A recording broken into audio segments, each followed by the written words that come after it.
GG, Thundadas, Hyenas, Scuba Dots, one for Scuba, Steve for Criminator, y'all. I rock group, the King X. Don't forget Kennedy doing his millimeter march right here on YouTube. Thundada, we conducted ourselves the most highest. Thundada, life's what you make it. You can't love it, you can't hate it. It's gonna be simply what you make it.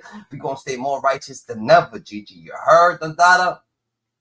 We put God first, and the ask how we did it. God simply worked, GG. That's a motherfucking fact, Thundada. When elevated, who's elevated? God's elevated, on the way to the top, life what you make it. You can't love it, you can't hate it. It's gonna be simply what you make it, and that's just what it is, bro. You know what I'm saying? Hit the like button, like, comment, subscribe, hit the notification button on the top, to get acquainted with us on the daily, GG. You heard? No church Sunday, is today, and that's a motherfucking fact, we gonna stay more righteous than ever, though. What happened with Sean G? Whatever happened with Sean G, Thundada, and Dawgface, Thundada. So what happened was, Thundada, them niggas, Thundada, happened to get silenced, Thundada. I'm not saying that they got silenced, like people threw them in the trunk and shit like that, but you know what I'm saying, it's a possibility that it could have happened in the future. But other than that, Thundada, niggas ain't actually speaking upon that. They just happened to have the wrong information, Thundada. As for Cuffy, Thundada, alright, Cuffy's paperwork. We're gonna skim through the Cuffy's paperwork. We're gonna go through the Cuffy situations, and the Cuffy's paperwork, you know what I'm saying? A lot of people saying that Cuffy, we gotta look at his paperwork, JJ. So they did. So this is what happened, Dawgface and Sean G, they was on Cuffy's side the whole motherfucking time, So they looked at his paperwork. They see a little bit some shit, and guess what they do? Since they was cheerleading the whole time for Cuffy, they just turned silent. They could have backtracked, they could have fucking rebutted, they could have said something, but it seems like they had their own fucking personal agenda, to push against Big Meech. You know what I'm saying? And that's what it is. So my boy Eastland was telling us what it was, and it's okay. It's okay. You know what I'm saying? It's okay. You know what I'm saying? He's told us that dude, Dawgface, ain't really from Detroit, So since he ain't really from Detroit, he went back to wherever the fuck he at, and he's hiding out, wherever he's at, that's where he became to be, And it is what it is, Shichi. You know what I'm saying? Yo, Dawgface, wherever you at, come out here, so we can have a little conversation, You know what I'm saying? And the dude Sean G. Sean G, you too, Come over here so we can have a little conversation, So, you know what I'm saying? Like, y'all don't have to go into hiding. Y'all don't have to be, like, hiding out, scared to come outside, not living a life, like, you know what I'm saying? You could, you know what I'm saying? Y'all could be righteous, but clear up whatever the fuck mess that you stirred up, As for 50 Cent still clowning fucking Big Meech and Little Meech, nigga. He got Little Meech in the hospital, nigga, like, I told you I wasn't lying, Like, what the fuck, yo? And it's all right, because everybody been through that shit. You know what I'm saying? So when I was talking to my boy, I was just like, yo, it's all right, We grew up, you know what I'm saying? It's like we seen people using drugs. Even if we happen to use them, we happen to use them. But one thing for sure, two things for certain, we grew up with no dad. You know what I'm saying? We grew up with our moms busy. You know what I'm saying? So that Little Meech got a dad, Little Meech got a dad, and he got somebody thing, you got to put it, you know what I'm saying, show him some type of fucking acknowledgement, about not going to the hospital or whatever, using these drugs, you could die from this shit. It ain't worth dying. If it ain't worth dying, it ain't worth contributing to, That's a motherfucking fact, So, you know what I'm saying? If you got a dad, hopefully he's giving you some advice, GG. He never tried to run shit. He never said, "Oh, I run this shit." He had a problem with Rick Ross at the time. He told Rick Ross, "If you can't give out features, man, I'm gonna have a problem with this." Rick Ross didn't want to give out the features. This is where it became a problem. It's so many people that have power like him. Like I say, you gotta think. It's a lot of misunderstanding, It's a lot of fucking understanding. What he's trying to say is, you will be here, you going, you know what I'm saying? You're going to be fucking with everybody. You're going to be, you know what I'm saying? You want to be Big Meech. You're doing all this shit, But at the end of the day, you ain't helping us over here, Let's just work together. And niggas don't want to work together. They just trying to use you, type of promotion, You want sponsorship over here, but you're not trying to chill. Think about it yourself. Just bear with me 1 second. You got your tricks, Then you got your Blade Icewoods. Then you got your Big Meeches. We don't have no leader. If you can't tell, we have nothing but bosses. So Detroit don't fuck with Rick Ross at a point. I didn't say that. I didn't say Detroit. I said Trick. See, that's the thing. Detroit just behind. I'm gonna say, did he have people standing behind him? Like if he wasn't fucking Detroit's not, and Trick is not fucking with. It's Detroit fuck with him, but he said nah because he said Big Meech let him come here and perform. I see. Come on, Rick Ross. Do niggas actually fuck with Rick Ross? But this answer both of your questions when you was talking about Trick. You said do Trick run everything? Okay, Trick had everybody's a man in Rick Detroit. Ross not performing Detroit all the way up until was it this? Everybody's a man in Detroit. He trying to say that everybody got to say that it's a together thing. It's not just a one person thing. Sure, or the end of last year when Big Meech and them was home and Southwest 10 them was home. He came to the Little Caesars Arena downtown Detroit and got on stage for the Wild 'N Out. So yeah, I mean, he didn't come until they allowed him to come. And that's not even a concert, bro. So he was a man of. So Trick's a man of his work. He said he ain't doing no shows yet. He did a Wild 'N Out show, yeah, but not no concert.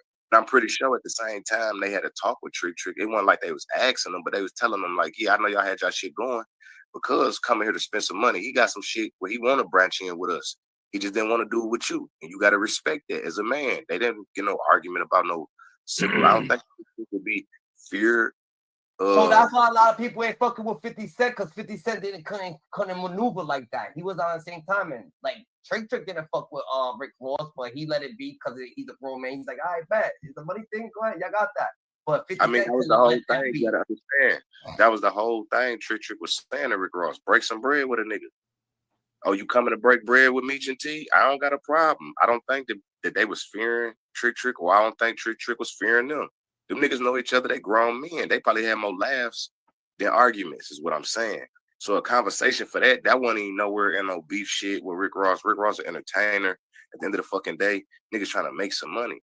All Trick was telling him, if you come here, make sure that you can spread some love with the city. Don't just come take the city money, because when you look at Detroit, man, Oakland County is a suburb of Detroit. It's number 2 in the country when we talk about wealth. So it's money here. So they come get you $100,000 a show and then go leave. And then at the same time, they don't throw out a feature for at least $30,000, $40,000 or, go tap in with a nigga and get on his TV show, his platform to help the city. I'm going to say one thing and then we can read the chat. I feel like what Trick was trying to do was really control the culture. Because you're not gonna come come to here, do your songs in Detroit and not show love to Detroit. So it's kind of like a culture thing. Like he really wanted people to come down here and show love. You know what I'm saying? Don't come here and just take from Detroit, but give too. You feel me? Fact. Right. Fact. 100. That's a Finley Dada. That's a Finley Dada. But everybody. So we're gonna get back to Dawgface. That was just someone asking that question and whatnot. So all right, so they got another. I guess they got another. Well, Eastland is a little bit younger than me, so I'm younger to tell you what's been going on in the city from the back in the day. A lot of people, Flint was known to get put in the trunk, and they were in the trunk. A lot of Flint niggas. Like I said, I'm a woman. Remember, this is a woman talking. I mean, Spain, now you ever feel? I mean, Dada, this is what it is, bro. This is what it is, bro. Your boy, Cuffy, Dada. He wasn't his feelings, Dada. So the Dawgface, Dada. He was trying to, like, everybody could be mad, Dada. So if it was true, Dada, and everything was true, and everything was copacetic, he was going to be allowed to talk. But since it's not true, and the shit that you coming up with is like that, you just blatantly just disrespecting Dada, you know what I'm saying? Antagonizing niggas, doing a lot of bullshit, Dada. We gotta take it for how it is, Dada. We can't have people, Dada, actually fucking trying to destroy niggas' characters, niggas' legacy, just because there wasn't a cool kid when they was growing up. Dawgface looked like he got bullied his whole life, like he wasn't part of the cool crowd. He had to sit there, and stay fresh, and he was fresh because his mom washed all his clothes, his mom put socks on him, dressed him up, and got him real comfy, but that doesn't mean that he was outside with the hooligans and the wolves and everything else, you know what I'm saying? So it's like this, if kids see two grown-ups arguing, they might not know what's going on, because they just hearing from the outside what's going on. They don't really understand, so they can't pick sides because they don't know, But you know how kids are, they just gonna act like they know everything, and say, oh, this is what it is, because they heard one thing, but that's not what it is. You know what I'm saying? So Dawgface gotta learn. He gotta learn to accept what's going on, GG. That's a fact. Like, you want to come and tell your stories that you say that you witnessed, I mean, be our pleasure, If you talk about Detroit versus any other city in Michigan, if you talk about Detroit versus any city in Ohio, Detroit is a popular and a bully city compared to the rest of those cities.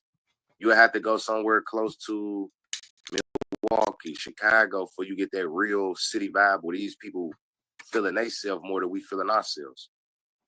Like Chicago and Detroit, we fuck with each other, but we know when we go to Chicago what to be on. They know when they come to Detroit what to be on. It ain't the same texture. It's about them two lands that separate everything. But when you talk about Ohio and Michigan, there's so many Detroit niggas in Ohio running shit, doing shit to whatever Ohio nigga. All respect. There's so many Detroit niggas doing shit to wherever you at in Michigan. They go, nigga, Detroit going to Canada. They don't give a fuck. Whatever next door at. So can we all right, so can we take that man Dawgface opinion even seriously, or he just committing fuck, he just no, that nigga's a he's comical, Dawgface need to get right, he gotta go back in the thing, do his homework, get his shit together, so we can get real acquainted, you heard? That's just what it is, Dawgface different. He's just running contact. So we can't take that man serious. We can't actually take that man serious. That's what you're saying. Yeah, the city been on his ass ever since he was doing that snitch shit. But then you turn around and tell that you're a snitch. The city's on his ass. Dawgface got the city on his ass, GG. So it's like, nigga can't take that shit serious. You feel me? You know, like, if you know the city of Detroit, before we get into the gang shit, you got to look up Coleman Young had cases against the feds, drug cases. That was our mayor. Detroit is very family oriented. Like, it's a big city, but it's very small. If you're a major player, everybody know everybody. Well, that's good, So Detroit, they about showing love, to one another, I feel like Detroit, Detroit is Detroit. Pontiac might be its own monster. No, listen, I don't lie. Listen, I could tell you the easy way, the hard way. So look, we was in Pontiac. I just want to speak of shit, nigga. Before I even get to talk about, I was in Pontiac. Nigga, my uncles and them went on the run for murders when they was doing murders, and they went on the run in Pontiac. Pontiac always been a get down place, bro. Yeah, for sure. They like I said, they got. I'm lying straight to Kelly. My ex, who I was with when we was out there, if her sister stayed out there, it was get down. We saw number Kush. All the niggas who had the bag, them niggas had some fake ass Cartiers. They was dick sucking Detroit niggas. They was dying to be like us. They was asking us what clothes to wear. They was buying all our motherfucking weed. It's like basically we had a turnaround situation. I had to. My nigga got the Cartiers on too, He ain't playing the You see, he got the Cartiers on. Every time I came out there, we ran out so fast. So he's saying if you actually in the game, you making some money, you know what I'm saying? And you actually making some noise, you're known, In a situation that you're known and you got problems and shit like that, it's just a situation that you're known, people respect you, respect what you're doing, they respect you. If you're a good person, they're gonna respect you being a good person. They're gonna, know what I'm saying, respect what you got going on, So Dawgface, he's not known out there, He's rubbing elbows and shit with a bunch of civilians and this and like that, but he's not actually known for the things that he's actually trying to persuade people to believe, You know what I'm saying? It seems like he wants to be the tough guy, It seems like he wants to be Big Meech or Trick, or, you know what I'm saying, Black, or the, you know what I'm saying, the other dude, all these dudes, You know what I'm saying? It seems like he wants to be these people, or if he can't beat them, he's going to antagonize them, so they won't look cool today. He could look cool, You know how that shit be, That nigga used to wear, Dawgface was wearing Air Ones, his mom had him wearing Air Ones, you know what I'm saying, growing up, he can't really get his shit together. Let it go right back. I don't lie. So, do you know, what about top authority? What did that mean? You don't know what that means? What the fuck that mean? I don't know. Someone said, what about top authority? They're not making no noise. That's supposed to be the game. You explain. You gotta explain, Mario more, You gotta explain, You gotta explain a little more, That's a clip. That shit ain't making no noise in the city. I ain't gonna lie to you. All right, facts. Oh, hey, that nigga does. He just made people. What about top authority? That was supposed to be. He gotta get his job. He got his job right there. He said, "What about top authority? You don't know about them, Eastland?" Yeah, I gotta make a little bit more noise, GG. But watch this. We gonna get deeper. So like niggas, I was locked up. All my niggas, Jaquan, Jay-Sean Robinson, Anthony Burkwitt, Jerome Woods, these real Pontiac killers.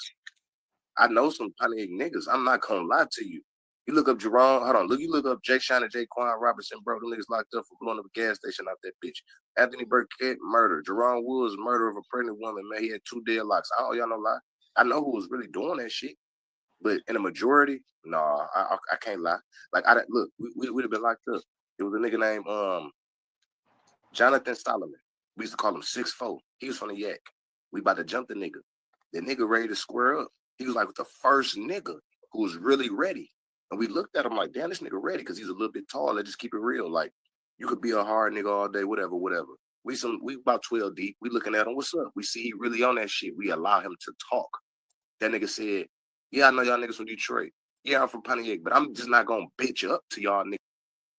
That what they trying to say is that Dawgface, he was allowed to talk, to Dawgface, started talking too much, and started putting inaccurate information out. So when Dawgface started putting inaccurate information out, that's when Dawgface gotta be quiet a little bit more, It's just, it is what it is. So Dawgface gotta be a little bit more quiet, You gotta stay a little bit more aware, And this is why Dawgface gotta be a little quiet, because he puts out all the information that he's putting out, but he won't put out information about Cuffy, real information about Cuffy, You know what I'm saying? He won't put out the real information about certain people, but he wants to put out fake information about everybody else, I mean, information is information, all contact, he's running contact, he's trying to run contact, but when you trying to swindle the community, with fake fucking press and fake information, no one's trying to hear none of that shit, That's just what it is. Niggas all fucking day.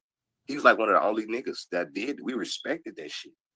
Like, damn, that nigga ready to get jumped by 12 niggas. You feel me? Because it was really like, I'm hearing you. We was saying fuck Pontiac. He was saying fuck Detroit in the chow hall on some simple shit. And he was ready to stand his ground, but he was like one of the only niggas, bro. Like, them names I named, those about the only niggas from different places I've been. Like, I ain't gonna rap it. Like, I just, we went in pies and we seen some Pontiac niggas. We was like, oh shit, them niggas ready to bang. Hell no, them niggas was talking about the Goon Squad, 5 stars, 6 stars. I know all their gangs, man. They told them all to. Your boy J-Love said, I used to feel sorry when the boys in Pontiac would come to Detroit and get found in the trunk of the car of the East Side. Right. That happened a few times. Maybe that's why Dawgface might be mad at Detroit. Right. That's what I said. Everybody know that Detroit is the popular and the bully out that region. They ain't trying to be. I feel like not even just like on the tip of Detroit, not even just the black. Y'all got a lot of Italians. Y'all got the mob in there. Y'all know what I'm saying? But see, this the thing. That shit, let me explain this. Right? So he actually so they trying to think they had Dawgface. Dawgface got his podcast that they let Dawgface speak out, But, you know what I'm saying? When situation gets a little bit too out of hand, shit gotta get silenced, And it's not silence like, oh yeah, they gonna make a silence. Nah, they gonna put out the truth. They gonna put out the truth. You know what I'm saying? Once again, Grape Street Gotti, aka 9,000 watts, back at you on a block in the booth, about to drop this hot paperwork on Cuffy.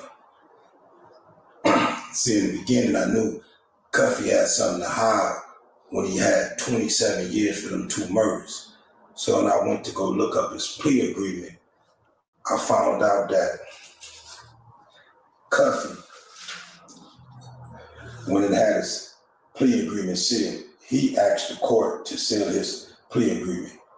Cuffy asked the court to seal his plea agreement. So if you asking the court to seal your plea agreement, that means you must have something to hide, because you asked the court to seal your plea agreement. You don't want nobody to see your plea agreement. His lawyer could. And this is Cuffy Gatlin's paperwork. This is Cuffy Gatlin's paperwork. This is what Cuffy Gatlin, you know what I'm saying? This is what they got on Cuffy Gatlin, since he was putting everybody else. He wanted to talk about everybody else paperwork, But since his paperwork has come out,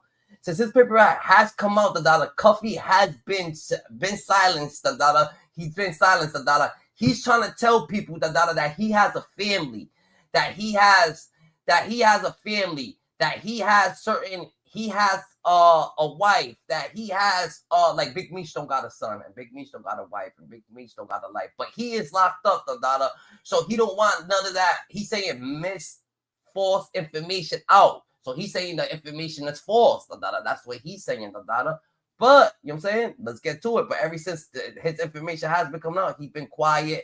Sean G been quiet. I don't know who Sean G. Sean G must have got paid, He must have, you know what I'm saying? Since he's a little scammer ass motherfucker, he must have been trying to scam the YouTube, scam the world, scam the hood, of knowledge, and he took a little check, and he was just putting out contact, because if that dude, Sean G, is so motherfucking smart, why he didn't see, why he couldn't read between the lines, why he didn't see the play, even he didn't care about the play, the fuck, if you getting paid to do something, nigga, you don't care about no fucking play, you just actually just fucking put it out, saying work or saying words, that's just what it is, GG. You know what I'm saying? So we're gonna have to stay right, It doesn't even matter about him running off on the plug, It doesn't even matter about him running off on the plug.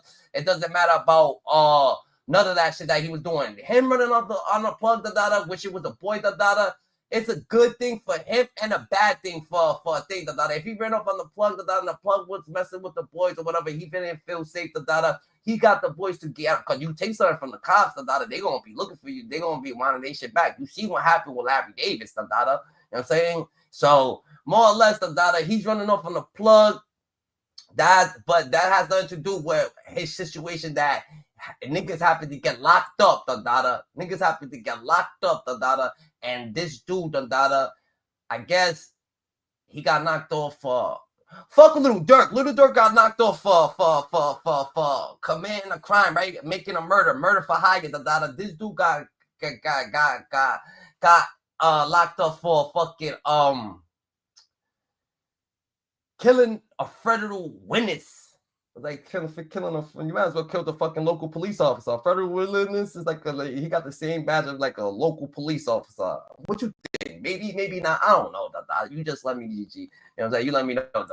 What you thinking? A federal agent, a federal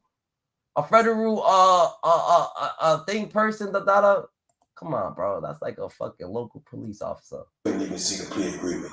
The lawyer was only allowed to observe it, but not physically get a copy. So his plea agreement would never be seen.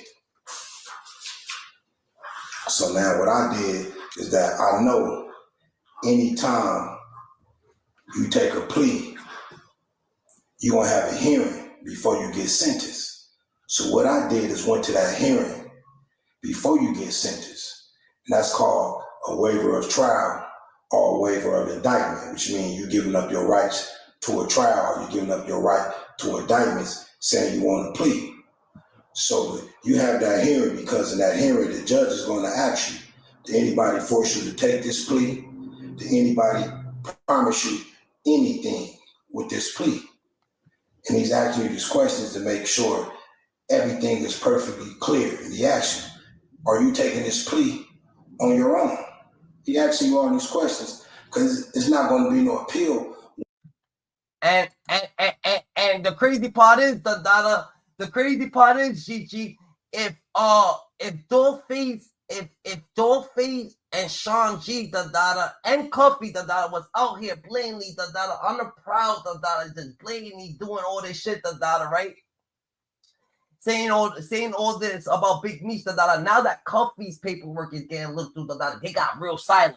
They got silent. They like, yo, be quiet, we don't want to talk about this shit no more. And they said why. You know what I'm saying? They try like, oh, sympathy. Oh, he still got mad years left, you know what I'm saying? So it's like, we don't want to fucking, you know what I'm saying, put out the wrong information, so we just gonna, oh, I see, so it's over, what the fuck, you made it like, come on, bro, you made a whole YouTube channel, this blatant disrespect towards Big Meech, now it's just simply over. Where you niggas at, we need to have some more contact running, from you niggas, because the more contact you put out, the more we understand that you full of shit, because you know lies comes with more lies, and more lies comes with more lies, and it just comes to a misunderstanding. What the fuck? When is ever going to be some understanding? When is this ever going to be correct? If this shit ever, this is the way shit is going. It ain't never going to be straight, you ain't never going to talk to us clear, You know what I'm saying? So the more niggas talk, the more that we see they lies. The more niggas actually saying shit, the more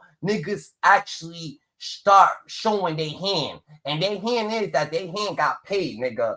Real shit. Cause come on now, you got paid right now, nigga. Niggas like, yo, run this contact, nigga. You ain't gonna go run some contact, nigga. You gonna go run some contact, nigga. But in the righteous, when you righteous and you more thing, you gonna be like, nah, nigga, more really, I can't even run that, So I can't even take that money. All money ain't good money, You know what I'm saying? Nobody can ever say anything to you, unless they cutting checks to you, So no one could tell you how to talk or how to do this or how to do that, unless they cutting checks to you, and they feel like they could take something from you, which is the check that they just about to give you, That's a motherfucking fact, So niggas get sympathy and they want to sympathize for Cuffy, but they don't want to sympathize. And why they sympathize for Cuffy? You ain't gonna sympathize for your boss, nigga, the nigga who cut a short check before You ain't gonna sympathize with him, It shows that they got hate for Big Meech. They could have a little personal agenda. They could have had a little personal situation going on, You know what I'm saying? Was goody. Was Ada on the go. Shout out to you, Ada. What's popping with you, So that's a straight fact. They could have had a personal agenda. They either had a personal problem with Meech or a personal problem with themselves. On how they was living, their personality, the character, that they had a personal problem with themselves, and they always wanted to antagonize somebody like that so they could feel good about themselves, You know what I'm saying? There's a lot of niggas like that, who never got the chance, to say something. You know how somebody say something like, oh yeah, I wasn't talking to you, but they just feel like they wanted to say that, but they was talking to you, but they just feel like, no, I wasn't talking to you, but they still feel like they feel tough, because they said it. It already came out their fucking mouth. But it's like, yo, oh, all right, you said that, you said something? No, I wasn't talking to you. And then they woke up like, yeah. In their mind, they feel tough, You know what I'm saying? It's a delusional thing, bro. But you got to stay more aware, Whatever you feel for one person, you got to feel for all people, And that's a fact, So the things that you're feeling for one person, you always got to feel for another person, Ain't nobody above shit, You know what I'm saying? You have no heaven, you have no hell to put nobody in. You have no heaven to put no one in. You have no hell to put nobody in, So you're not going to be telling us who the most righteous is or who's not most righteous. And you have sympathy for Cuffy, then you're going to have sympathy for Meech, You know what I'm saying? Because you're going to say, oh, Cuffy got a wife, we can't talk about her smacking Tammy. We can't talk about her smashing this, What you talking about, Like, you're talking about Meech smacking Tammy, so why can't we talk about Cuffy smacking Tammy, Meech got a kid. Cuffy got a kid. Oh, Cuffy got kids and shit like that. What you talking about? Don't Meech got kids, So you got to look at perspective, how people, their character, and where this character comes from, is either pushing hate, or just being pure, You know what I'm saying? That's just what it is. Ooh, we almost took that. That's just what it is, And Big Meech ain't, and it don't seem like Big Meech is the type of nigga that's talking shit behind your back. You know what I'm saying? Being malice, pointing fingers. It seems like he's just trying to show love to everybody, And the way that he gets to you, is just by showing you love, It's not him that can't get there. It's not him that makes you not be a hustler. It's just like you simply not a hustler, so you can't actually hustle over here, Because you're gonna have the opportunity, and niggas gonna give you the opportunity. But you are who you are, and who you are, you was born to be, That's just what it is, When you're not the data, you're gonna have to fake it for a while, and then you're gonna get tired, and you're gonna think, unless you're gonna die young or something like that, keep being so stressed, you know what I'm saying, from everything you're doing, because that's not really the life, the data, and it's keeping you uncomfortable, the data. And uncomfortable is supposed to be a feeling of uncomfortability, the data, but not something that you're faking to do, the data, because it's going, then you're gonna feel a whole nother stress, the data, and that's carry on with lies and shit like that. You know what I'm saying? Niggas could be Big Meech is a stand-up dude, the data. He's a stand-up dude, the data. Niggas is solid, the data. I'm just, you know what I'm saying, 50 Cent and Big Meech, the data. 50 Cent still got the situation going on, the data, with Big Meech, the data. And he's over here showing, and 50 Cent's just showing his hand, the data, you know what I'm saying? But at the end of the day, he's not lying. So if 50 Cent is not lying, the data, and he's saying, yo, I used to give Little Meech advice, the data. I told this little nigga not to be using drugs, the data. And then Little Meech end up at the hospital. And then you thinking like, yo, it's all right, Little Meech, because we used to do that, Dandada. But no, we didn't have no parents, nigga. We didn't have our fathers in our life. We didn't have our people. He got his father in his life. He got certain people in his life, so he's going to be helping them, Dandada. So it's just, you know what I'm saying? So niggas got to give him a nice thing. And it's not like, oh, yeah, he can't live his life and do what he is, Dandada, but you can't be popping up at the hospital, showing up at the hospital, nigga. Like, then you're doing something wrong, JJ. You know what I'm saying? And if you're hiding something, if you're hiding something from yourself and from your people's Dandada, then you know it's wrong. Anything that you do, nigga, you can blatantly do it, Dandada. If you want to have fun, you can blatantly have fun, Dandada. You gonna blatantly do it out there, Dandada. But if you're hiding it, then you should know, Dandada, damn, this ain't actually the way to go, Dandada. But Cuffy, Dandada, he ain't actually standing on business. You know what I'm saying? He ain't actually standing on business. You know what I'm saying? And it all backfired on him. This shit happened to backfire, Dandada. Now niggas is looking like, where niggas is at, Dandada? Where is Dawgface, Dandada? Where Dawgface been around, Dandada? You know what I'm saying? He has no knowledge of survival and awareness, Dandada. That's a fact, Gigi. That's a motherfucking fact. So now that niggas gonna comb through this paperwork, shit gets... Once you take this plea, and also in that hearing, they bring up your past history, because they need all of that to calculate your time, especially when you go to the feds. They use your past history, because in your past history, you get points for those past history, and that determines your level and the time that you're going to get. So I'm going to get right into this paperwork. This is the hearing Cuffy had before his sentencing. It's called a waiver of indictment and plea hearing. This means that he's giving up his rights to a trial. He's giving up his rights to indictment, and he's taking a plea.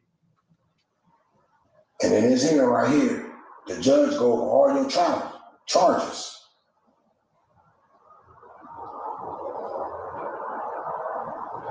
In this hearing right here, the judge goes over all your charges. So this is the breakdown, because you finna plead guilty to these charges.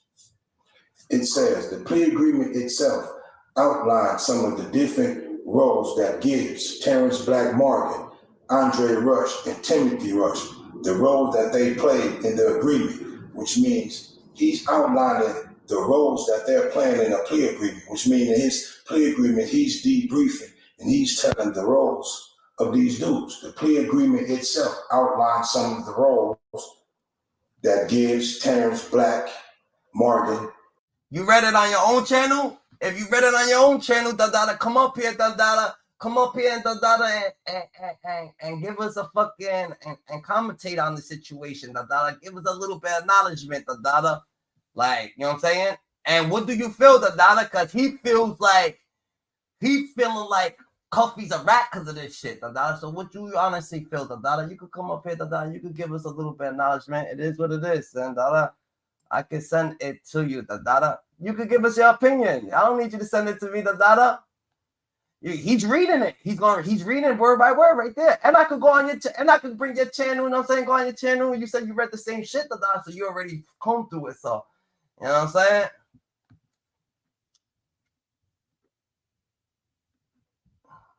Yo, peace and love. Where you at, peace and love? Where you at, peace and love? And Andre Rush played. And it say that roles that they played in the agreement, which means he's talking about the roles that they played in the agreement. That included the storage and distribution of narcotics of all those defendants, but Gatlin also in relation to Morgan. What's popping, Nitty Knuckles? What's popping, Nitty Knuckles? We're coming through the Cuffy situation. We're speaking on a couple situations. We're speaking on just life in general, and how life's and just, you know what I'm saying, being more righteous than ever, bro. Facts, not pushing agenda for your liking or for your gang, just saying what it is. You know what I'm saying? Simply saying what it is, no agenda to be pushed, it is what it is. You know what I'm saying? No one will care you was the highest or you was the lowest, you choose what spot you fall into the category. You know what I'm saying? Now, this is what he told. Morgan managed a separate distributor named Nephew. And now touch on what you want, Nitty? Join up, Nitty. Join up. On that as we go through. But there's a sub-distributor, basically, that was managed by Terrence Black Martin. So not that he only tell what they was doing, he told that Terrence Black Martin had another distributor besides him named Nephew. And it says the plea agreement itself outlines some of the different roles that these dudes play.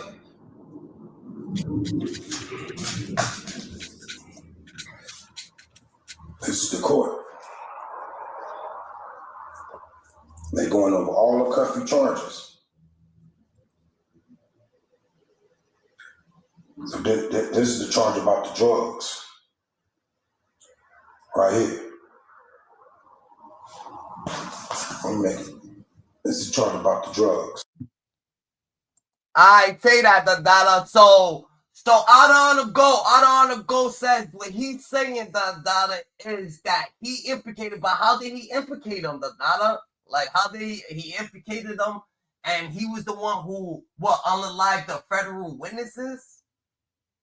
How did he implicate them? And you're talking about they was the ones who unalived the federal witnesses, Damn, this shit's like a Power movie, right? This is like Power. They get this shit from Power, This shit's actually like, oh, all right, damn, shit different. But it's not all there, because if you're saying he implicated them, that's different right there. That's different. That means he knew about it? That means he knew about it. But how can you implicate somebody in something that you don't know? Like, what the fuck? That's different. And this is Cuffy. Cuffy's different, bro. So now we're going to move on over.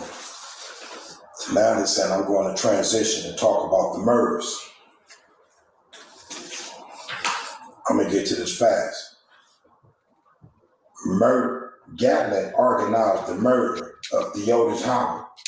This is detailed at page 18 of the plea agreement, which means Gatlin organized the murder of Theodis Howard.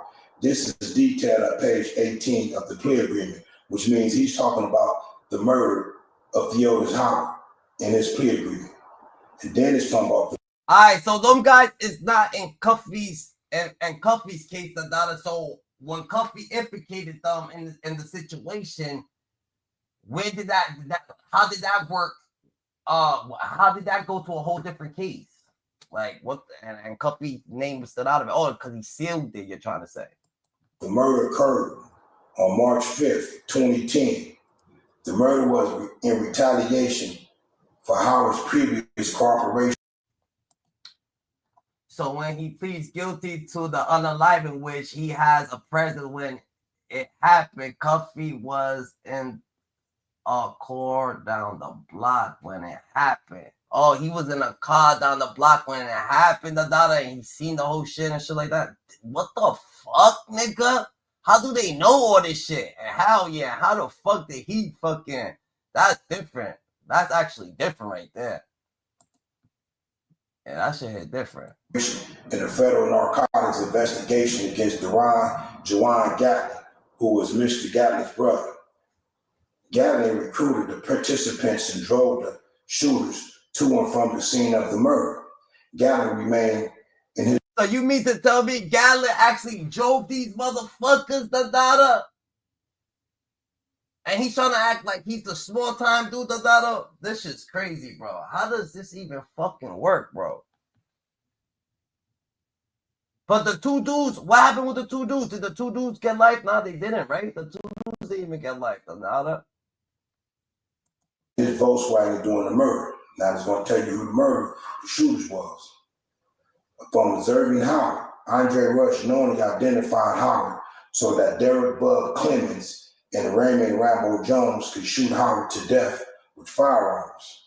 Derek Bud Clemens shot Howard, causing him to fall to the ground. Jones then shot Howard while he was on the ground. After the shooting, Howard, Derek Bud Clemens, Jones, and Andre Rush ran to Gatlin's Volkswagen, where Gatlin was waiting for them. Now let me remind you, Derek Bud Clemens and Raymond Rambo Jones is not a part of Cuffy federal indictment. They're not on this indictment that he's in on this drug charge. These dudes are not on his indictment, but yet he's mentioning these dudes' name as being the shooters. And it's a plea agreement. All right, so you're trying to say that dumb people, they told on Cuffy, they told on Cuffy first, or was Cuffy locked up first, and then they got locked up. But if they got locked up first, and they told on Cuffy, then what? Cuffy told on them back, that's what you're trying to say?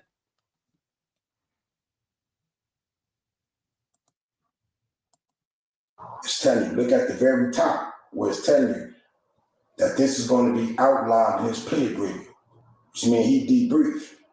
It's telling you that these murders are going to be outlined in his plea agreement. That's the first murder. Now, with regards to the murder of Terrence Howard on May 2nd, 2013, Gatlin directed and encouraged Andre Rush to shoot and kill Terrence Martin. This was to prevent Martin, a member of the Gatlin DTO, from cooperating with federal authorities' independent investigation. Now, let's talk about the second murder.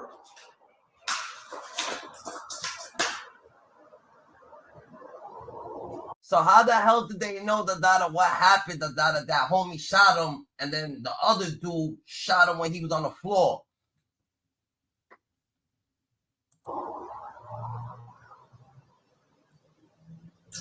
It's the murder of Terrence Howard.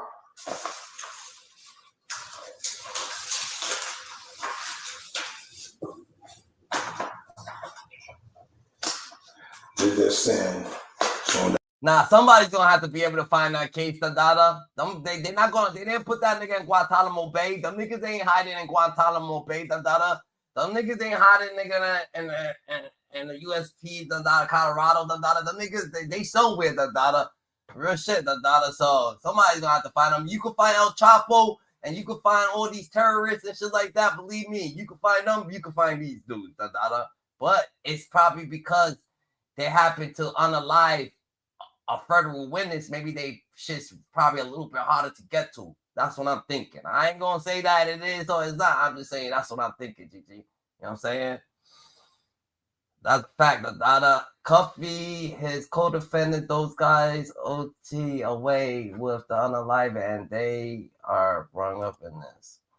It was witness in front of the clinic. Oh, witnesses seen this shit and they actually pointed them out, GG. That's crazy, GG. So they trying to say, so when the dude popped them, you know what I'm saying? And then the dude fucking stood over the other dude, and he popped them a couple more times. That there was witnesses, and the witnesses happened to see everything that was on, and they happened to tell the people, the law was happening, and that's what happened, and they clipped him in front of his sister and family. He was hit 7 times, So he got hit, he got hit in front of his family members. So there was plenty of witnesses, he's trying to say. There was plenty of witnesses to tell him what happened, That he instructed Andre Rush to kill Terrence Martin.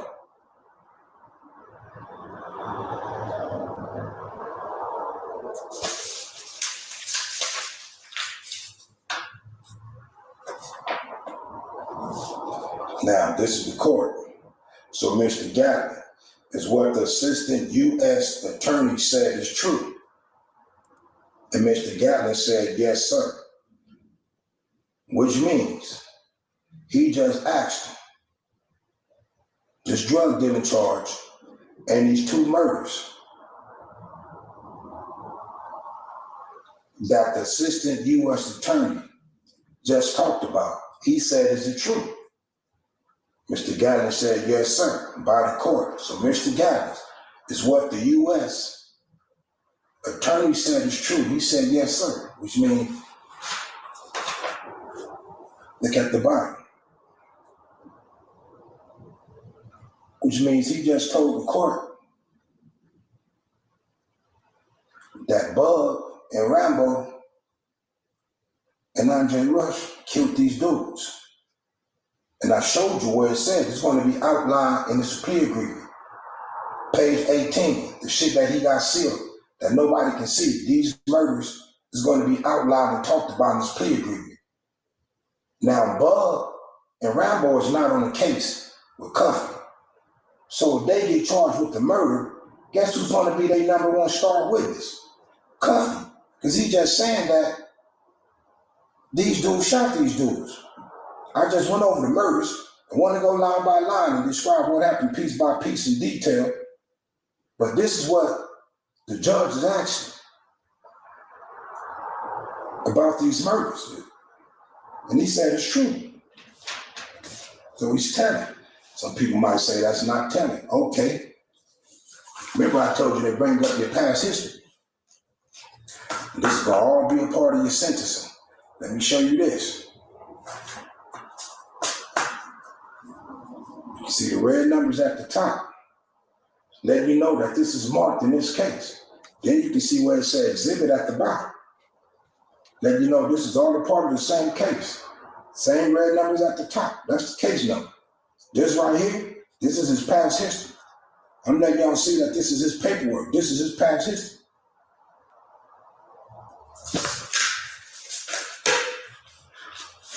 And anybody who's been to the feds, they know what this is. I'm gonna go page by page so nobody can say I'm mad now.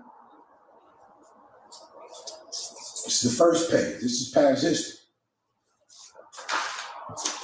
And right here, this is imprisonment. This showing him. Alright, so boom. So if Cuffy was outside, you saying the people was thinking like the people was inside. That if that's why he had to plead out for the two bodies, because I thought I thought he pled out to a gun that he didn't even have a ghost gun. So if he pled out to a ghost gun and he's saying he had the 20, that's what he said. If he's saying that he think, how the fuck did the other two get knocked? How the other two it knocked off, not on Cuffy's case, like how he get their case, make it theirs, and he kept his case but he's saying that this paperwork right here is saying that it's all together, this is what makes State's case together, instead of separate. How much time you gonna get? This right here talked about supervised release. What happened when he gets out? This is the schedule of payments because you got to pay restitution.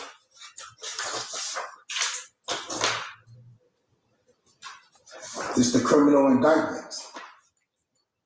Monetary penalties, which means how much money you got to pay for the restitution. And you got to understand, ever since all this shit started coming out and shit like that, and people been shedding light on Cuffy's paperwork and shit like that, Cuffy, Sean G, Dawgface, and a lot of them people has been quiet about it. They have been quiet about it because it seems like maybe they got paid to be putting out blatant information, or they had a personal vendetta against Big Meech or against any type of person with that type of personality or that type of fucking energy or frequency. Maybe they don't like them niggas, and that's how they be acting towards them, you know what I'm saying? So it's all different. It could be anything, And this right here is called statement of reason. The reason why he's getting the deal that he's getting. So I'm going to read this statement of reason. It said, this sentence is within the guideline range. The range exceeds 24 months, and the sentence is imposed for the following reasons. Serious nature of the offense with consideration given to cooperation with the government. Now, this is why Cuffy only got 27 years for the murders because he told who the shooters was. You see, I just showed y'all the paper. Where he's telling the judge, is that shit true about the murders? So they didn't know who the shooters was, They didn't know who the shooter was, and he happened to give that information, Cuffy Gatlin gave that information, that the U.S. attorney just talked about, and he said, yes, sir. So that means he turned on the shooters. So now this paper right here saying the sentences. Cut too close. Cuffy admitted to orchestrating the 2 M's, in its plea agreement. Cuffy to have those cases sealed. They got more time for the M's than Cuff with the charges combined. I feel it. Did they? Because Cuff got 27 years. I thought one of them, how much did they get? Is within the guideline range. That range exceeds 24 months.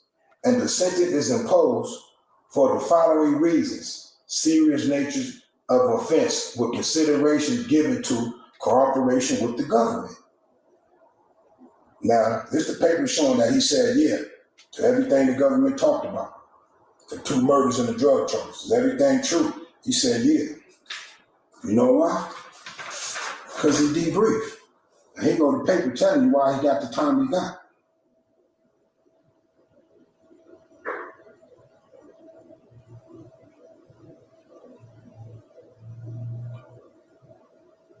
He told on the shooters.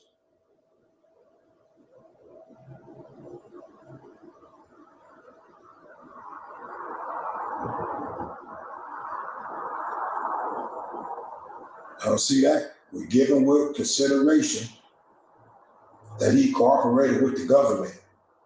See his name at the top. So the situation is not that Cuffy that people trying to say, yo, oh yeah, Cuffy's a snitch or Cuffy's a rat. We just trying to say, yo, Cuffy, why the fuck are you trying to fucking say all this about Meech, You have your own situation to endure, And now you coming out, got your whole family, over here, on this hiatus, coming at Meech, coming at all this situation when your situation speaks for itself of how you was moving, You know what I'm saying? And it don't got to do nothing with robbing a plug, doing all this shit. It's just the way that you're moving. You're going to keep moving. That's what got you. And that's what got you caught up. So you got yourself caught up. Big Meech didn't acknowledge none of this shit. He didn't even say all this shit. He probably already knew all this shit. But guess what? He didn't even say this shit because he's like, yo, this thing is still moving the way he's moving. And that's what brings that type of energy towards people. You know what I'm saying? You blame Big Meech for everything. Now we see that. Now we see the type of person that you are. Now you're blaming other niggas for your own downfall, for your own mistakes, for your own character, for your, you know what I'm saying, for your own personality, for your own traits, for your own the way that you move. Meech ain't moving how you move. You move how you move. That's you. You know what I'm saying? But you got yourself caught up. Blaming and disregard just doing weird shit. Cuffy. Dion Gatlin, all in the same numbers on these papers. I hope Sean G go get this to verify. Sean G, if you want it, I'm assuming you get it, because I don't want nobody to say I doctored up nothing. I want you to get it in your own hands. I don't want to send it to you with nothing. I want you to go on the website, on the federal website, and pull it up yourself, so you can see what I'm seeing. You can hold what I'm doing. Man, Cuffy's a rat. Straight up.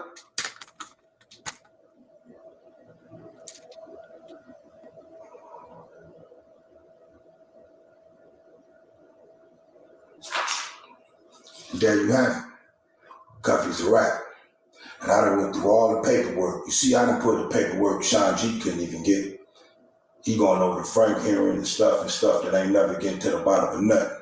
I just proved right here that Cuffy. That Sean G, he don't want to get to the bottom of the paperwork. He was just trying to, you know what I'm saying, help him out. He was doing what he was trying to do. He was never trying to get to the bottom of it. Like, or for all I know, Cuffy's people probably paid them off. Sean G off. You know what I'm saying? That's what I'm trying to say.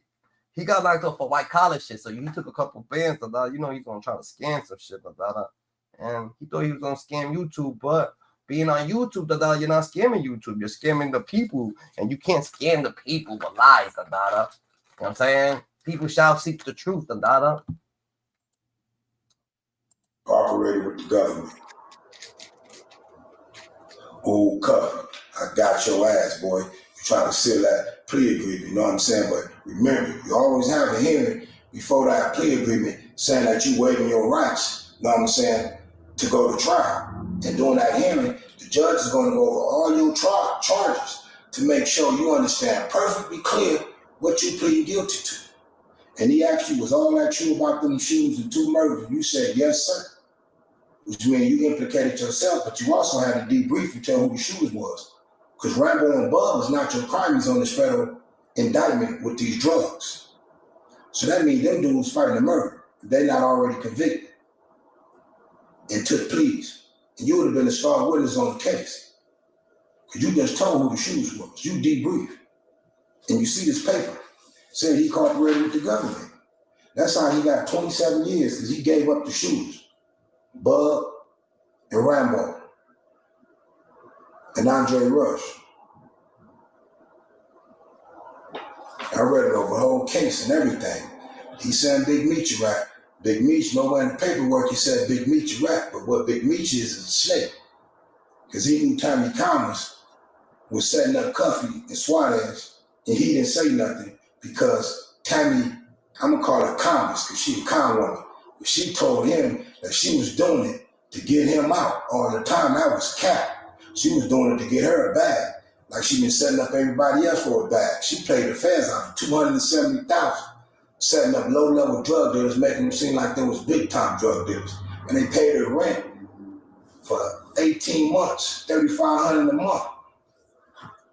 Man, I can't actually say that Big Meech is a rat, if you could kind of tell from Cuffy's personality, that he's just persistent and he just ain't taking no for an answer, he's doing his shit the way that he wants to do it. He ain't trying to listen to how niggas are doing it. And when Big Meech was locked up, he just, you know what I'm saying, he didn't have nobody to actually, I'm saying, no one was holding him back, but he didn't have nobody to tell him chill and shit like that. So he's just living the way he's moving, the way he want to move, and he's moving differently, GG.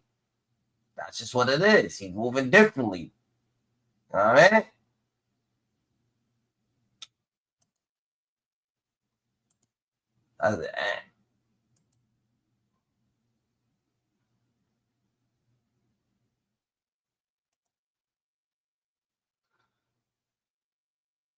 Yup, people. That's a fact, DG. That's a fact. That's a fact. That is a fact.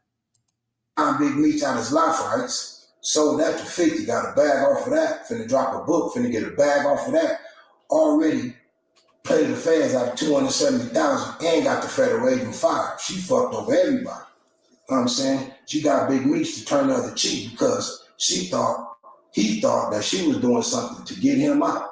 All the time she was doing it for a check. Backstabbed you, Big Meech, made you look the other way and didn't tell your boys because you thought that she was doing it to get you out. And you knew she was working with the Fed, bro. You didn't even tell your boys, man. You didn't think that hoe was gonna snake you? Bro, you should have let them dudes know, man, she hot. But instead, you didn't let them know she was hot. And that story about Cuff saying Meech plugged in with a dude that happened to be a federal agent, I got all that paperwork too, and they used to bring all that up. That was true. But Meech didn't know that dude was a federal agent. They thought he was a big-time drug dealer, and so did Cuffy. That was another reason how I knew Cuffy had something to hide, because in one of Cuffy's interviews over the phone, he said the dude that Big Meech plugged him up with that was a federal agent, he said he never done business with him.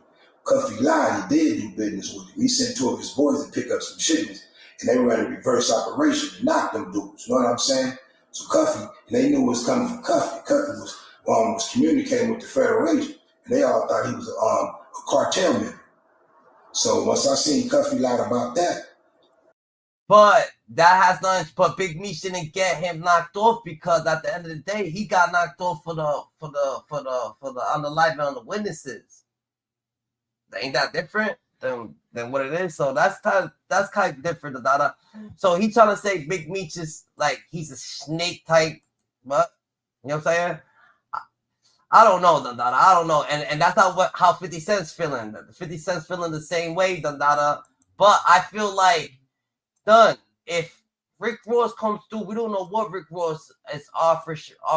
We don't know what if Rick Ross said, "Yo, you get points on the Big Meech's thing," and that shit gets him probably money allowance, that he could spend, now that he got that little bit of allowance, even if it's like it could be $50,000 a month or something like that, or it could be $200,000 a month, or whatever the case may be. It's something that he wants to get, but 50 Cent. Got his son on a way bigger payroll, probably monthly.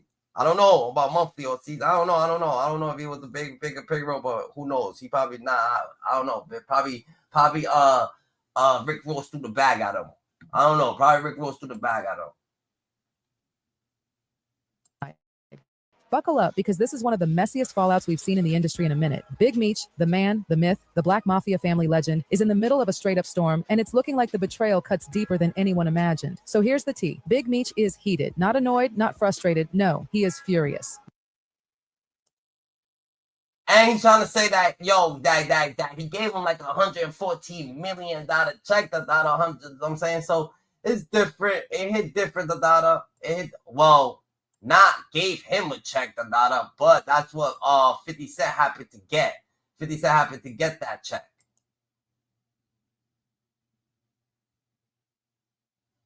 Rap music control a lot of people's views. So if you see our rappers, they kind of like smooth getting money. Them niggas was ghetto and broke too. Them niggas had to make their money not off rap. So let me explain something. Like, a lot of people think about Eminem and shit like that. This is one thing that a nigga need to know about Detroit. And it's not me being funny, because I actually like been down there every fucking state. I done traveled when I was 20, and I done been around. Look, man, that's a place that you don't want to go. You think that's the coldest place. You think that's the nicest place. It's not what you think. Now, I'm explaining something. If you look up the riots, did you know Detroit had riots? For sure. Who do you think we was riding against? We had. Yup, he couldn't get knocked on the drugs because Meech did not respond. The M charges were active, ongoing investigation in Missouri before Comer ever contacted them about the Suarez stuff. That's what I'm saying, GG. So if that's the case, like, why look, this is what I'm trying to say. Why is people still trying to push the agenda that Meech ratted on Cuffy, if Cuffy got himself knocked off? Cuffy is bitter. He needs somebody to blame. Knowing everything that he's doing, everything that he did, he don't feel that what he got was comfortable. Like, you know what I'm saying? That wasn't comfortable enough for him, so he got to blame his mistakes on others. You know what I'm saying? That's what is going on, that's what I feel. But at the end of the day, it's more or less that you could tell how niggas are if niggas change their persona. Big Meech's persona always been the same, Ain't like he over here, went on his St. Louis, on his Cuffy situation just because Cuffy's acting the way he's acting. He started fucking blatantly saying shit about Cuffy or something. No, he just let it be, So you could tell, when people is truth, they're more common. They just let shit go, Be like, yo, hopefully they gonna see what's truth, what's not truth, And everybody's gonna show their hand, The hand shall be shown. Factory workers, right? The workers. No. We went to riot against the martial law, and we went to riot against the Purple Gang, which was the mob at the time. So Detroit is one of them places where, like, yeah, you got the Russian mob around. They not running shit. It's a nigga running something. We done went to a riot with them. They had a whole neighborhood burned down by black people, bro. Okay. That was in the 60s. That's what a lot of people don't know about this bitch. Yeah, that's why I brought up the mobs and shit, because I need to know like a real history. I'm gonna tell you the truth. McGraw, Southwest. Once again, when you know where Big Meech and them from, the McGraw area, bro, is full of Mexicans. The Mexicans been bringing in that shit since nigga Coming Young went out of motherfucking office, for real. Detroit is a transitional place, bro. I don't even want to talk about it. Like back in the day, niggas moved this, then they moved this, then they moved that. And then you got White Boy Rick. You got because White Boy Rick, I feel like he was a kingpin and an informant. That's not true. I give you the game. White Boy Rick from my hood. White Boy Rick was around kingpins. Okay. All right. So what gives? So why you feel like Dawgface thinks that he could just talk about all these people, all these kingpins? Is he going for time, Dada? Is he just who the fuck he thinks he is? Now we're gonna get a little bit more aggressive, Dada. Who the fuck Dawgface think he is, Dada? The Detroit rap scene, man. It's the Detroit rap scene, bro. That's all that shit is. It's the Detroit rap scene. Like when you hear, you can see our rappers like Atlanta. Like that's the difference. They fuck you up. Only rapper that you might not see, and it's not no disrespect, is Eminem. Like you could see a Danny Brown, you could see Vezo, you can see a Peasy, a Big Shine, you can see all these people right here in your face. You can see a Dej Loaf, you can see all these people, Payroll, Giovanni's, you can see all these people, and they bring people like Jim Jones, they bring all the celebrities back and they show love. So that's the difference. He want to be a part of that, you know? Because first he was from Flint, now they saying he from Pontiac. I don't know what a nigga from. But at the end of the damn day, it's like you could be a part of anything once you just tell a person about yourself truly. You don't gotta come running people lane. That's one thing Detroit is big on. But he's doing like the Charleston White, the Orlando Brown type thing, Dada. It's a troll move. It's definitely a troll move. Right. You know, but he's playing their real lives. That's what I'm saying. If you're gonna do it correctly. Don't get to being one of them because listen, I remember, I'm gonna keep it real. It was a nigga who was claiming BMF, right? This some years ago. He was on the east side. And so Dawgface over here thinking that he's gonna do the Charleston White, thinking he's gonna do the Orlando Brown situation. But Orlando Brown, I fucks with Orlando Brown more than Dawgface. I'm gonna tell you that. I fucks with Orlando Brown because Orlando Brown, he's not bringing violence and shit. He's just saying shit. He's just saying shit he's seen, He done his nigga thing. You know what I'm saying? You see a stop sign, he's like, yo, that's the stop sign, nigga. He's showing you what it is, before. But you know what I'm saying, Dawgface, you can't be, you ain't them niggas. Yeah, some problems. All right, but they still at war. 50 Cent. Exactly, but nothing's about the ongoing investigation in Missouri was attached to the TC until after the fact that he was already under investigation prior to the ongoing. He was cooked regardless of the fact. I feel it, Dada. I feel it. He put himself. He had himself, Dada. Hot. You saying, Dada? And then just doing everything that he was doing, plainly just fucking working with these people or just being around these people, it made it even worse. It made it worse on his situation, GG. It made it worse. So 50 Cent is still going to war with them, Dada. So he's going to keep saying that, yo, Little Meech is on drugs, this and that. But he's only saying that shit, Dada, because he's trying to ruin Meech's sponsors and everything that's going on, Dada. You know what I'm saying? He ain't trying to let Little Meech live, GG. It's just different. Drugs. Calls out Rick Ross and Big Meech for not helping him. Rapper 50 Cent has ignited a firestorm of controversy after a series of explosive social media posts, accusing Lil Meech, the son of infamous drug kingpin Big Meech, of drug use and criticizing Rick Ross for his alleged lack of support. The drama unfolded when 50 Cent, known for his outspoken nature, took to Instagram to share a video of Lil Meech, who portrays his father in the Starz series BMF, appearing disoriented and slurring his words.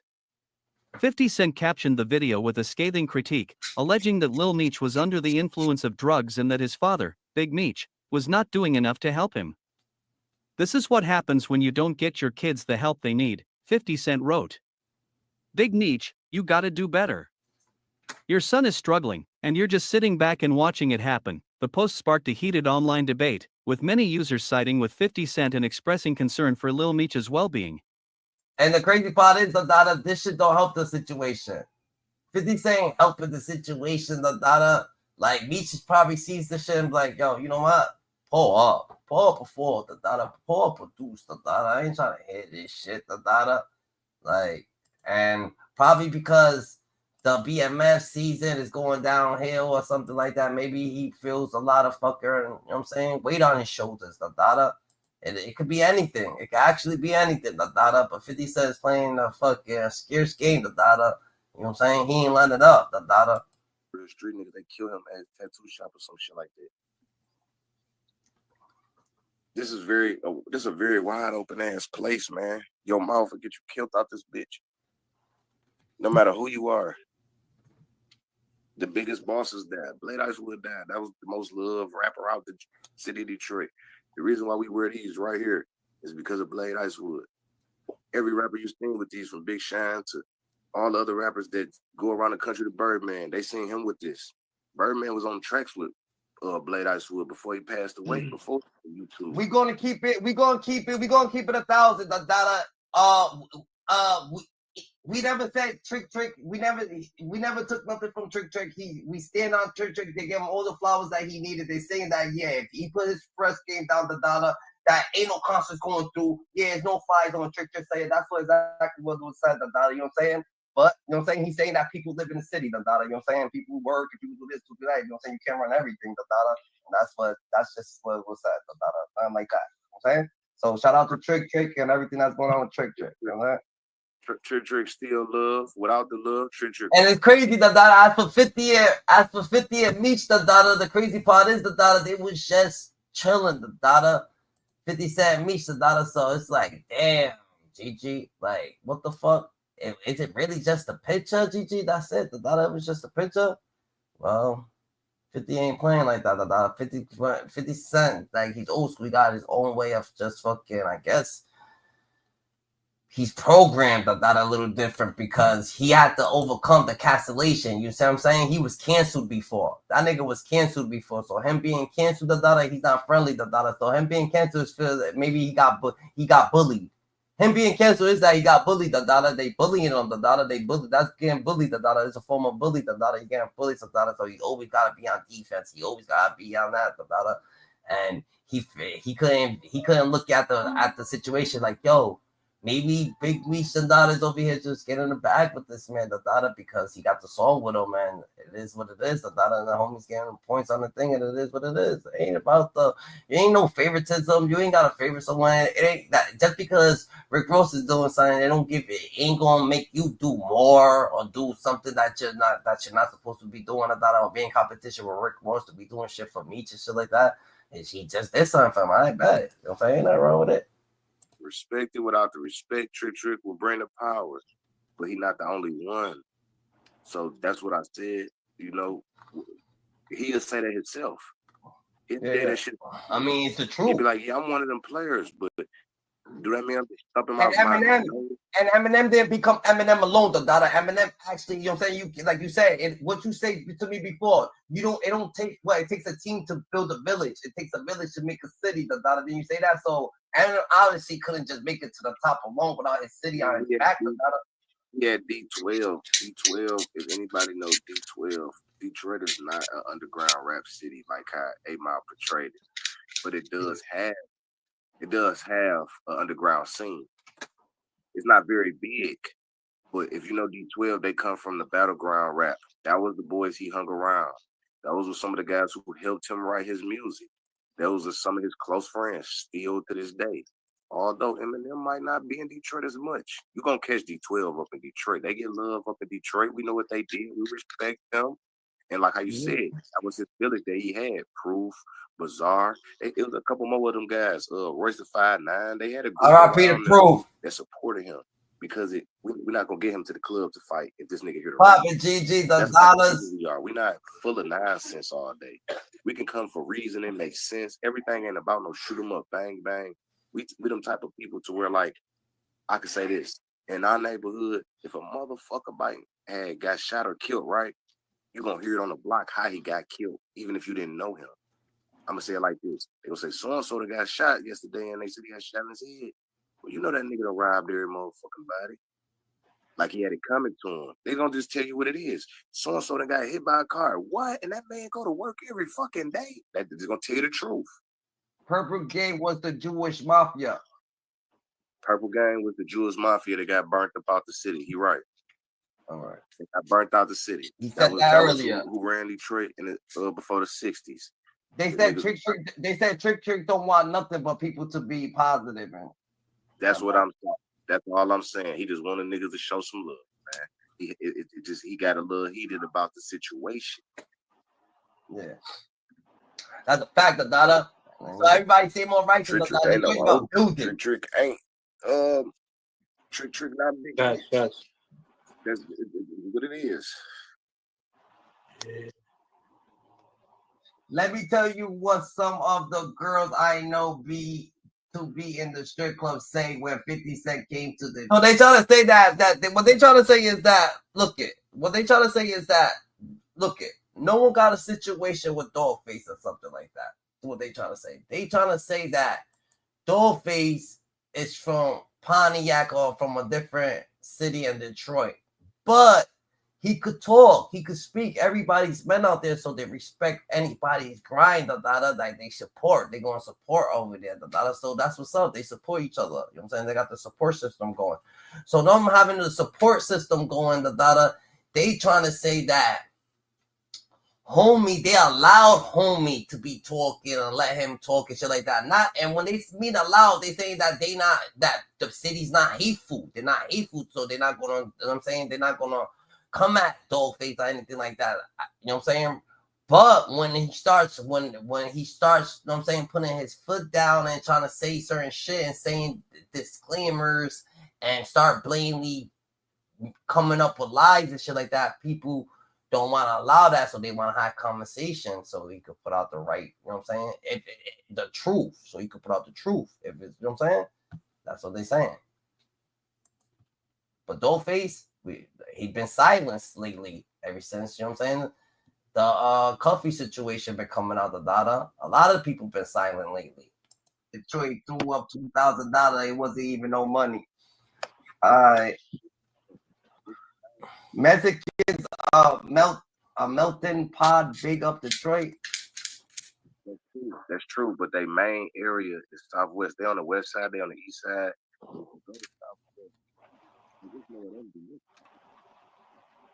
You covering up your mic, GG.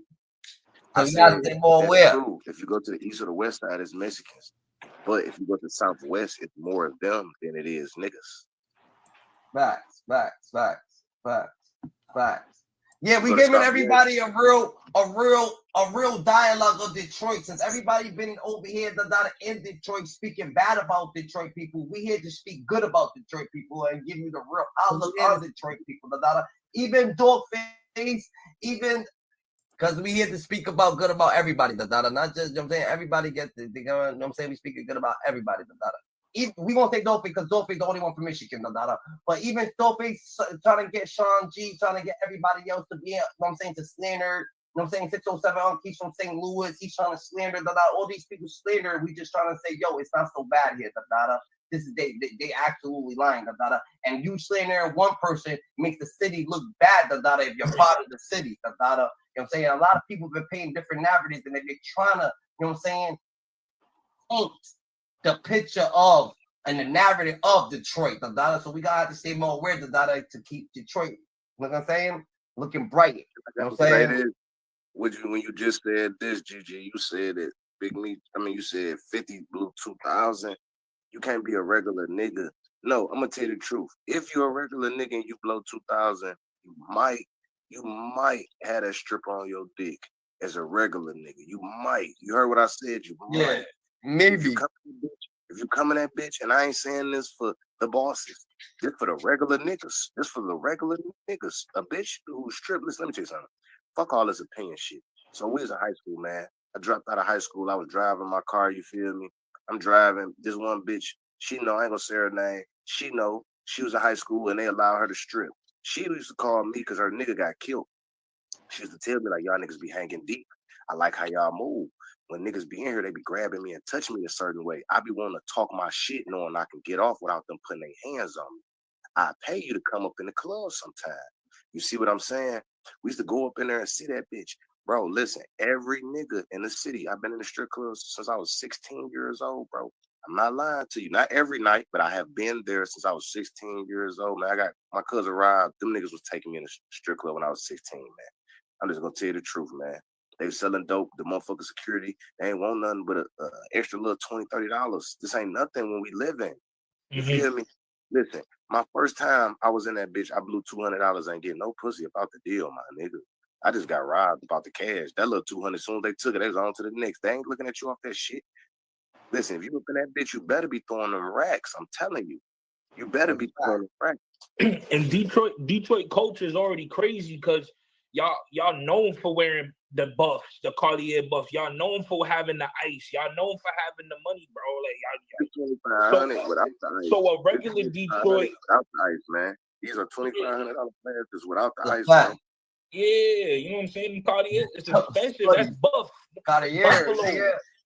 They said, but BMF was feeding Pontiac too, so they had their time to shine and get their money. You feel me? That ain't possible. I don't know every nigga pockets. I don't know every nigga business endeavors. But I said is you not gonna hear no kingpin come about a Pontiac and they serving Detroit niggas. That's what I'm telling you. Never said none of that shit. I said they could eat. Niggas get money. Niggas eating, niggas levels to this shit, but they're not over there, copy shit from you, niggas, You heard? That's a fact. They brush shoulders. But he's saying that no one from Detroit is going to Pontiac to get weight, More or less, people who's getting weight, is from the people who's getting the weight, Pontiac goes to Detroit. That's you see that on regular, but you won't ever see Detroit going to Pontiac to cop weight. You know what I'm saying? That's what you're saying. You're saying that the cops over there, they racist or not? They racist. Yeah, that's what I'm saying. I was trying to be nice. Yeah, nah, ain't no being nice. What the fuck? They racist over there. There's a lot of gears. They be snapping at the niggas. They be fucking foot off for no reason. Yeah, that part. Driving white black. We got a seatbelt on and shit like that. Right. Driving white black. That's what I'm talking about. Yeah, I know. I mean, we gotta be logic. They know what they doing, so we gotta understand. So we could tell them that we know what they doing, so they won't do it at least to us. You know what I'm saying? It's like I see what you're doing. So go around and go do it to another dumb man. Yeah. There you go, babe. You got it right. Point. I ain't living like that. We ain't living like that. We gotta live strong, so we're gonna show everybody how to be strong. You know what I'm saying? Right. You know what I'm saying? So if anybody wants, when I come into contact with situations like that, you know what I'm saying? They just gonna be like, yo, Uncle Real, get in place, or we gonna lock you up. Or I'm willing for you to lock me up. You know why? Because I'm willing for you to get the karma that you deserve, for locking me up for no fucking reason. Go ahead, lock me up. Guess what's gonna happen?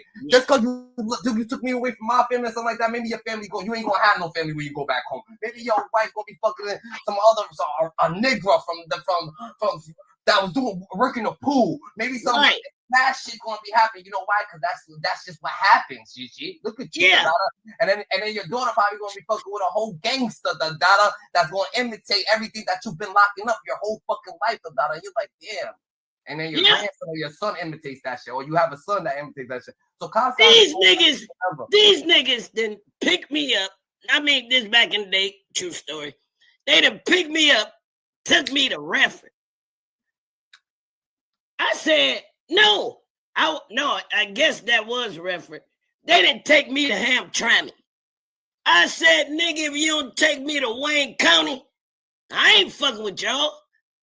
And then the officer gonna say, they want me to do fingerprints. I said, nigga, I pay taxes in Wayne County. Why the fuck you got me in Hamtramck? Them niggas, they did let me go. They held me for about 4-5 hours in the fucking car. But nigga, now, if I pay taxes in Wayne County, why I'm not in a Wayne County motherfucking facility, nigga? Think about the pot. Make it make sense to me. Right. That's a fact. Well, everybody got to know. You don't let them these people drag you around to different counties. And we speaking upon this because this all equals to what the fuck everybody's actually trying to push. The agenda that people trying to push. You see, everybody's not with tearing everybody down, and that's what it is, So if people get a better perspective on who other people is, then they're gonna acknowledge them better, So that's why a lot of people gotta get acknowledgement on Big Meech because actually he's a good person. And if people trying to tear him down, that means that they rather have it that way. Desert out there, they rather have it not living happy. They rather have it not glowing. If people was around and life was glowing and life is better and you're doing better, of course there's energy that's gonna try to tear it down because they can just come in the room and do that, because it takes certain type of energy to do that, and they wouldn't even acknowledge it. They think that they gonna get the money and then, oh shit, I'm gonna go in the room and I'm gonna glow. Nigga, you lame ass nigga, go in the corner still, nigga. You heard? You be in the room, but you have to go in the corner because you have no acknowledgement, Other people just trying to get the material things and think that that's gonna make them glow, but in real actuality, the person who Meech is the person that he is deep down inside, That's just what it is. I could tell, you know what I'm saying? So him being this type of person deep down inside that he's always helping and he's helping the community and he's always doing this. Of course, people don't want to see that because they want to help the community, but they ain't doing it. Big Meech didn't become the biggest fucking cartel dude in the world, because that's what he thought of it. He was just hustling. He was getting to the bag and he was saving it. It was just something he was doing. It was just an object. Money wasn't nothing. So when he finally had so much money, he's like, yo, we gotta spend some of this shit. Like, what the fuck we doing? We just saving that money. Let's spend this shit. But it was he spent it on the people that he spent it on the community. Yeah, exactly. What nigga you know that ran out the damn jet and took the niggas to Mexico? Did you see that? Did you see that Gene Deal situation? I just saw that, right? Did you see that? They try to say, and it's crazy, It's crazy, because. Like, how can you, like, why are you trying to slander what you're not doing, Because that's what they trying to do. They just trying to do certain shit, Like, how can you slander what you're not doing? So niggas are slandering.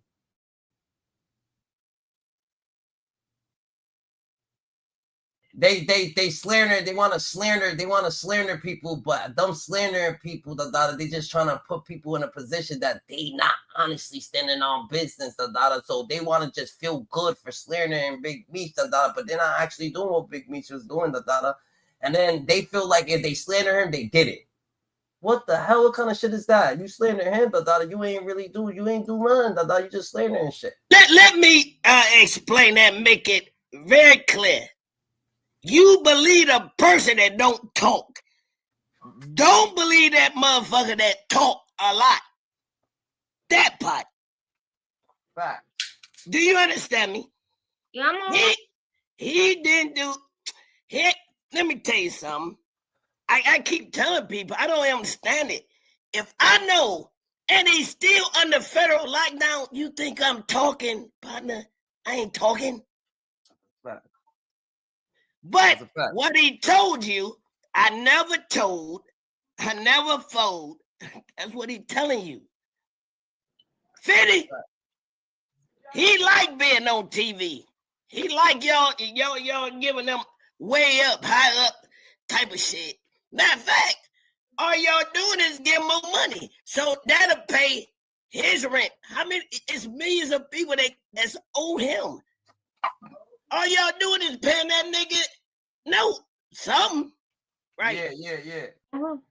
He could stop right now and he's still gonna be getting money because who he is. He looked out for so many people. There's so many people that want to hand up that favorite bag that he left. He don't even remember all the favors he actually gave to people. So all the people, them blessings, they right there. But guess what Meech is doing? Yo, guess what? I'm still trying to get my own bag. So I'm trying to do movie deals instead of just taking all the handouts. Like, it's not about money with Meech, I don't think, Meech, niggas trying to make Meech talk, and Meech don't want to talk, So Meech is going to keep saying he's broke, because actually, what he is doing, he already know how to get to the bag, but he ain't gonna tell you his formula to get to the bag. He didn't get knocked off for nothing that he did, He's saying, He's saying, yo, I didn't get knocked off for being flashy. I didn't get knocked off for doing this shit, The more or less, the more shit that. Yeah. Yo, what's good, bro? What's poppin', Ain't shit. What's the deal? How you? Pretty good. Just chilling, You know what I'm saying? So more or less. Oh, what you got? You got an input? I'm just rocking with you. You told me to pop All up. right, for sure. Yeah, for sure. So more or less, a lot of niggas is gonna fucking, a lot of people, they don't understand that Big Meech, the situation that Big Meech in, he don't want to speak upon nothing that he already been doing, because the shit that he already been doing, he's saying that he didn't get in trouble for, and they don't know nothing. The only thing that he got in trouble for, is shit that he actually had to speak upon, So he's saying, yo, why the fuck would I fucking talk about money or this or that, I already know how to get to the bag, So if I speak upon getting to the bag, that means I'm gonna show my hand, and I don't want to show y'all niggas how to get to the bag, or what's going on, with my shit situation, because I'm already kind of got all eyes on me and shit like that. So Big Meech is actually he's actually moving in a better way, you know what I'm saying? You feel me, Ada? Yeah, dude. That's a fact, That's a fact. That's a fact. That's a fact. We just hear her mom speak her mind, honestly, from a past fucking thing, but you know what I'm saying? This is just what it is, We get acquainted with the whole situation. And now that Cuffy over here, a lot of people were, what you feel about Cuffy? Ada? You feel like Cuffy snitched or no? I can't say that he snitched yet conclusively. I can't say that yet. No, I still can't say that. Alright. No. So you wasn't feeling what homie was saying, I I mean, you read was the feeling. paperwork. No, I read the paperwork. So it's not like that guy's just making up something out of his head. He's not. Because I read the paperwork too as well. And it's a part where, because for him to plead guilty, he has to plead guilty to like all of his crimes. And then these two guys, Rambo and Bub, Rambo Jones, Raymond Rambo Jones, and Derek Bub Clemens. These two guys were supposed to be one of the three people that did whatever they did to Theotis in front of the clinic when he was going to go for a checkup one day. So now, Cuffy was said to be in a car allegedly. And remember, they say that Andre Russia, somebody else pointed out the person. They pointed out Theotis, and then this is when all this stuff happened. Boom, boom, boom. But they said that Cuffy is supposed to be in a car down the block. So when Cuffy comes and pleads guilty to all these things, I guess I guess Bubs and Clemens and because they're not in his case. So I don't know how did they bring up Bubs, and was Bubs and them arrested? See, this is the whole nother thing that we have to run down that line, because maybe Bubs and them was arrested. Maybe they already know that Bubs and them already did this. Maybe Bubs and them already said they parts in this thing. Now, maybe you know what I mean. So we don't know the other parts with Bubs and with Rambo for us to say fully that Cuffy's doing anything. You see what I'm saying? Yeah. Yeah. Yeah. Oh, but you gonna say that he didn't agree, like he didn't tell on Bubs and them because they told on him? No. Or I don't know. I don't really know what happened with Bubs and them. Really, all we know is from this paperwork that this guy's showing us that I read on my channel. From this, it's the waiver of indictment plea, and it goes into when he's pleading guilty for his charges. So when he go into his charges, they also go into that he is also accused of forming. He's the one who plant the hit, like the murder, the same thing that Dirk is charged for right now. yeah, Basically, what he did the same thing. He had Andre and the but he and was there. He was on scene. they How did say they he know? was Like, basically on scene as well. They basically saying he was on scene as well, down the block in a car, in a that's waiting different. car.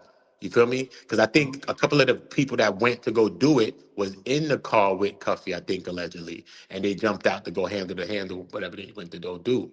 You see what I'm saying? So Yeah, now, so it's like, how did they come to find about this Raymond guy, and how did they come to find about Derek? Did they already bag them? Did these guys come out and confess for their own shit? And then you know what I mean? So we don't know exactly, but we know that when he confesses to his part and role in setting up that whole unaliving. So he's basically pleading guilty to that. But the death penalty and all of that is taken off of it. He has these two charges, which is a 924C and a 924J. And then both of those charges are collapsed into one count. So it's not like he has the two gun charge, which he does, but they collapsed them all into one count, which the government said this is to Cuffy Gatlin's benefit that we're doing a lot of these things. So they was talking about things that they were doing for his benefit, but they could be doing this because they just want him to plead guilty. and they could be doing it because he's giving information and he's willingly cooperating. So there's a bunch of loopholes where you could look at it, but so and nobody's So gonna be wrong. But I don't know. so does he still get to say? Does Cuffy still get to say that Meech got him locked up? If you Cuffy, yeah. If Cuffy says that, you know what I mean? If Cuffy says that, he's in the case, you know what I'm saying? And regardless of the fact, like I've never said Meech or him snitch, but regardless of the fact he's in this case, and Cuffy says that Meech is his unindicted co-conspirator in the case because Big Meech is said in the paperwork to have arranged the whole deal through Tammy using a proxy, Tammy, to go to Fidel Suarez to get him to give Cuffy a truck full of kilos in multiple quantities. You see what I'm saying? So while Cuffy is having a Frank's hearing, the same thing that I told you to read on the channel when I was there, while Yeah. he was having that Frank's hearing, he was trying to get a message out to Big Meech because they found out who the snitch was because Cuffy's the person who found out that Tammy is the snitch because Cuffy's previous lawyer, his old lawyer filed motions to suppress certain evidences like wiretaps and things that was used against him based on Tammy. And when they did that, filed the motions to suppress things, and when you file things on PASA, when you go to other parts of the case, you see attachments. And within one of those little attachments, her name, maybe her number, and all kinds of stuff was let out to the public. So this is how Tammy got outed as a rat. You see what I'm saying? So So, I'm not trying to cut you off or nothing. yeah. But so we don't hold a grown ass man accountable for his actions, and his mistakes that he is committing, because he's moving extra sloppy. Oh no, I'm not saying I'm not saying don't hold nobody accountable for their own mistakes. I'm not saying nothing like that. I'm just saying what Cuffy's view is, what Cuffy's point is that at the end of the day, listen, this is Cuffy's point. Because it's like me and you, bro. We friends, we homeboys. You know what I'm saying? So we can't sometimes see things like other people. So it's me and you, right, Riz? So boom, we friends, we homeboys. The police come run down, boom, they book me, whatever the case may be. Come to find out when they book me, shorty that you was rocking with the whole time is the one that actually locked me up. So when I find out that shorty that you was with locked me up, I'm trying to get the contact with you to the prison. I make my lawyer send a certified letter to your prison and send a letter. Gigi, before you skip right Right? there, let's not skip too Yeah. far. Shorty You that can't. we was rocking with. No, you was rocking, not we. I only deal with him because of you, nigga. It's only you. That's your shorty, your homegirl. You dealing with her. That's you. Cuffy says that he sent Tammy to go get the Two, Meech rights. 2009. She been dealing with him since like 2000s, bro. That's 2009 when they went and did that. Big Meech is already locked in jail, did 4 years of his 30-year sentence by now, bro. You understand? So by the time he comes into her life, it's only with the life rights and shit like that. That's why they link. He said he introduced me to her in 2009. So that So, Meech is already so doing he's not 5 years smacking already. it. I He's not ask that smacking question it. all He the don't time. get his I relationship. ask that question all the time. I ask it all the time, bro. I told you, if I ever spoke to Cup, I would ask him directly, did you get the goat throat? I want to know.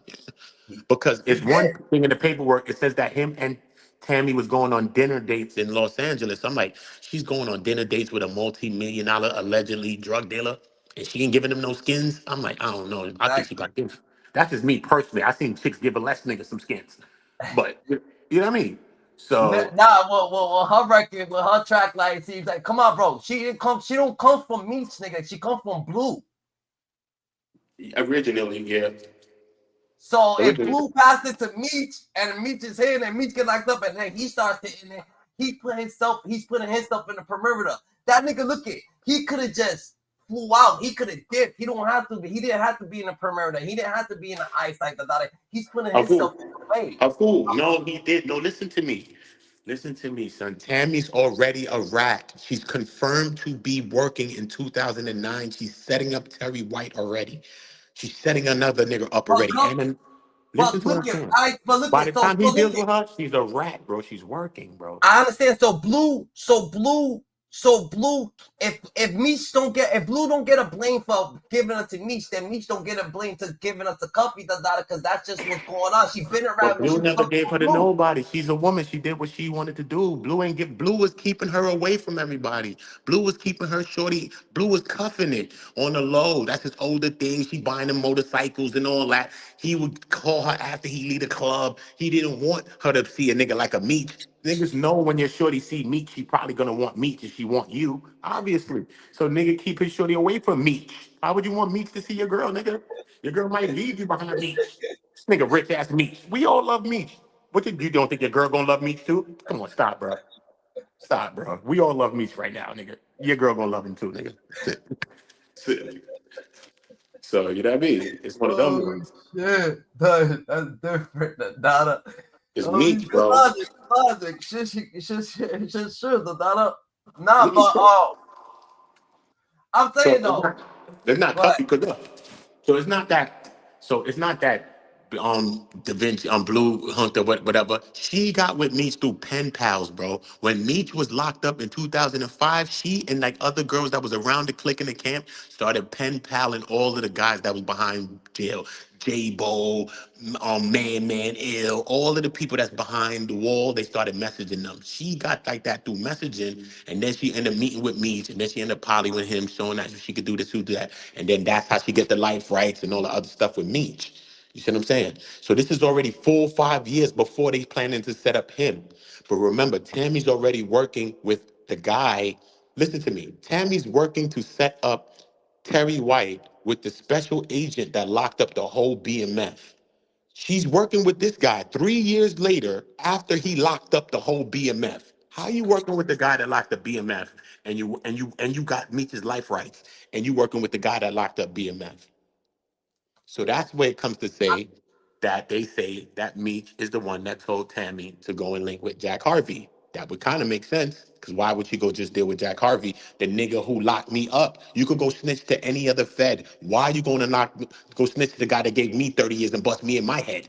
What are you doing? No, you don't go snitch to the nigga that gave me 30 years. Why would you? how did he? How? I boom. I boom. This is what I'm trying to tell you. That's why I'm trying to tell you that when Cuffy gotta take accountability, because if Meech never fucked with Tammy, then it'll be okay. Meech never fucked with Tammy. If Cuffy never fucked with Tammy, then he will never fuck with. Well, he'll never fuck with Tammy, You know what I'm saying? If you met somebody through a pen pal, you're in the fence, You meet someone through a pen pal, It's me, my obligation, to be like, yo, who is this person? He already fucked with her. He robbed the connect with her. As a situation going on. He could go his own way. But no, he Ooh, chose to fuck with her. ooh. Cuffy's choosing to fuck with Tammy. He No, just you got that wrong. You got that all wrong. Rob to connect with her. That's all wrong, bro. These things never not what happen. her. He took whatever the case may be. He took whatever the case may be. Because he probably Connect wanted to get some situation, work. but that was the cop shit. It was the cops product, wasn't it? Yeah, that was a deal that went through AJ Keith Cromer. Tammy, so Tammy important into that too. So everywhere he turns, Tammy got him locked up into this, bro. Is Tammy got him jammed up? Is did Big Meech know or not? But Tammy lined him directly and set him up. You're not thinking you're getting set up, bro. One day she's on the phone. Listen to me. This is how Cuffy came into the case. He says, Tammy, after she was working for free to lock up Terry White, she only became a paid informant when she was going to lock up Cuffy. Okay, this is how the shit work. So now when she's a paid informant now, but before this, when she's dealing with Terry White, she's already ratting, she's already working. This is like 2009. She been working. You say, yeah. She been working. She been working. So Cuffy just doing business. He's not dealing with no drugs and no dumb shit. He's just dealing with her with the life right shit because they got trying to get a deal with the dumb shit. So that's all it was. They end up getting a deal for $50 million with MC Hammer's brother is the one that was frontiering the deal. But when they were supposed to get their 20%, Tammy flipped scripts on them. And then Cuffy says, this is probably another reason of why she set me up because she probably wanted to keep all that shit that we was doing for herself because I put like 250,000 into trying to put together the script that we watching today on the screen. You see what I'm saying? Yeah. So Tammy is just the one that did everything. So people trying to say, did Meech do it? That we can ask that question, but that's gonna be a question we're gonna ask till we see proof. But Tammy did it for a fact, bro. You know what I'm saying? She lined the nigga straight, bro. So it's not like, but remember, you my man. I know you for 30 years. You know what I'm saying? Whereas you vouch for Shorty. Shorty also got your life rights, all that. And you's a stand-up nigga. And you just took 30 on the chin like a boss, bro. Come on, son. I already did 10 years in the feds. I did 10 years already for this. This your first time, Meech. I did this already. So we mans, bro. My daughter call you uncle. Come on, bro. It's mad layers to this shit. My brother, you was brothers with my brother too, Wani Magic, that died. Terry too. You know what I'm saying? So it's mad layers to this. So it's not like just he could just stop dealing with her. How? You don't think she's a rat? She's trusted by Meech. Meech is your man. This nigga's a stand-up nigga. Real ass nigga just took a 30 on the chin like a boss nigga. Even mafia members ain't take a 30 like that nigga Meech did. Come on, bro. You're gonna Yeah, ride out for the nigga. You're gonna ride for Meech, bro. You're gonna ride for him, bro. Mad people gonna ride for Meech, bro. And Meech but made a bad everything. judgment call with this But woman. He just made a bad judgment call.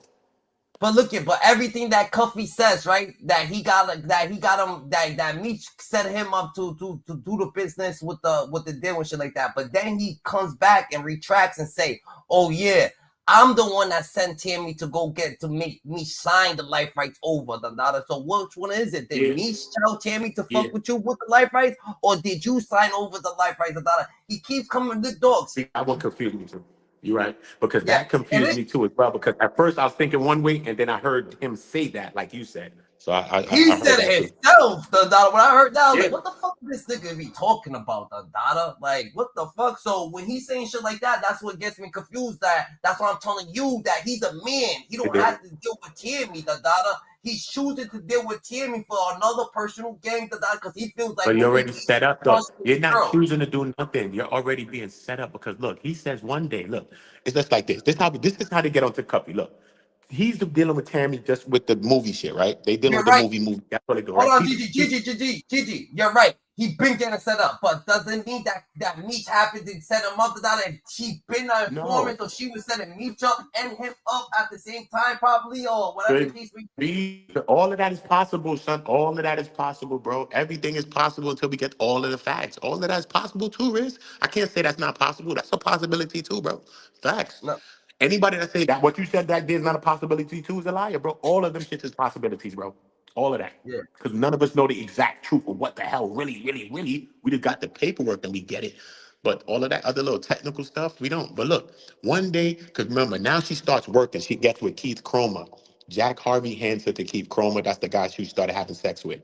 Now she's with Keith Chroma. When Keith Chroma's dealing with her, she say, look, what he says, yo, I want you to stay on board. Now you're gonna be paid now. You're not gonna be a cooperating individual no more. You're gonna be a confidential source now.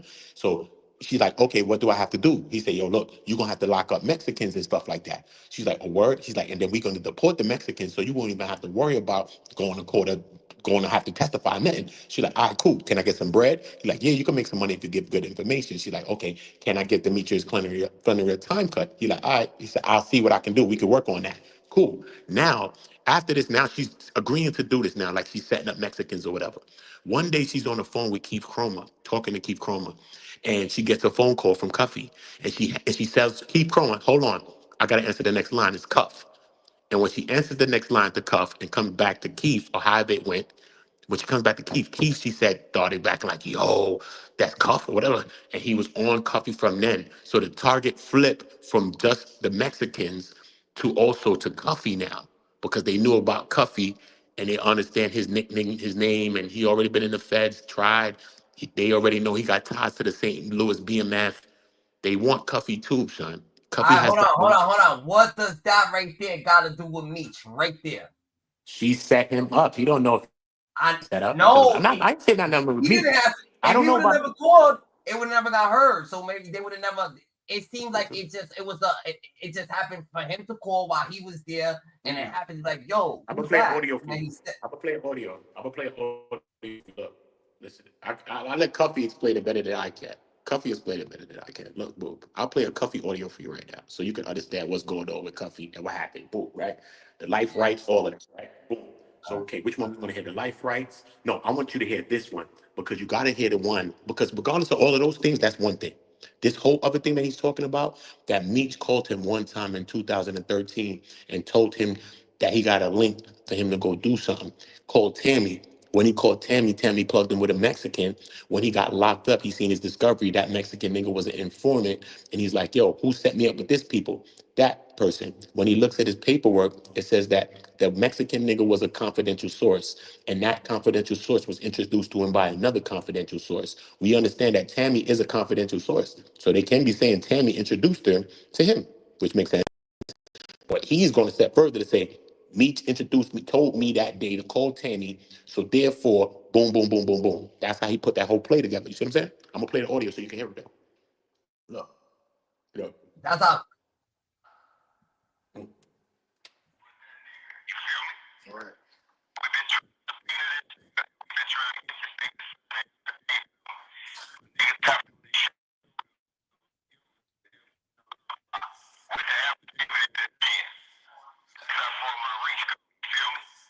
Yes. But nigga hit me and told me, man, I'm up here with this nigga, man. The lawyer put together the affidavit, sent it to my man for me to sign. The nigga refused to sign it. That's how you know he was there. He was in on it all along. You see how he said that? He said he just refused to sign it. This is the whole thing when he said that he sent the paper to Meech's prison for Meech to sign the affidavit to help him. He says the guy taps Meech on the shoulder in the yard and tells him to sign the affidavit for Cuffy. He says Meech denied sign that shit. Meech didn't want to sign it.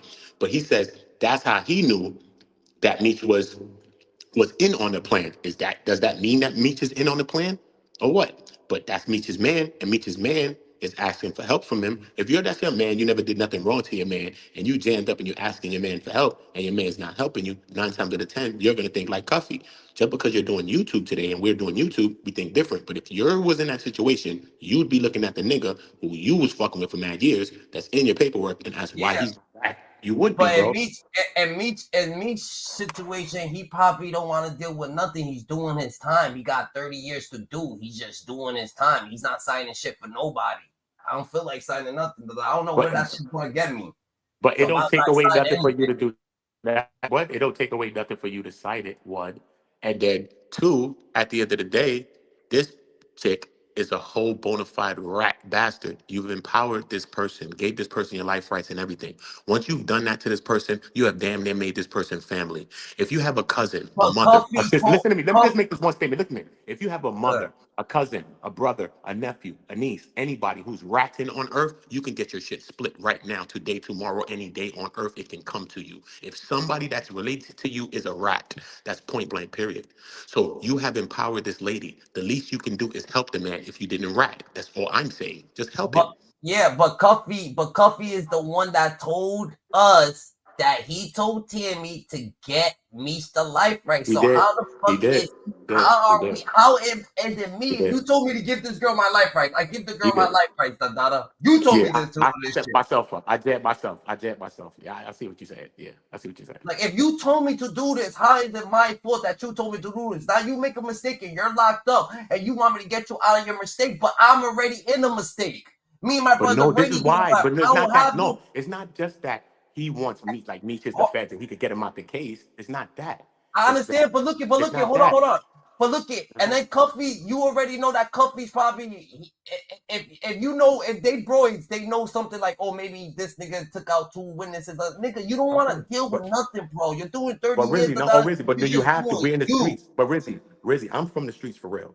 We're in the streets. We have to deal with street things, okay? You are in my paperwork. Listen, if we're in a jail, son, listen to me, son. Somebody was Shawshank Redemption. You in jail. Listen to me, son. If we're in a case, bro, if I'm in a case, not even I'm in a case. But all in my case is implicating you. Big Meech comes up before even Cuffy in his paperwork 3 times. They mention Big Meech 3 times before himself in his own paperwork. Then they go to say that Big Meech is the one who arranged this deal. Yet they about to give me 20 years or whatever they're trying to give me, but they're not even hollering at you when they said that you arranged a deal. When you arrange a deal with me and you, that's called conspiracy. When we conspire to do anything, that means we all get locked. That's how that just works. It's called conspiracy, bro. So I didn't arrange this deal. I never knew this nigga named Fidel Suarez. You met that nigga in prison. You met that in prison for monetary gains is what the paperwork says. You met Tammy. You told Tammy to get the keys to the whatever, to me, supposedly. That's what you said. So the least you can do is say, nigga, I never arranged for Tammy to give no keys to nobody. That's all you got to say, because that's what you never did, right, Beach? You never gave no keys to nobody. You never told Fidel Suarez to do nothing, and you never told Tammy to do nothing. So that's the least you could say. You don't have to say nothing else. You could say, Join I up. never told Tammy to do nothing. Just say that. Join up, join up if you want to say something, You feel me, though? But Talk, what you so the Suarez situation, the Mexican situation, that situation, that situation is a little sketch. I feel that situation. I get what you're saying with that situation. The sketch out. The sketch out. I feel like I just feel like, because where does it says that Meech set up the Suarez situation with Cuffy? Only Cuffy's the one that's saying this. Cuffy's the one that's saying No. The paperwork says that in the Frank's hearing that I told you to read. That same paper says that. I could bring it up right now and show you. That we read the data. No, but this is when you go down on the paper, it says that. It says that Big Meech is the one who met Suarez in prison and they got together for monetary gain. And then it says the affidavit further asserted that Big Meech, Flannery through Tammy, it says Flannery through CS1 arranged for Suarez to supply cocaine in multiple kilogram quantities to Gatlin. And I'm just telling you the paperwork out my head, and that's exactly how it's written, bro. They said that you told Tammy to get the keys to me. So at least you could do is just take that out the paperwork. So Cuffy's saying, while he's doing the Frank's hearing, he like, all right, cool. They got this rat bitch, but they got my man as the one that supplied the shit. And he's not gonna say he did that anyway. So I might have a leeway out this case because the case is already crumbling because Tammy flipping having sex with the agent and all that. And if Meech could say I ain't arranged nothing, then maybe I could get this whole shit flipped out. But when Meech doesn't do that, this is when the Cuff say, nigga, nah, what the fuck, nigga, you working?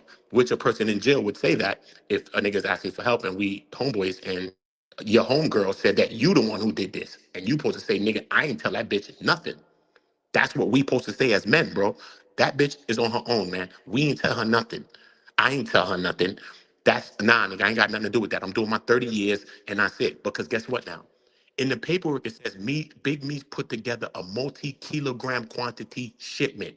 So that means Big Meech just got charged for 30 years and has put together a multi-kilogram shipment of cocaine from prison. That means that nigga's bigger than John Gotti right now. That shit never made news. That shit never made nothing. This nigga put together a whole kilogram quantity transaction with Fidel Suarez. That's what the feds say. That's not what Cuffy says. That's what the federal government has listed. That's what people went in court and testified to, bro. But Gigi, but you said that Cuffy came on the radio from the phone call. Mm-hmm. Well, you said that Cuffy came on the radar from the phone call. The phone call that's how that's how Keith Chroma. And the Suarez thing was before that phone call, wasn't it? So yeah, that's what I'm listening to right now. That's what I'm trying to speak on. Yeah. Suarez is like 2000. Suarez is 2005, 2006. So Suarez, look, Meech already knows Suarez for like 4 years by the time Cuffy meets Tammy. He already knows Tammy for like years, 4 years, 5 years. He already knows Suarez for like 4 years or 5 years by now. He knows both of them for 5 years already. He's already in jail for like 4 or 5 years in 2009. Because remember, he got sentenced in 2005. He's done 4 years by 2009. He met Suarez 2005, 2006 bid. He met him in Michigan, Clare County facility in Michigan. That's where he met Suarez. And Suarez got bagged with some drugs or whatever the case, some kilos, and he took the feds to trial and he beat it. That's what Cuffy says.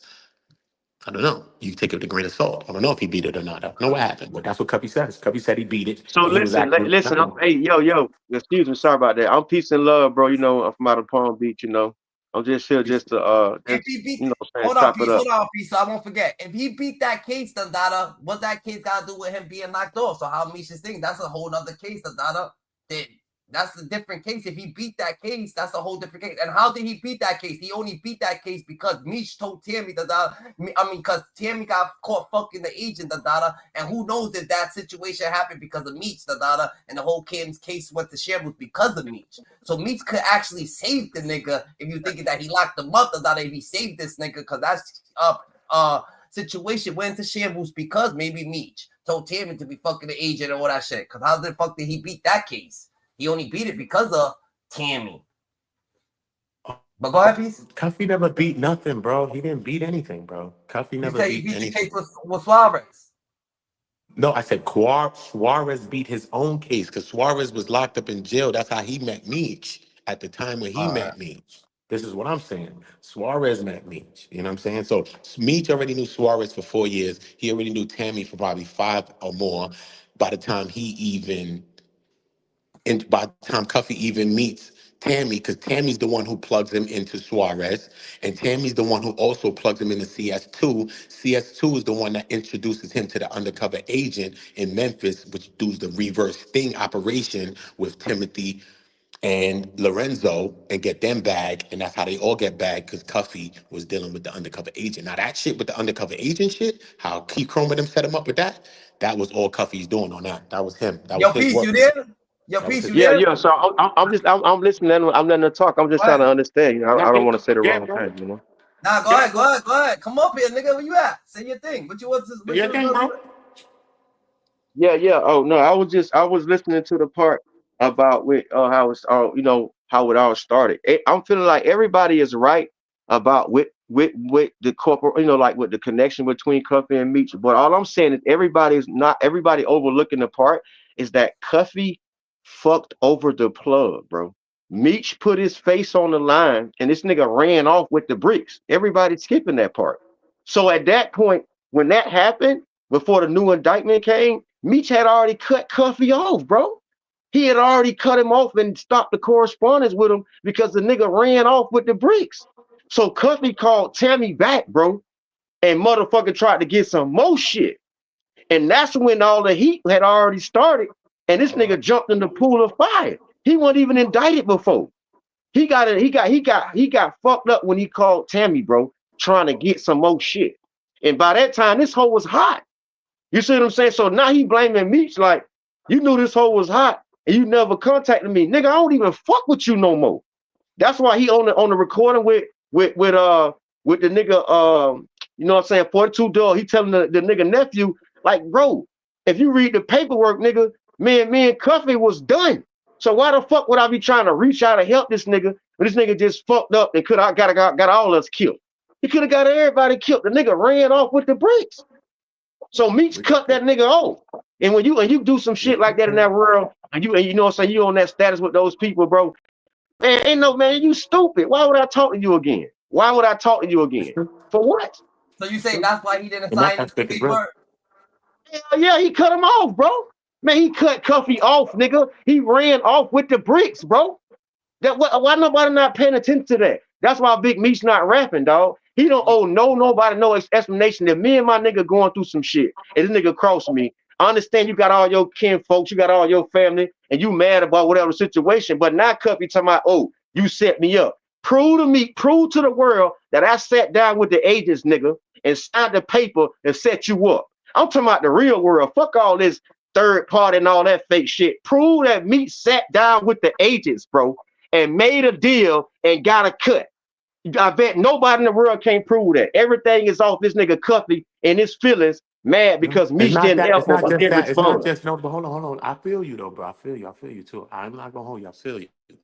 But it's not just Cuffy though, because what Cuffy be talking about being paperwork and it be things that people testified in court to.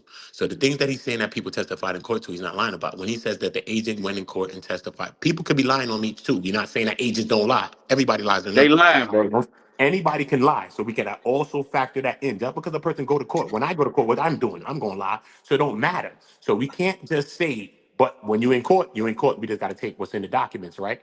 So the agent goes and testifies that Big Meech is aware of the deal that Tammy's doing, that Tammy wants to do, and that only thing that he wants is that his name don't be in no court sworn documents. Tammy's Okay, also saying listen, something like that too. excuse me, right? Listen, Yeah. dog, that's dog of common sense. He don't caught on, right? So that mean damn right, man, get the fuck on. I don't caught on at the end of the time. I'm not finna say that. Why would this man say that though? Why would he put himself in a situation and say, oh yeah, I know this girl hot? It's gonna get him killed. Long as he don't got nothing to do with that shit, he separated himself away from that shit. What the fuck does it matter? He ain't do it. No, This hoe got hot, and he knew about it. He knew about it. He supposed to told the dude. But why would I tell this nigga, fuck that nigga? He crossed me. But hold on, but Fuck listen him. to me. Listen. That makes Hold sense. on, but at the same time, right? At the same time, look. That Also, makes what sense. Cuffy has said. Listen to me. Also, what Cuffy has said. Whether you want to believe people or not, you can believe who you want to believe. That's what I'm saying. But also, what Cuffy has said has been backed by who? By Tammy herself. In the message that 50 dropped from Tammy, Tammy said that, listen, man. The question 50 asked her was how did she get onto Jack Harvey and all of that, and asked about Jessup, Georgia, and all of that. And Tammy's response to this is that when she first met Jack Harvey is because Big Meech told her to get in contact with him. So if Big Meech told her to get in contact, this is a rabbit hole, but if Big Meech told her to get in contact with him, that means that the first person that she ever set up was Terry White. That means that Big Meech knew that Terry White was being set up properly. Do you understand me? That's a whole rabbit hole. That's what Tammy said herself. So forget what Cuffy's saying. Now we have to challenge what Tammy's saying, that because Tammy's confirming what Cuffy said. Because Cuffy said that Tammy said that Big Meech knew about the deal, was aware, and Big Meech is the one that introduced her, told her to link with Jack Harvey, the guy that locked him up. Cubby said that. He said that the agent testified in court that Big Meech was aware of this as well. And now Tammy comes out last month, and comes out with the message and says that Big Meech is the one that linked me with him. This is around the time that he was in Jessup, Georgia.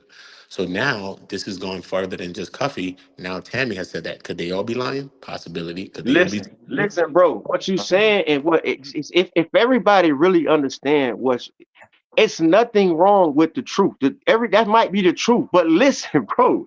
Everybody's still making it seem like this man owes somebody something. That's none of his business. This is a federal thing going on. This man got 30 years. All this paperwork is for fighting the laws to pass to get out of jail. He's going against the police on his own situation. Why the fuck would this man get into federal business, bro?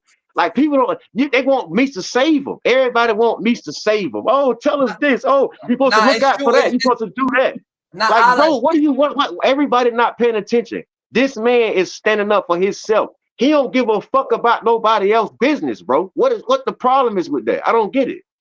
So I feel like it's true what he's saying, because I feel like it's true what he's saying, because look, if you said, yo, if he was my friend for 30 years, this is what you said. You said, yo, if he was my friend for 30 years, why didn't I sign the agreement? And now he gave the situation. He didn't sign the agreement because he wasn't fucking with them. He ran off on the phone. He cut him off. He cut him, bro. That's a good way to look at it too. You can look at it that way too. That's a good. He got a good view. He got a good view. I'm open to all views, bro, because I don't know the truth. We don't know the truth. But no, I'm saying if everybody that been reading the paperwork, they saying that. Views, so. But listen though, because everybody just want to run with their own view strong. I'm not on that. I'm unbiased, so I'm on either side like this. So I can listen to everybody's view and say, look, damn, that shit kind of makes sense, and that might go in my mind. And you know what I'm saying, and we start looking at this thing objectively. I'm not looking at nothing subjective. Cuffy not wrong. Listen, as a person from the streets, Cuffy not wrong, bro. We fighting the crackers. The crackers from the Bama. You know what's going on with the whole. Tell the people what's going on. But Meech being selfish, saying fuck them. I ain't telling you shit. Fight your own situation. That's why Cuffy saying. That's why Cuffy saying, nigga, you set me up. Nigga, come vouch for that. You ain't set me up then. And Meech saying I ain't saying shit. Fuck you. I don't owe nobody shit. He probably would have if he wouldn't have crossed them. Cause Meech, man, come on, bro. You really think Meech gonna just turn sour for bullshit? That ain't nothing to turn sour for. He got way bigger situation to turn sour for, bro. That little simple shit like that, man, come on, man. But I ain't saying Cuffy wrong, because this, like I said, it's like a personal homeboy situation. Well, I feel like you gotta come out to me. Niggas that's like brother type shit. You know what I'm saying? So it's not like two niggas though. It's also like two guys that's like bros that been up this shit. So it's bad layers to this thing, bro. But you know what it changed all relationships. That money has changed all relationships, bro. You know that. If you give people responsibility, if you're giving people responsibility and they happen to break their responsibility that you give them the dollar, he runs off. Like Meech ain't like 30 years, 2 years, 3 years. He's like, yo, I would have never did that. Why the fuck would I put my name on the line? So you're not putting me in business like you mean. I'm gonna put my name on the line. I think what happened was he paid partial of the fee think he paid part of the money, right? He didn't run off with everything. I think he paid him part of the money. I think that's what happened allegedly. If I remember the paperwork correctly, I think That he nigga paid ran him off with part 3 of it. bricks, man. That nigga ran off with But 3 did he pay bricks, him bro. I'm part of the telling you, money he or never not? Did he paid. pay him something? Nothing. Yeah, he never I gotta paid. go back in the paperwork. I don't know. 'Cause I could have sworn I was reading something And some where shit because like I knew that, they he was really like, negotiating. Because and some shit like that, you I don't know they know was if Meech, negotiating. and some shit like that, you don't know if Meech is actually trying to get a little bit of dollars, nigga. You know what I'm saying? He trying to conduct a little bit of business himself. How the fuck he gonna conduct any business if you running off, nigga? So he's like, yo, he was trying to But test you the still waters. can't. The But waters ain't and look, tested. this is what Meek is going wrong though. Any business he's conducting is through Tammy, and Tammy's already a rat. So what are we doing? Bro, She but What are wasn't we a rat. doing? Cuffy She said that wasn't She's a he a was rat. rat. She over. wasn't a rat. 2009. Nah, she We told her was. she's She Huh? a was. rat. 2009. She's a rat. She No, was. no, I ain't saying on that sense. I'm talking about when they're working with this agent, the new agent. She wasn't then. What They new age? hooked She's up been a rat after all that. before But this. She's been a rat all that whole no, time, I'm bro. not New saying that. agents and all that, No, bro. we don't, When no one, Cuffy comes in, that's knew that. 2012. No Cuffy one case knew is that though. 2012, bro. I'm Cuffy's saying no one conspiracy knew that. happens No one on, knew she listen, was a rat.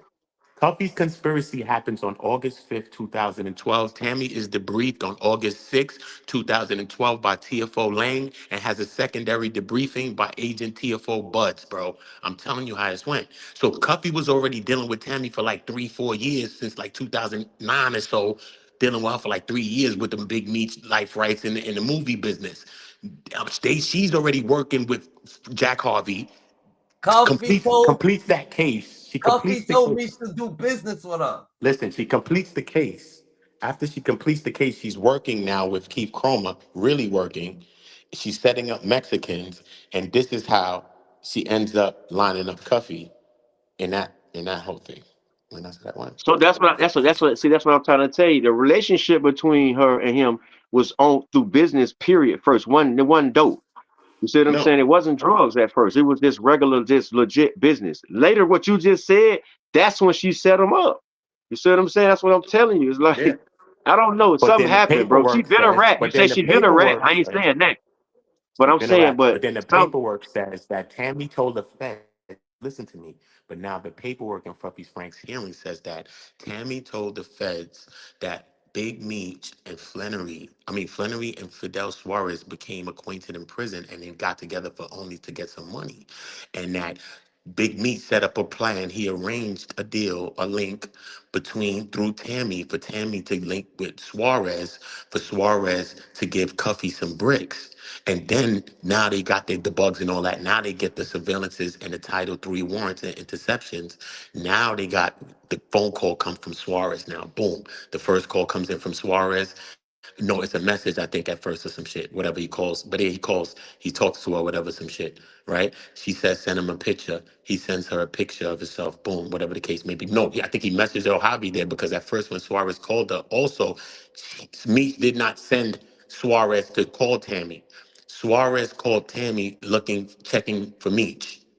Tammy said that both Cuffy and Suarez got in contact with her checking on how Meech was in prison because she was having his life rights and she was doing his power of attorney and all this stuff. So everybody that contacted Meech had to go through Tammy. So this is how Cuffy and But that's Suarez got in after the contact with fact. Tammy. That's what Tammy said. so, Nothing's bro. after. Listen. Everything So is at the same listen, time, right? bro. Say Everything say is at the same say time. all this right. Say all this right. Why the fuck Big Meech ain't locked up then? Why? Okay, show where Big Meech stopped this indictment because he's supposed to be indicted. That's So the what? question, I bro. don't get This it. is the question that Cuffy's asking, bro. This is the whole question that Cuffy's But asking they'll because show it. They he, said that you can't get yourself out of an this is the indictment. Cuffy. This is the It's this the is the thing first that thing. Cuffy's asking, bro. It's like Big Meech. Look, Cuffy's not even said in his own paperwork to be arranging this whole deal. No, he's only in this deal because two people came up with a plan and had another person named Tammy to bring him into it, and they was gonna link him and give him some keys in St. Louis. This is how he So comes into this deal. it's not. It's good to gossip like how Cuffy doing it, but what dog? We talking about police, bro. Like what a negotiated deal. Like where Big Meech got something to do with what he implicated from making his steps. Fuck everybody else. How is he in it to where it's benefiting him? Why he not indicted? What stopped this man from getting indicted? Who It he don't make sat down I sense. don't with know. and said that I'm It gonna do don't this make right here. sense. I'm gonna get immunity, or I'm gonna get a proffer or something, so No, I I can't can't get say indicted that. because he's supposed to be indicted. I can't say that, but this is the Meech's question that story makes Cuffy's more asking. sense. Because Cuffy says he's my Cuffy's story is unindicted confusing. co-conspirator. He conspired with Cuffy and Fidel and Tammy with them Olin. They conspired to do this drug deal. So All of them together. that man can still get indicted, man. That man can still get indicted. That shit ain't over then. What you mean? I don't What the know. fuck? I don't know what the. I don't know. This is why I just don't know. So I can't say That's this or that. crazy, I bro. can't say this and that because at the end of the day, That's all in crazy. the paperwork, it don't say Meek said nothing. It says this is what Tammy told them. So Tammy told them all this story in the beginning. They get this And warrant this now. bitch just lying, Now bro. they bug. Now Now look. he Now they can't bug get Cuffy's indicted phone. because it never happened. Now they So And bug. she No, it just happened, bro. lying, It bro. happened, bro. It's in the She paperwork. It lying, happened. bro. It happened. It's She in the paperwork. lying, bro. I just feel like Tammy just got everybody fucked up, bro. She got everybody in the trick bag saying words, implicate. It's just too crazy because Meech cannot be in that paperwork how you say he is and not indicted, bro. He Because I don't get he don't get a He's in pass. it, bro. He in it, bro. He in it. Just like that. Just Damn, that's straight, bro. crazy, man. That's scary, bro. Oh, I That's was scary. I know scared. I that was man scared as scared. shit. I will show you all the shit, bro. It's in the paperwork that's online, the free paperwork, the Cuffy Gatlin Frank's hearing that I showed on Riz channel. The regular shit is online, free, bro. You can find it, and if you go in it, and then you just go to because look, the way they do this is it goes to the memorandum, and then it goes to the factual findings. So this whole paper, the 32 pages, when it starts, they're showing why to the judge why they need the warrant to bug phone to do all the things they doing. They showing what their case. The whole thing is Tammy came and alerted them to a drug deal, a drug conspiracy between Flannery, Gatlin, and it says it just like this. Not Cuffy. It says Tammy alerted DEA Atlanta agents, whatever, to a suspected drug distribution conspiracy between Demetrius Flannery, Dion Gatlin, and Fidel Suarez. Okay, this is how it starts it. Then it says, this is the third set of factual findings. So once you find it, you just go to the third set of factual findings and you'll find this page that I'm telling you right now, word for word. And you're going to read it and say, nah, nigga, I know the paper. Look, right? So then it says, then it goes into breaking down the people who they're talking about, right? The first person that they talk about is not Cuffy. They talk about Big Meech. They said Demetrius Flannery is the purported national leader of the Black Mafia family and has been tried and sentenced and charged and sentenced for drug trafficking offenses and is currently doing 30 years in prison. Boom. So they telling you that Big Meech is doing this drug conspiracy while he's in prison right now, because this is in 2012. So Big Meech has done about what, from 5 to 12? Okay, about 8 years, 9 years. Big Meech has been in jail for like 9 years or so, 10 years or so, right? Boom, right? Big Meech is in jail for 10 years, right? Boom. So now the paper goes down a little bit more and it says, now the affidavit further asserts that, then they go to breaking down who Suarez is too. They break down Cuffy. Cuffy was St. Louis BMF. He already was tried for drug trafficking offenses in the Eastern District of Missouri, and he had already been sentenced to 120 months back in the days. Boom, boom, boom, boom, boom. And he had multiple ties he was an associate of Flannery, and he had multiple ties to BMF members or whatever the case.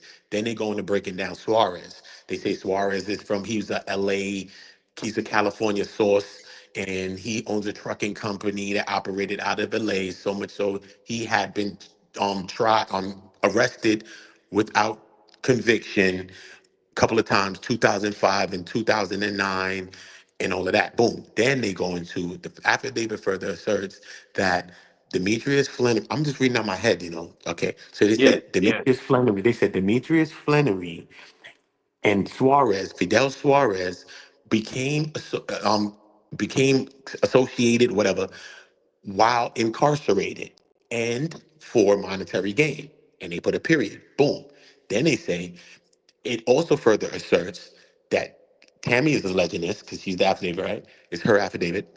She further asserts that the Flannery, it says Flannery arranged through Tammy for Suarez to provide cocaine in multiple kilogram quantities to Gatlin. And then they corroborate that with the first calls that Suarez was making to Tammy, because now his phone was bugged. Remember, they're all bugged now. So now he's bugged, right? So now they got the phone calls and all that from Suarez. So Suarez like, yo, man, listen, man, yo, man, yo, where's Gatlin at, man? Where's Cuff at? Where's Cuff at? Yo, listen, man, yo, man, I got the damn truck up here, man. You got the people waiting, man. Y'all got the shipment up here. You got the truck up here. He calls Tammy about 40-something times within like 20 minutes, messages and all that.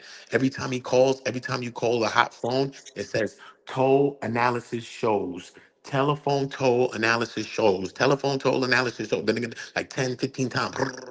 He's spamming the calls. Tammy ends up connecting Cuffy and him. She calls Cuffy, yo, Fidel looking for you. He like, nah, I ain't get no call from him. She ends up connecting them. Boom. This is August 5th. This is where the conspiracy starts. This whole thing is a play that's planning, but when the conspiracies start is when they connect them. Boom, boom, boom, and the whole thing goes on. This is how that whole thing played out, bro. Real talk.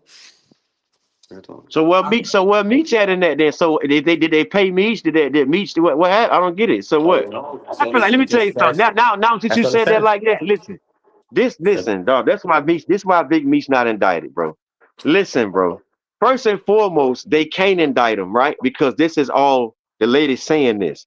You see what I'm saying? So this why he not indicted. Them two niggas, You can't the say ones that. that really, You can't say them, that. Conspiracy is listen, all about what wait. people say. Listen, But those conspiracy is are all about guys what that people say. those are guys that physically, like for real, like physically, we can hear it. You just said it. Physically connected and made the deal. So they said fuck Meech. I just feel like they said fuck Meech. What can they give him? I don't get it. Like what time can they? How much time can they gonna waste their indictment? It's not that. If they had Meech a part of this thing, you strengthen their case. You have a person that's doing 30 years right now that's part of a drug conspiracy right now. Imagine if the feds try all of this shit and saying Cuffy is St. Louis BMF, like they say in the paperwork, and we also got the guy, Big BMF, Big Meech, who's in this paperwork, and we got him here too. So we got this, him, we Yeah, got but him, and listen, him. listen. If it was for 200 keys, see that's what I'm saying. That dog in the feds, I've been there. Listen, that shit when they gave him no time. It's a dry conspiracy. It became physical when they made That the makes deal, sense. but he ain't got nothing to do with it. He got That's himself true. implicated in the whole situation, Donada. From the jump, I Makes feel like sense. Cuffy put himself in That's that it. situation. That's it. It ain't nothing they Nobody can else. really do to Meech to indict him, bro. He ain't physically made. He's not physically getting the drugs in the prison where he at and selling them, bro. That dry conspiracy shit that don't mean nothing, bro. That don't carry nothing unless it was a 200 keys. If it was 200 keys and me said, "Is it done? I want my cut." He dead. He out of here. He's done. If he would have said, "What my cut from the deal?" and they gave him that money, he dead out of here. But it seemed like this lady just putting speculation on the paper, bro, and putting his knowledge in there, what he know or bro, that shit is all gas. That's why If he she ain't put worried about nothing. speculation, how can you use her as speculation in the same sentence? You cannot use No, Tammy no, as no, no. I'm speculation in saying the same sentence. she's a bona fide She's liar, not a bro. I don't speculator. believe nothing she But say. she could be that. She's not, but she's not a speculator. She's not a speculator or a spectator. She's the person that's also controlling Meech's life rights and is doing business for Meech and have everything to do with Meech in his life. So that's not a person that knows him. She's the person that's running his whole life for four, Yeah, five, 6 years right now. but that's another level, bro. See, people they can't mix it together. That's a whole nother level. That's true. That's in the real world. That's true. That's a legit world. That's a Yo, legit. That's on paperwork. what Timmy That's does, family, it bro. don't have nothing to do with what Big Meech, what Tammy's doing, the data. Cause if No, No. bro. it No, don't have nothing to do no. with Big Meech, cause look it, All right, she's if doing it for Big Meech. She said no, she but she's told the doing it for agent. cup. Hold on, She hold on, hold told on, the real quick. agent, I want to get, before she But started working, she told the agent, I want Her to get Big own, Meech a time cut, bro. She's doing it for me. she's or working Bro, with I'm not Cuffy. saying she can't be doing it on her own. I'm not saying she can't be doing it on her own. I'm not saying, but this is what she told the agent. But she's working with Cuffy. She's working with Cuffy to be working with Cuffy, and Cuffy told us that he told her to work with Big Meech to get the life right. So Cuffy wanted Yeah. that initiated. That's what he wants initiated. No one wants that initiated for Cuffy. So Cuffy's working with her for his own personal wealth, for his own shit, to get Big Meech to think. But he thought that maybe she was gonna flip on Big Meech, because she's a regular scandaler, and it didn't work. She didn't flip on him. She didn't just go with him and go live and do the Big Meech season with him. That's where she didn't want to be with him, probably. and don't look, but Cuffy showed her that. So as a human being, and she feeling like, damn, this nigga really don't fuck with Big Meech like that. But she got her own feeling, and she felt that this nigga don't really fuck with Big Meech like that. You know what I'm saying? So now she like see two friends that supposed to be tight, and she not understand that Cuffy really don't even fuck with Meech like that. He showed her that. And He Meech don't showed her fuck, that flaw. and Meech don't fuck with her like that because he's going back home to his girl. When he gets home, this is some pen pal shit. So how does it work? How is it actually working when he's the one that he's only? Of course, he's gonna stay with Coach. She got my life right, GG. I gotta be cool with this girl. She got my life rights. But the only reason I signed over them life rights is because Cuffy wanted to talk about this deal, $50 million deal, or $150 million deal, whatever deal Cuffy was talking about that made me sign over my life rights. Now I gotta stay acquainted with this girl. I can't do nothing but stay acquainted. It seemed like once again everybody was trying to fuck Big Meech over. This like before he got indicted, bro. This shit just life. He's just the kind of person that his heart too big, dog. His heart too big, and in the end, look, he ended up getting fucked over, man. That man ain't studying nothing. That man is some more shit, and he don't even know how he got in it by trying to like help a bitch. Now he getting called a rat because this nigga done got himself fucked up, and now his name all in it, but nobody can't prove that he sat down with no agents and said, "I want to work with y'all to get out of jail." I don't get it. You can't play games like that, bro. You got to prove that. All this talking and all this, that shit is nothing, bro. Anybody can put on some shit, words, and No, lie. and it Where just this stamp it at? can't be proven. You can't listen to me. That's what I'm saying. That's why to the people that say this is a rat and that's a rat, and he or Cuffy's a rat, it's crazy because it's just I so can say crazy that that you he ran can't a really play. prove that. You can't really I can say prove Cuffy it. ran a play. Can't He ran prove a it. play. It didn't work. The play I didn't can't work. It prove it. backfired. So now he wants to scare. I can't prove it, bro. He's I feeling can't. bitter. Nah, it's Yeah, not. All he's we can feeling do is bitter. just wait in That's why time. If it's that's something why to he telling this prove, story. That's why he if it's telling the something to story right prove, now it'll come out because in time, bro. you know If it's something to prove, it'll come it out in ain't. time, bro. You know what I'm saying? Trust me. Like it's one of them things. Like if it's something to prove, it come out. But Tammy seeming like she want to come out and sell something, so it's gonna come to the point that do people believe Well, Tammy or don't they? Because she's let gonna me come tell you out what's and speak let and me tell shit. you what's gonna And end if up she could happening, bro. imagine, she could prove something. Imagine she could. That'd be crazy. The agents that's on this whole It has case, to when they go. retire, they're gonna do an interview and watch what happened. I guarantee that this Ain't girl nobody talking Tammy about this. played Ain't all nobody of them. talking about this. Nah, Tammy's gonna be the only one to talk about this, man. All right. Listen, ain't nobody gonna When? talk about It's this, gonna be man. First of all, credible, bro. 5 agents was When fired she's and going to one talk was about it? indicted. Listen, 5 agents in this case was fired and one was indicted. This was serious business going on in this case, About bro. that pussy. Tammy About got that pussy, 200. boy. Tammy got $212,000 worth of money that she ain't do nothing for. She was having sex with the agent. Yo, bro, it's mad things going on. She was lying to the agent. They said Keith Chroma told her to lie to the agents, all type of stuff. So You don't know what I'm say that saying? Keith Chroma couldn't have lied on Meech. You can't think that he ain't lied on Meech too. He's an agent as well. And he was lying. Keith was lying too. So everybody could have been lying, bro. Niggas could have lied on Meech. Niggas could have lied. Tammy could have been. Bro, anything's possible, bro. I'm telling you. So the whole thing is that Tammy's gonna be one of the only people to speak, bro. And when Tammy come out, regardless if you think or not, Tammy's living paperwork because she was in that case, and she got transcripts of her own life, bro. She knows what she said. She said her shit in court, all type of shit, whether you want to believe it or not. Because I said we lie in court too. But I'm telling you, when Tammy come out, a lot of people that's running with the big meat is a rat thing. Telling you, son, they're gonna put their metal to the She gas to said the a lot of gears, shit. bro. Look, she Watch, said a lot of shit. She watch. said a lot of shit, but she said a lot of shit and just name drop Big Meech. Like name drop is something that is a whole different situation of saying that he's committing crimes or he did this. What do you Just mean? No, because she didn't name drop. That's not name dropping, bro. I'm from the streets, bro. She didn't just name drop Big Meech, bro. First of all, she owns it. She this rights and all that's in the paperwork that she has the power of attorney. All these things. She's not name dropping someone. And first thing that she came yeah, to them and told that's them, name drop. listen, no, it's not no name drop. She came and told them about a drug conspiracy between Demetrius Flannery, Cuffy Gatlin, and Fidel Suarez. That's not name dropping. That's called snitching, telling them niggas about a conspiracy that these niggas is supposedly doing. That's what the hell she did. She ain't name drop niggas. Yeah. All That's what right, she but did. she ain't saying that. She She tried to ain't saying line me niggas up. snitched up. So She ain't saying me basically, snitched up. everybody, she lined up everybody in. It's either she lined up everybody by herself or she had help doing it. That's it. But because she lined up Cuffy, she lined up Fidel, and she damn sure lined up Meech too, somehow, some way. Dog, Oh, So listen, no, true fact, no, true facts that she I lined up feel like Meech it's true too. facts that Meech did hook her up with all his friends or whatever, but I don't think he did it to set him up with no dope, bro. She did that shit on her own. I ain't saying like, not talking about to set him up as like police shit, but the drug deal, yeah. But he ain't So know. look, it was too He easy. didn't know, bro. It was but too peep it though. easy. It was too So easy. She called him, and he was eager. He was moving crazy. You gotta understand that man gotta be held accountable for his own mistakes. He's a grown ass man. he wasn't moving crazy, bro. Don't say he was moving. He wasn't moving crazy. He was dealing with her, and she was dealing with the agent because she was a rat. And then she put the agent onto him because she was hung up. She clicked over the phone, and Keith Promo was talking with her. 'Cause remember, he was damn near beating and having sex with her. He was always by her house 6 days a week, right? So boom. So automatically he was there. Keith was there when Suarez called. When Suarez on his third call. Listen to me now. Let's think about this now. This is something I And have he to ask.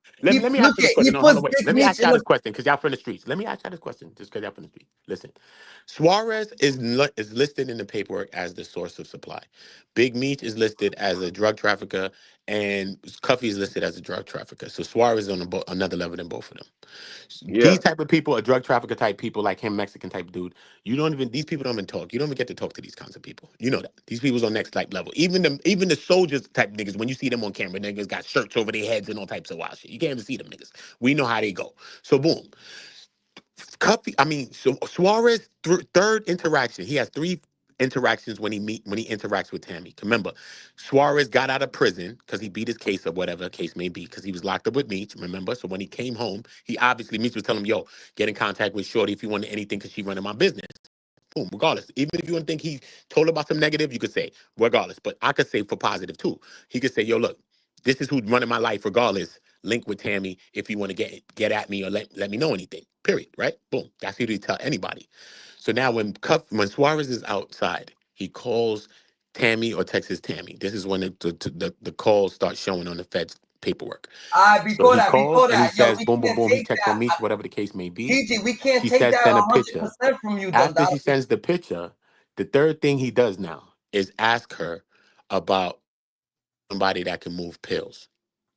Like, why would a Mexican plug source ask a square from Delaware anywhere? She's a square. She's never been charged with nothing, never been nothing. She's a square. She's a regular chick. She's a business type girl. Okay. Why would Suarez ask her that if she could find anybody, or does she know anybody that can move pills when Suarez is a plug? He's been selling drugs for how long he's been doing it, and he can get anybody to move pills for him, right? But he asks Tammy, does she know anybody that can move pills? And when he asks Tammy this, Tammy's either in the car with Keith Chroma or on the phone and connects him into the call. So Keith Chroma hears Suarez asking for the pills You and said it. tells You Tammy, said it. say yes, because he wants to link probably Suarez with CS2. So he put himself in that predicament calling her. That's a random call. He didn't have to call her in that time. He would have called her 5 minutes This later. dog, let me tell you, this is all like dirty work. That's why Big Meech ain't get indicted. Cause he fucking the informant. Everybody's overlooking that. He probably could have got indicted. He got spared because of that situation. He got them the lady fucking the goddamn the agent, man. That's why the case went to shambles because of that shit. He can't fucking. So this why Big Meech ain't indicted. That's why Big Meech is not. So what? How much time Cuffy got from this case? Then did he get indicted? Did he get time from this case? 27. He got no nigga. Well, Cuffy got indicted for killing 2 witnesses or some shit. So wait. So what about this indictment right here? Is he indicted for this? Did he get time for this case? Nah, I don't think so. He didn't get no time for this case? No. Dog, listen to me. This nigga is crazy, bro. Wait a minute. So this nigga doing all this. So he don't even understand that all them could have got fucked up. I think he got time for a gun and like 2 bodies. Or maybe just a gun. Maybe just a gun or some shit. Some drugs or something. And the drugs and shit. Man, dog, this man, so he's stupid, bro. So this why Big Meech not saying nothing, because he could have got indicted, but the case went into shambles, so everybody's safe. So what is this nigga talking about? I don't get it. Like, He don't understand that all of them was fucked up and the case went to shambles. That's why everybody's safe. So why he saying like Big Meech did something? Big Meech is in the same situation he was in. I don't get it. I don't know. I don't see where I feel like it's a bunch of look at this nigga ain't take accountability for him fucking up and fucking with Tammy himself. He was doing Yeah, bro. with Tammy. He said that he sent Tammy to get the life rights from Big Meech. He was cross anyway, bro. He was cross. He was a cross ass dude. I wouldn't. That's what I'm saying, bro. You want pity? You a cross ass dude, bro. Man, nobody ain't got time. You got these cheerleading ass dudes because Big Meech's name in the paperwork, but then you ain't telling the people, man, when I cross that nigga, man, and all that on the real man level, he fucked it up. Like, bro, nobody don't want to hear that shit. Cry real. Cry to the people that want to hear that shit. Nobody don't want to hear that shit. So you make me sign my life rights over, right? And then you get yourself in a situation that now you already got me in a situation, bro. Cause you told me to sign my life rights. You thought you was gonna be doing business with this girl. Now I got right. And she told him. And she told Meech. And she told me, you don't think this cross ass bitch told Meech that? You know this lady wouldn't have told that man that shit, bro. And then he automatically like, damn, man, this nigga trying to motherfucker undercut me and put more percentage his way than, you know what I'm saying, than my way. That's what I'm saying. That's the same way God bless the dead with Alpo and Rich, bro. I'm telling you, dog, that shit crazy, bro. You can't do that, man. You can't do that. When a person be that loyal, you gotta match their loyalty, bro. You can't do that. Yeah, man. yeah. So I feel like more or less that the nigga he just was moving wild. Then he called her and the agent was just on the side of her because they was fucking. So he was just happened to be on the side of her. He's like, who's that? He's like, yo, that's Cuffy. Like, oh yeah. And then that's when the whole play started that he was going to get indicted or something like that. But he didn't even get. I don't know what happened with that case. I don't think he got in trouble for that case or some shit like that. But you gotta understand that was off the record. That was off the record. That wasn't a court order call. That wasn't surveillance call. That was a regular call to this lady that she ran an agent that she fucking. That's inadmissible. You can't even use that. You can't take the case. You can't take the case in the matter of your own hands and do that without letting the higher people know that you even must doing this shit. That shit don't even work in court like that.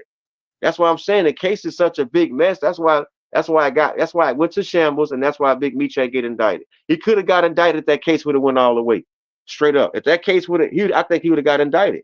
What makes him not get spared from the case? What, her? She can't. She already implicated Big Meech, the head of that little conspiracy. So that means really up on the indictment still if they was to come and indict, because he the only one didn't get indicted. So he can get indicted, my nigga, and tried for that whole case by himself right now. Right now, he can get indicted and tried for that case right now, bro. By himself, right now.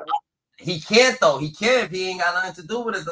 He ain't worry about that shit. I'm saying they can't. They can waste their time and say, man, you played a part in it by orchestrating. They can waste their time, but they didn't want to waste their time and go out there with such small shit to the point where he might get his time concurrent. And then look, it's this guy added on to his sentence. What are you gonna get? 30 more years? He can't.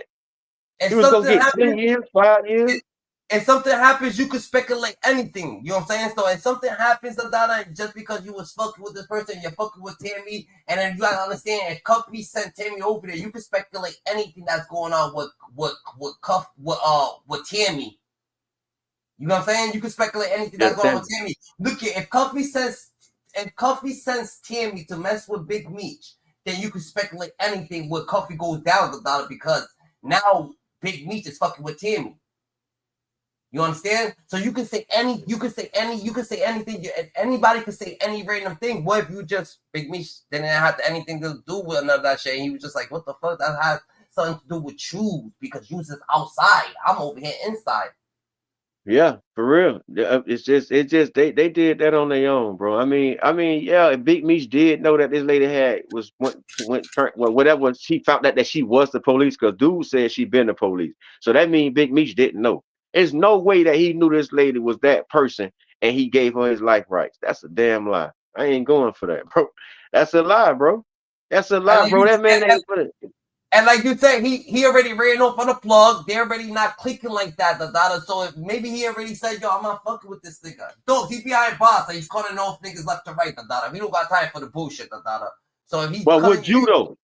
Well, would you do? That's what I'm saying. People don't understand when you a person like that of how they putting Big Meech on this caliber, because we don't know, we never met him, but they putting this man some type of like he's some type of fucking statue or something.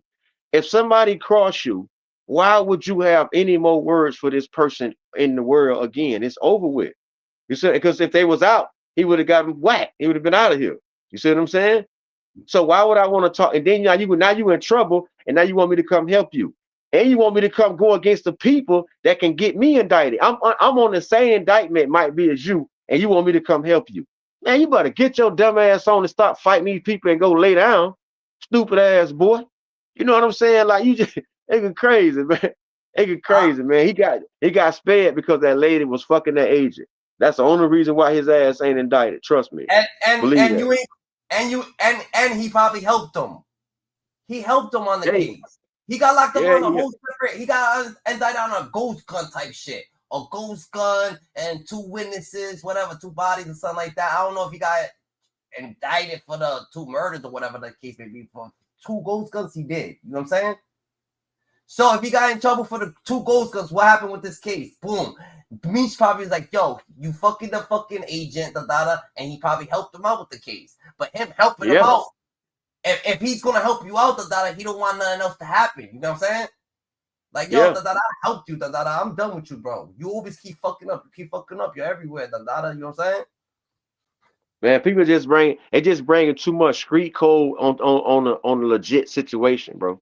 You know what I'm saying? Meech using his head as in like, bro, if we going by the books, I ain't do nothing wrong, bro. I did not sit down. I didn't make no statements. I didn't do shit. So what are y'all worried about? Now we got inside conversation. We'll keep the internet going. Then y'all can do all that all you want. Y'all can have y'all fun. But on black and white, that man did not make no deals. That man didn't meet with nobody. That man ain't never said nothing about nothing besides fighting his cases with the laws that change in the federal system. That's the only thing he got black and white on.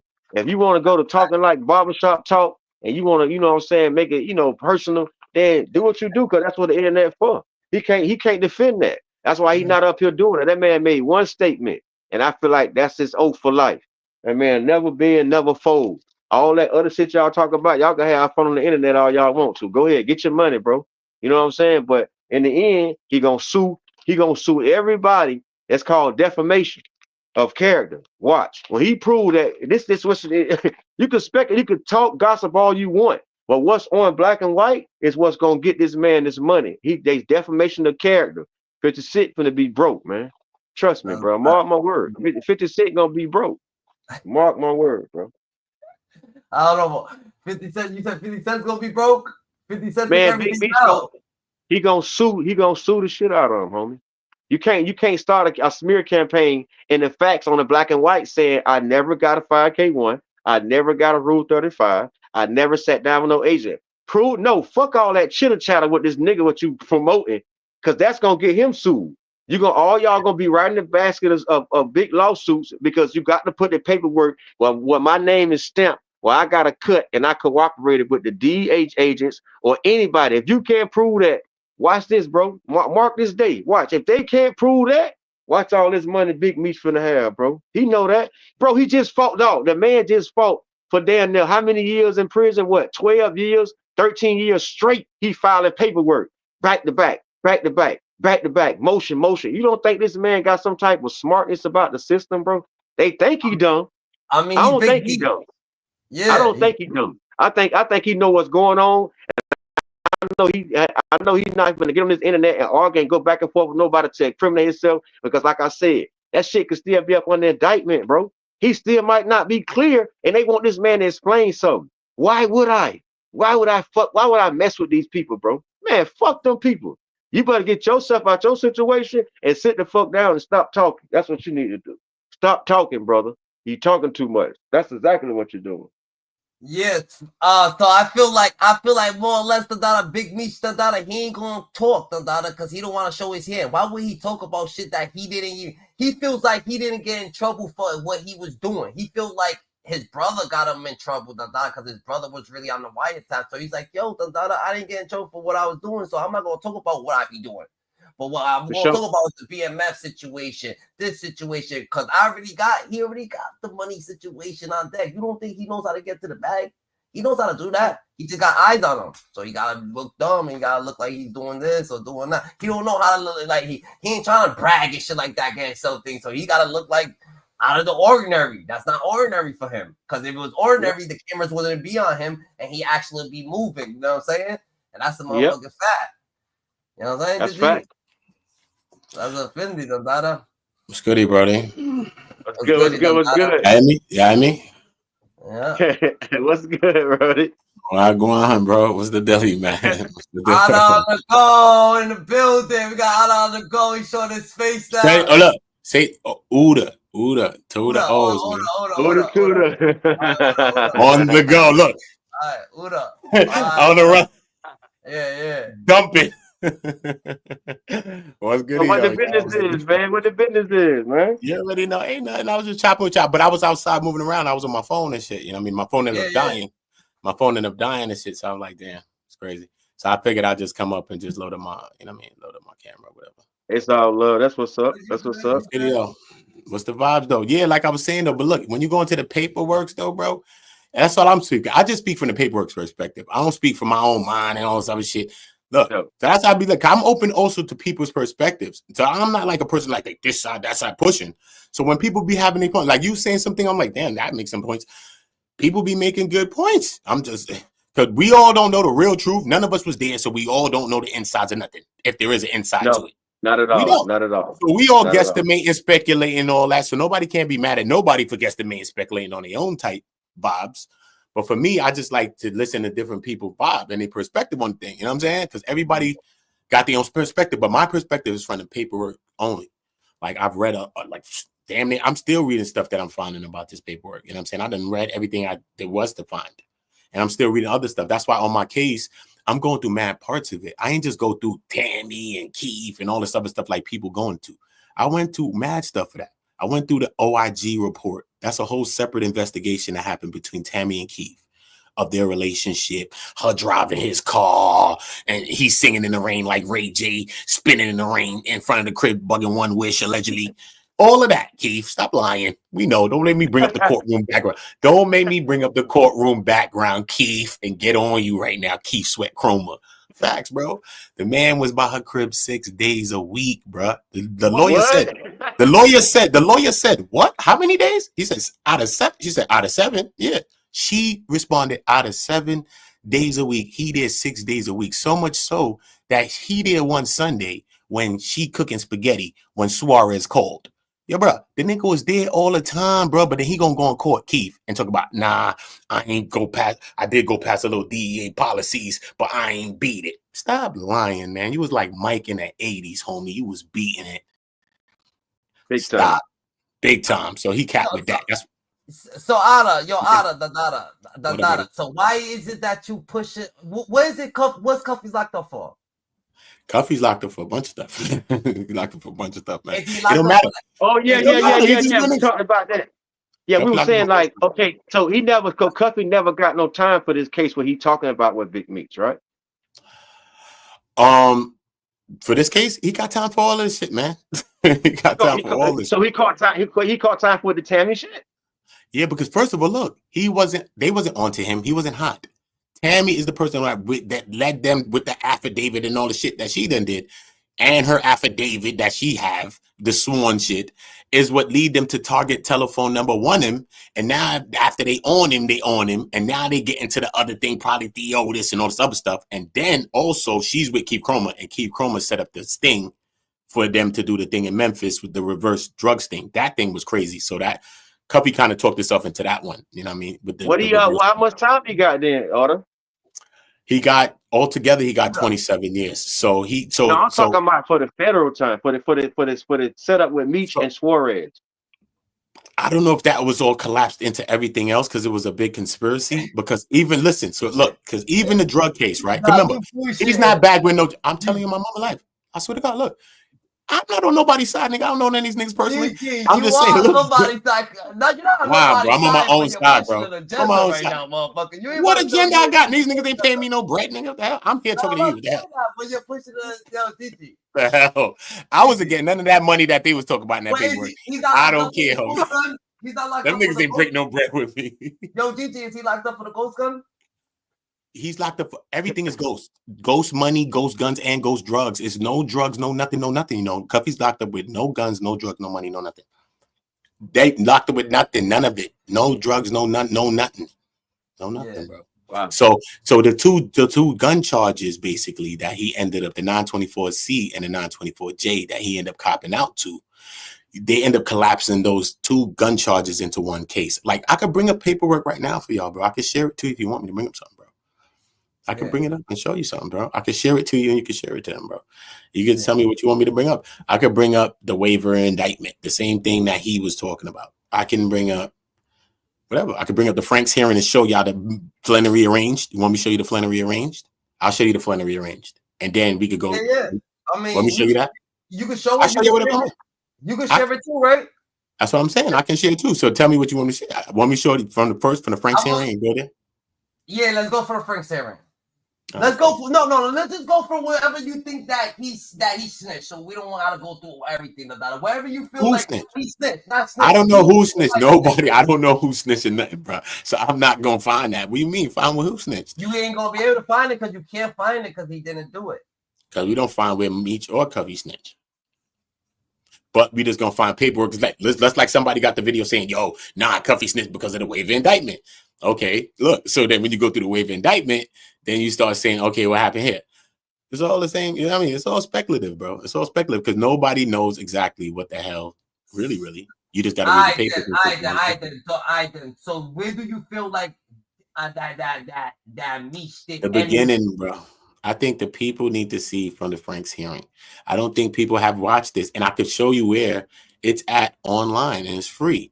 The other things that I got from Pacer, which I could bring up and show you too, the case and cases. I can bring those things up out of Pacer and show you.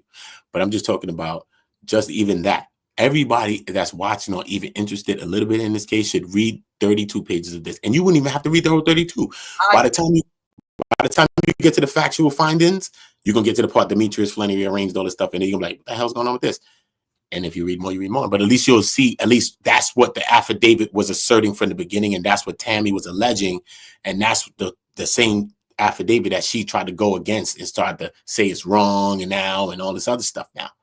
But that's how they got the warrant to bug people into got the whole case. Without this, they have no case. Cuffy's not in jail, they have no case. So boom. So where do you so what's the part that you actually feel that Cuffy was snitching? You feel that? I don't feel like nobody. That's somebody else was saying. I never said that. We're not gonna say that. We're not gonna say that. We're gonna say I think. Where do you feel that Cuffy? Where do you feel that Cuffy? I said that he was because he told about the Rob or something. No, the Rob dude and the other dude. They saying the guy's alleging that he spoke to the guy. Let me see if I can find this. But I'm just saying he's alleging that he spoke to this guy.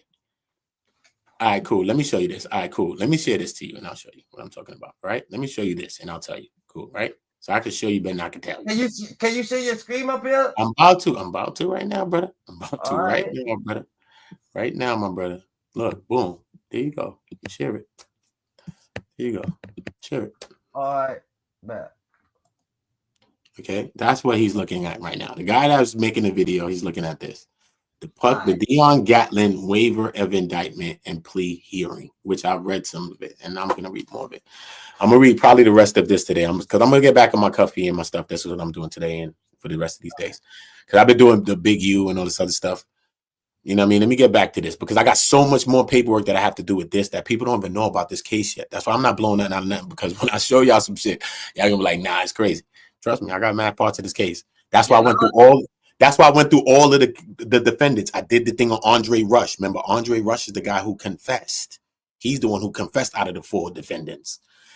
Timothy, I did the paperwork on Timothy. I read the Timothy read, the Lorenzo Gibbs, to see that they did some time served. Lorenzo Gibbs was outside fighting the case while them 3 was in jail the whole time.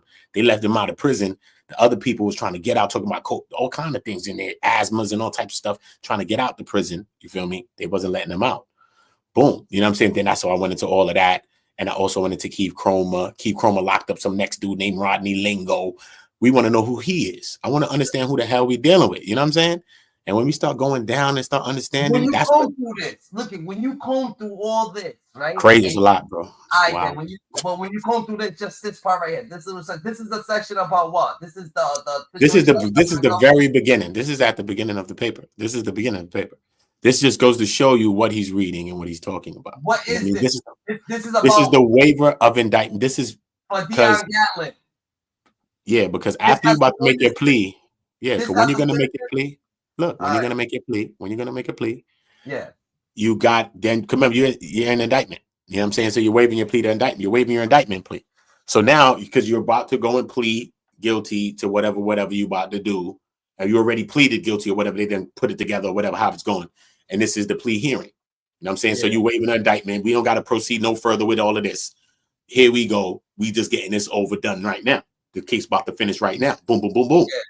Andre Rush about to take 25 years. You about to take 27. Timothy Rush gonna get time served. He been in jail longer than the rest of them because he was arrested before they was both arrested. So Timothy Rush was in jail for like 5 years fighting this. So he did already like 5 years. So they let him out on time served because his only role was a driver in the reverse thing. You know what I'm saying? That was his only role. And then Lorenzo Gibbs, you already know, he was fighting it from the outside, but he already did some time as well. So whatever happened with Lorenzo Gibbs happened with Lorenzo Gibbs. You know what I mean? So boom now. So we here now, right? So boom. So let me just read a little bit of it so you get to see what it's about, right? So boom. So you already see us the invite the waiver of indictment plea hearing, right?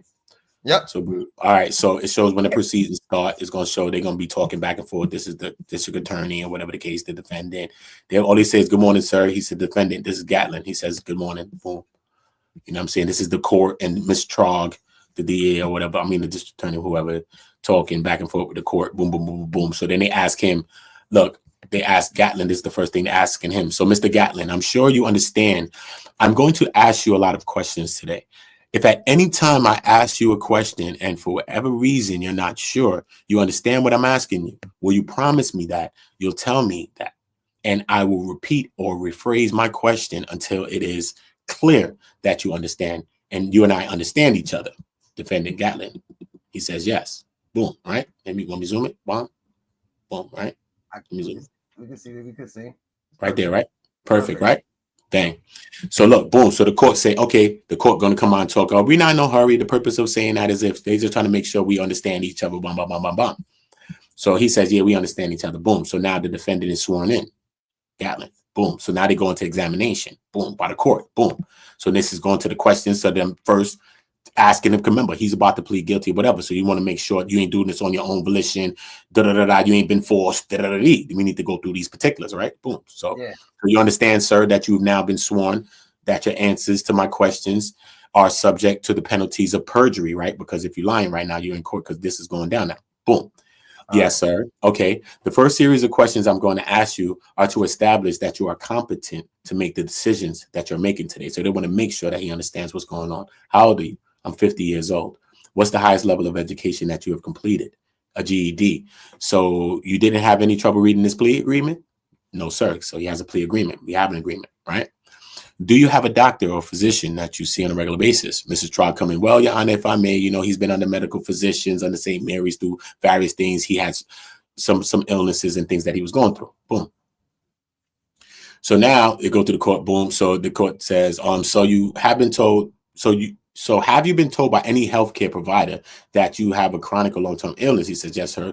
And it's called sarcoidosis. He has sarcoidosis, as well as asthma runs along in his family. R.I.P. to his brother, Deron Gatlin. Wani Magic passed away from an asthma attack while in custody, supposedly. And then one paperwork, they say he was in a halfway house. One thing said he died in custody, regardless of the fact, R.I.P. to Magic, rest up the Magic. Boom, right? That's Cuffy's brother. So look, right? So are you taking any prescription medications for that? Yes, sir. What would that be? They talk about his medicines, whatever. Okay, so we're just going to skip through the fluff. This goes to show you that they're asking him questions just to make sure that he understands what's going on, right? Boom. So I'm just going to skip through that slowly, though, so you can still see. Let me just slow down, right? so people can still sleep if they need to slow down and pause it, whatever they want to do, right? So boom, are you under the influences of drugs and da-da-da-da? So, you know what I mean? They get into it, making sure, okay, does the attorney of the United States, okay, Mr. Gatlin, everybody has doubt to his competency? Nope. Okay, cool. So it's a finding that Mr. Gatlin is competent to proceed. Okay, cool. So then, okay, the court comes. I'm going to ask you some questions now, sir, about your right to be indicted, but your decision to consenting to the filing of an information. You understand that you have a constitutional right to be charged by an indictment of a grand jury. So you're about to waive this thing. You don't want to go to jail. You don't want to do all this thing, right? So, but you may waive that right and consent to being charged by an information which is filed by the U.S. State's attorney. Yes.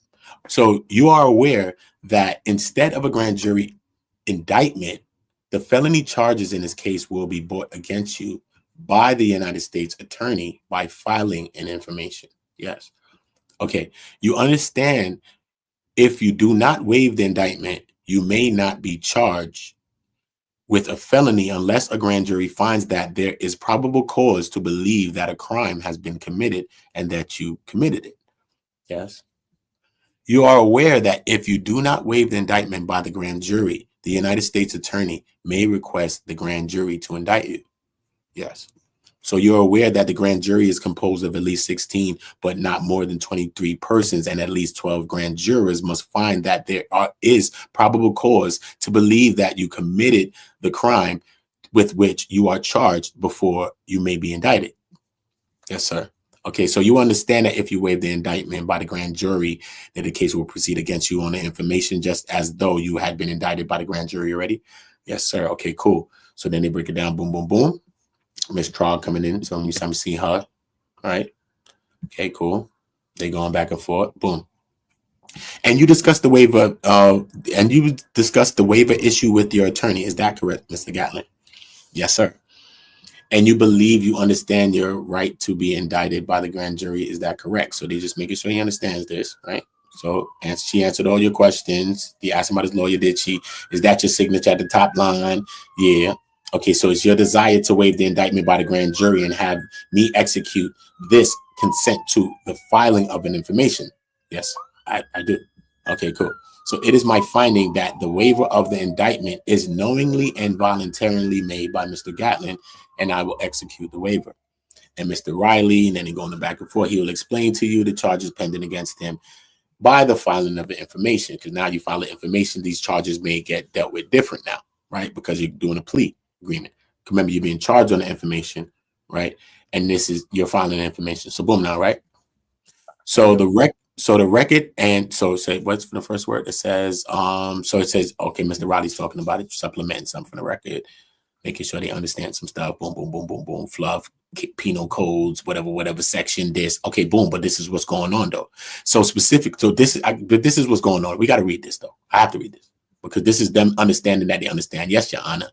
And just to supplement the record and explain the charges and the information, the third, what we'll refer to as the third superseding criminal investigation in this case, the third thing. Remember, he had three things that happened. They superseded him. He had the first initial thing, which was the Tammy, So boom, right? So they say what we'll refer to as the third superseding criminal investigation in this case operates to Mr. Gatlin's benefit. This is what allows him to plead guilty. So this has nothing to. I'm sorry to cut you off or nothing like that though, but this has nothing to do with the Tammy and nothing case or nothing like that. This is. This has everything. They're gonna talk about all that. All right.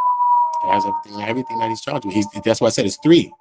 This is it said what we'll refer to as the third superseding criminal investigation in this case. So there's three cases. See what I'm saying?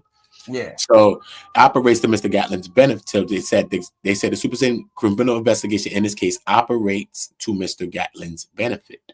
This is what allows him to plead guilty in a way which he's not facing a mandatory life sentence were he to plead guilty as this was previously charged or be convicted at trial.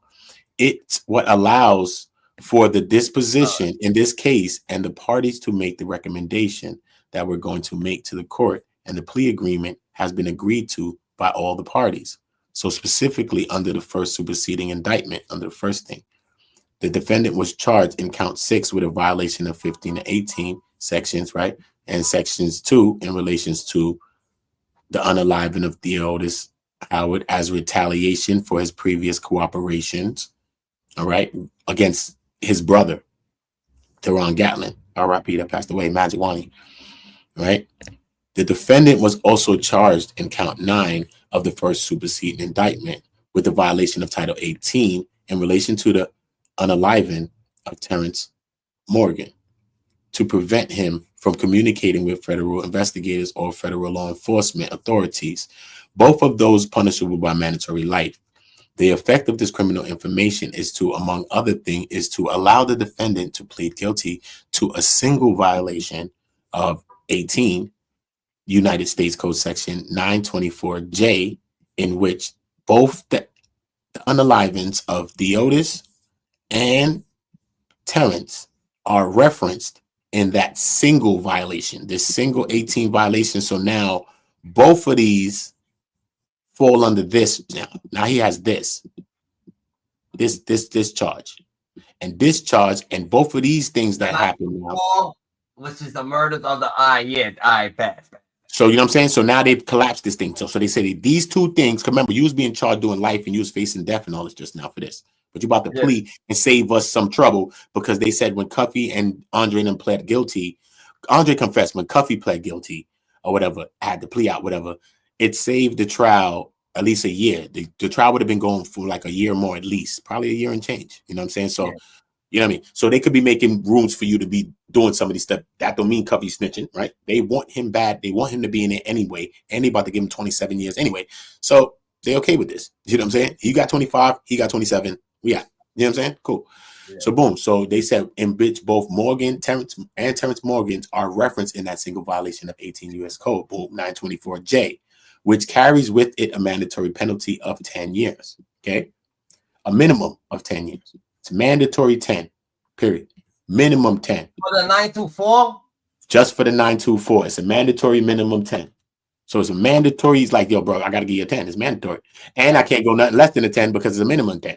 That's for a body. That's for the 924J. That's not the body. It's for two bodies, bro. Not one body. It's two bodies we're talking about. We're talking about two bodies, right? We're talking about two bodies. Okay, not one. Two bodies, okay, but they've collapsed them both because now we're making a plea agreement. Just because you're collapsing, you're taking a 924J, which is a weapons charge. This is a federal weapon charge in the furtherance of a drug trafficking offense. So this weapons charge is about to give you a 10 at least or more. It's going to give you a 10 at least. So it's not like no regular strap charge. Like, you know, I ain't getting no M charge and I got the strap charge and I'm just going to get 5 years or something, come home. No. This is a minimum of 10, and it's a mandatory 10. So we're gonna figure out what we're gonna do with it. Because they got collapsed together. How does that work though? That works because they're doing a plea agreement. This is how this is working, right? Because look, they trying to try you. Sometimes you don't know. Sometimes they trying you for something, right? That's why they don't like to try you for things that they really can't get you all the way for. Because remember, they don't have nothing but conspiracy and words and all this stuff. That's really this. There's no drug, there's no guns. There's no nothing. There's no nothing. So you're about to get him to plead guilty without any of that. So you actually are successful if you get him to plead guilty to this stuff, right? And you're winning if you get him with the 27 because there's no drugs, there's no money, there's no guns, and we're about to give him a 27 years. So it doesn't matter if you the fed to them. You're like, yeah, he's good. He got it. You know what I'm saying? Yeah. So we working. It's cooperation. We're working with each other. So look, you about to come, but now when we get down to see, did he cooperate any other way? We don't see that here, but we'll get down and start reading down to see what the other brother's seen. He's seen or what he's seen. You see what I'm saying? Yeah. And this is how we just got to break it all down. But when you get this 924J, this ain't like no regular strap charge we catching when we in the street. No, you about to get a charge. So he got two. He got two weapons charge. He got two of them. He got a 924C and a 924J. How did the boys like get onto him, onto his heels? Right here, like Tammy. Right now, I'm saying right here for this. Through the whole thing, this is how it's through Tammy. Tammy's the one who got him bugged in the whole shit. Tammy got him hot. Tammy. So he got bugged. All of that, Tammy. Tammy said. Then she set him up too. Then she also was setting him up too. So this came from wiretap. All of that came from everything. Came from Tammy testimony. Came from officers' testimonies. Came from wiretap. Came from garbage pulls. How the hell how did he get knocked off for the bodies? The because this is because they got him bugged. They got him bugged. So he So they said something overhear. about it? I don't know if they ever heard a conversation from something and something. They ever heard a conversation of something between something about something, and that's how they got onto that something. Straight, because he was bugged, and that still stems back to Tammy. You know what I'm saying? So Tammy got him clipped up in all of this too. So Tammy's the reason why he got clipped up in all three. Period. Remember, Keith Chroma. Remember, we'll get to that later when we get into that. We get into that. But look, right, boom. So right, it's wiretap though. It's wiretaps. Yeah, Cuffy's phone is target telephone number 1. All right. He's the main guy. Just like Big U, target telephone number 1. He's the main guy. All right. Right? It was US versus Henley, which is Big U, and it's US versus Gatlin. Even though we got them other people, they fall under you in the case, right? Just like Big U with all them other niggas, loose cannon and all them fall under his case. Yeah. So on the heading of their case, probably don't even be them sometime. It'd be Gatlin, US versus Gatlin, the ETL or whatever they write in the French or the Spain or whatever. You know how they do in court. So boom, right? So boom. So look, so boom. So they got the 924J, right? Which is minutes or not more than life. So look, listen what they got. So he actually, hold on, one more. I ain't trying to, but he actually admitted to the bodies. He actually admitted to the bodies on wiretap. No, I don't know if it's like that. I don't know if it's like that because remember they was hot. He was hot. You know what I'm saying? It was. I mean, it was through some phone call. I read so much paperwork. I read so much paperwork that I want to speak specifically on that part. So I'll go back and find exactly. So when I speak on this clearly, I speak. I think I know it vaguely in my brain again, but you know what I'm saying? I just want to make sure that I speak it right because I got all the paperwork and I can tell you. You know what I mean? But I just want to make sure because I think it's because they overheard some shit, some conversation between. I can't remember right now, bro. I'm reading so much paperwork and I'm reading new cases too. It's crazy. Remember, I've left this. I'm talking about this shit out of my head after I done left this for like weeks. It's crazy. But look, so boom, right? So look, it carries a mandatory penalty of 10 years and a minimum of 10 years, but not more than life. So you could get anything but under life.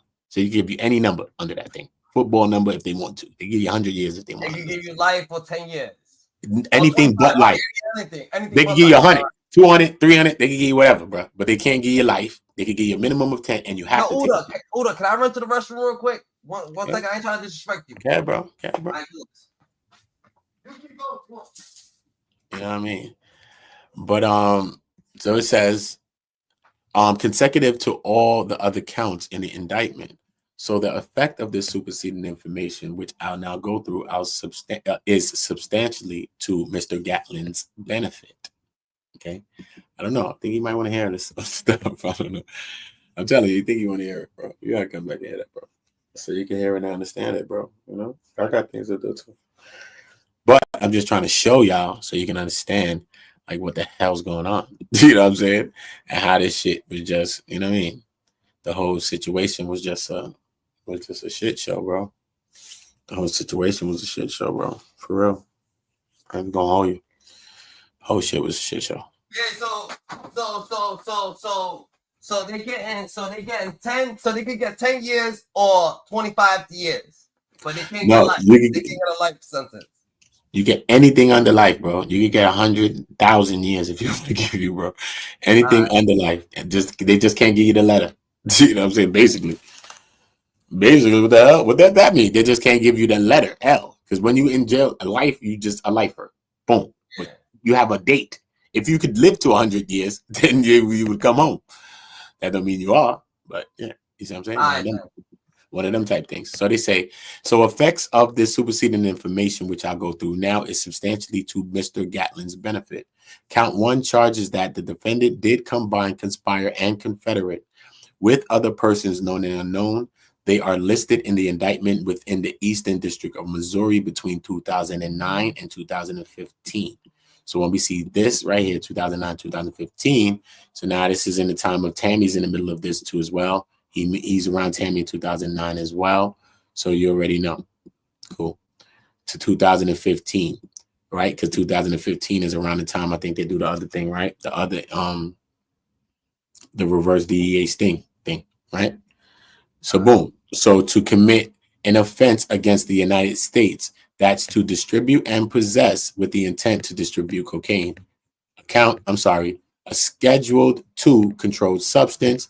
It is also alleges a quantity allegation that was 5 kilograms or more. That's count 1. that was previously, I'll go through them, reference how this correlates to the previous indictment that was previously count 2 of the old indictment. Count 2 of the superseding information, criminal information, alleges a heroin distribution conspiracy for the same time frame referenced before.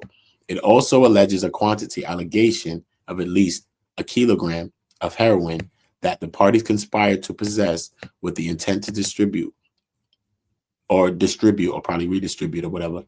And that parallels count 3 in the superseding indictment of July of 2015. Count 3 in the criminal information was previously designated as count 4 in the superseding indictment. Count 3 relates to an attempt to possess with the intent to distribute 5 kilograms or more of cocaine, which occurred between February 4 and February 7 of 2013. Okay. That also alleges a strike that. So, count so, 3 that, so them counts as drug charges right there. Yeah, but remember, this is all because remember, that was the 3 kilos. All right, so remember, this is 2013, right? So we know that the drug conspiracy between him and between him and Fidel Suarez is what, 2012, right? All of these things is being spoken about since August 2012 is when all these things are coming on, right? But remember, they're also putting this all together, but they're tying it all in. They're letting people run. They're letting them go and run, right? They're not locking them up. They're letting them run. And they're tying in, boom, so much so that they let him run to the point that they end up sending an undercover at him. And now he's doing a deal with an undercover agent later in time, down the line. See what I'm saying? And then the undercovers now is acting like a Mexican plug or something like that. And they're doing this deal. The first deal is supposed to be for 2 kilos of heroin. That's why they keep mentioning heroin, at least a kilo of heroin, because it was for 2 kilos at first. And then they were supposed to get bagged. But then when they went to go retrieve it, Timothy Rush and Lorenzo Gibbs, they was apprehended. When they was apprehended, the agent now, who's acting like a regular guy, right, goes back to Cuffy and says, yo, you got to make right on that, bro. What happened? That's $110,000 worth of drug. For the 2 kilos of heroin, it's $55,000 each. He says that's $110,000 for the keys, and that's $50,000 for the Escalade truck. Because when he went there, they made a deal that he was that Timothy and Lorenzo Gibbs would take the Escalade truck and drop, because the Escalade truck had a compartment in it. And this is how they were setting them up in the traps. Because once they got the drugs supposed to be in a compartment, and they's like, yo, you want me to show you how to open the compartment? They're like, nah, we good. We out. Boom. You know what I'm saying? If we got it, we got it. We good. Boom. You know what I'm saying? They on some shit like that. So at the end of the day, when they bounce, this is what they say. But the agents are trying to show them the compartment, and this is the agent's car. So when they lock him up, now they go back to Cuffy. They like, yo, listen, man, you owe us 100. You owe the Mexican plug, the cartels, 160,000, bro. Like, what you gonna do? Like, let me get some bread. He like, yo, I ain't got no bread right now. They're like, yo, give me $5,000. He like, I ain't got it. They're like, yo, so let me hold a car or something. You know what I'm saying? He like, I ain't got it. They're like, all right, cool. So look, this is what we gonna do. I'm gonna give you 10 bricks. I'm gonna give you 10 bricks now of cocaine, and now you gonna move it for me, and then you could pay us back. You can move it and pay us back. But then when he's like, all right, cool. So he does the deal because he got Mexican people allegedly, but not knowing that these are the police all the time. So Cuffy's whole thing as well is fighting to the courts, is saying that the agents set him up with this because they had him in a deal for the 2 kilograms that his man just got bagged for. But now they force upon him to take 10 kilograms because this is the Mexican plug's work. And this is the agent though? This is what the agent and Cuffy happened in Memphis, in the Memphis transaction and the deal. This is what happened. Yeah. So they set the nigga up crazy. And like, who is this agent? The agent is the undercover agent who was, I think, introduced to him by CS2. Tammy CS1 by another CS2. CS2 is a woman. You know what I'm saying? It's alleged that was a whole other situation going because it's they set him up. Now they got other agents involved. Yeah, because Tammy introduced him to CS2.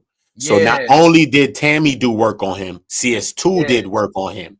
So Tammy did the initial work, and this is why he's like, yo, you can't blame for all this other stuff. But Tammy also put him into this person who also did the rest of the stuff of all this other stuff that happened with the Memphis deal. And then, but look, not only did they get him for the 2 things, but they forced his hand because they said, yo, the Mexican people want their bread. So that's 160, bro. So they're like, yo, you got to take 10. So he's like, all right, cool. I'm going to take the 10. Give me the 10, whatever. So he takes the 10, but this is for fake work. All of this is fake work. The fake heroin was fake. The cocaine, the 10 cocaines is fake 10 cocaine. So how you make money? But look, you're not even going to get the work. It's a conspiracy to do it. When they setting you up, it's a conspiracy. Once you negotiate the deal, you're done. Bam. They got you. So he never got, but he got the work the first time. Never got it because once when he ran off. No, listen to me. Once Timothy Rush and Lorenzo Gibbs goes to Memphis to go get the work from this guy. But these police, they're getting the work from police, bro. When they go there, they saying that they got the compartment with the work in it. The 2 kilos of heroin. All right. Yeah.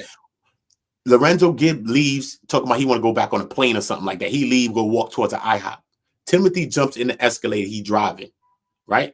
He driving Escalade. He driving between there and Missouri. He gets stopped by highway patrols. They lock him up. They retrieve the car and the alleged fake 2 bricks of heroin, right? Fake 2 bricks of heroin. Yeah. It's called sham narcotics. That's what we call it, sham narcotics. So now, when they lock them for the fake work, the plug nigga come back to him because he's an agent. Come back and say, yo, son. Because Cuffy like, yo, man, my people got bagged and all that. But yo, listen, don't worry about it. I could get it off. Give me some, I could get some shit popping. So the nigga like, yo, guess what? Yo, give me some money. Yo, whatever. You owe us 160. He like, yo, boom. All right, I'm going to give you 10 bricks. Boom. So now he's making a deal for the 10. Like, all right, cool. I'm going to do it for the 10. But now in the deal of making the 10, they say the agents was doing a deal earlier that day with somebody else with some fake bricks, and they have 5 extra ones. So they say, you know what? Instead of 10, we're just going to give you the 5 more. So look, not only do they line them with the 10 and the 2, they got them with 12 now. They throw 5 extra fake bricks. They say, yo, so they gave him the 2 and they got it back. And now they give him 5. Now they saying we're going to throw you 10. And he's out on bail for what, the 2? Or his people got knocked for it. His co-defendants, his 2 co-defendants. His other co-defendant, Andre Rush, which is Timothy's brother, is with the Skloomba business. You know what I'm saying? He with the Skloomba business. You know what I'm saying? Yeah. But he's in the conspiracy as well. You feel me? But these are the 2 people that went to go get the work and end up getting bagged. You know what I'm saying? Boom. Yeah. So after they get bagged, whatever the case may be, so now they say, yo, look, you're going to have to move to 10. So he's like, yo, fuck it, give me the work. So instead of 10, yo, we got 5 extra ones here. You can take the 15. You want the 15? Yo, when you want to be good for it? Yo, whatever. Cool. So I'm going to take the 15. You know what I'm saying? So now they take this now. So now when Cuffy's bagged, this is 17 bricks right now, right? We got 2 heroines and 15 cocaines, right? Yeah. Fake, all alleged, fake, mysterious bricks, right? So boom. So now what the feds do now is they take the 17 fake imaginary bricks and convert the drug weight and use the scale of weed weight, how weed is weighed. They convert it to weed weight. And then they say that now he's charged with 5 kilograms of real cocaine. So that's why it says 5 kilograms of cocaine. Because they took the 17 fake bricks, because this is how they do, because you conspired to do this. So we ain't going to charge you with all of the fake conspiracies. So we'll say, we'll convert that to drug weight, and now we're charging you with 5,000 kilograms of real drugs. Yeah. So now that's why he's charged with the 5 keys that they keep mentioning, and the one or more heroines, because that's what's the heroines. You see what I'm saying? Why? All right, so they setting them up for the. All right, so they setting them up for the 2 bodies, and now they trying to set them up for. No, they ain't setting them up for the bodies. That's some other shit that happened because these guys were supposed to be. Remember, in the conspiracy, these guys was caught up in a conspiracy. Remember, Deotis was caught up in a conspiracy with his brother when his brother got booked. Yeah. You know what I'm saying? This is real shit. So when his brother got booked, he was supposed to be ratting in that situation. Deotis Howard, I think he was ratting in that situation. He was supposed to have ratted on Wani, Cuffy's brother. You know what I'm saying? So this is why he was unalived. And then Terrence Morgan was a part of the conspiracy because they felt, I think, if they would get rid of Terrence, I think he had information on his phone as well as things like that. And they said if he was done, then they couldn't retrieve the information or whatever the case may be. I guess, but this is what their speculations was. You know what I'm saying? Which further is attested to by this same paper that is in front of us right now. Right. You know what I'm saying? So this is that whole indictment. This is breaking down. This is breaking down what he in here for, what he pleading guilty to. Period. What he did, what's his role, and what he's pleading guilty to, what you've been charged with, what we breaking down from what you was previously charged with now to what we're charging you now with, because we've broken it down and changed what you charged with again now, because we was just charging with death penalties and all type of other stuff. So we're going to take that off the table and we're going to do an agreement here. So here now, boom, boom, boom, boom, we can collapse these two weapons charges into one. We're going to collapse these two bodies into one 924J. And the weapon charges is fake. And the weapons are non-existent, because it's just all you gotta say to the people. Because remember, we went to go do a drug conspiracy, me and you together, right? Boom. I probably had a straps on me. Boom. So when we get booked and all that, you say nah. So they say, yo, look, what y'all was doing? They was going to do a drug. They got us back for the drug conspiracy already. So now they like, yo, what y'all had weapons? And you like, yo, yeah, we had a weapon. Or you like, yeah, he had a weapon. You like, yeah, I had a weapon. For us to just say we had a weapon alone, to possess a weapon alone, just the thought of it, to possess a weapon alone is furtherance of the drug, is the 924J, and with the 10 mandatory minimum maximum of the life. That alone, son. Just to say we had it, they don't have to see it, they don't have to hear it. We don't have to use it. Nothing. No, it does make sense because it's a conspiracy. You're getting charged on information and you're getting tried on the information, bro. Information is what's getting you locked up. These people's statements and stories is why you're charged. Tammy's story is why they got the warrants. All of this shit. CS2, I mean.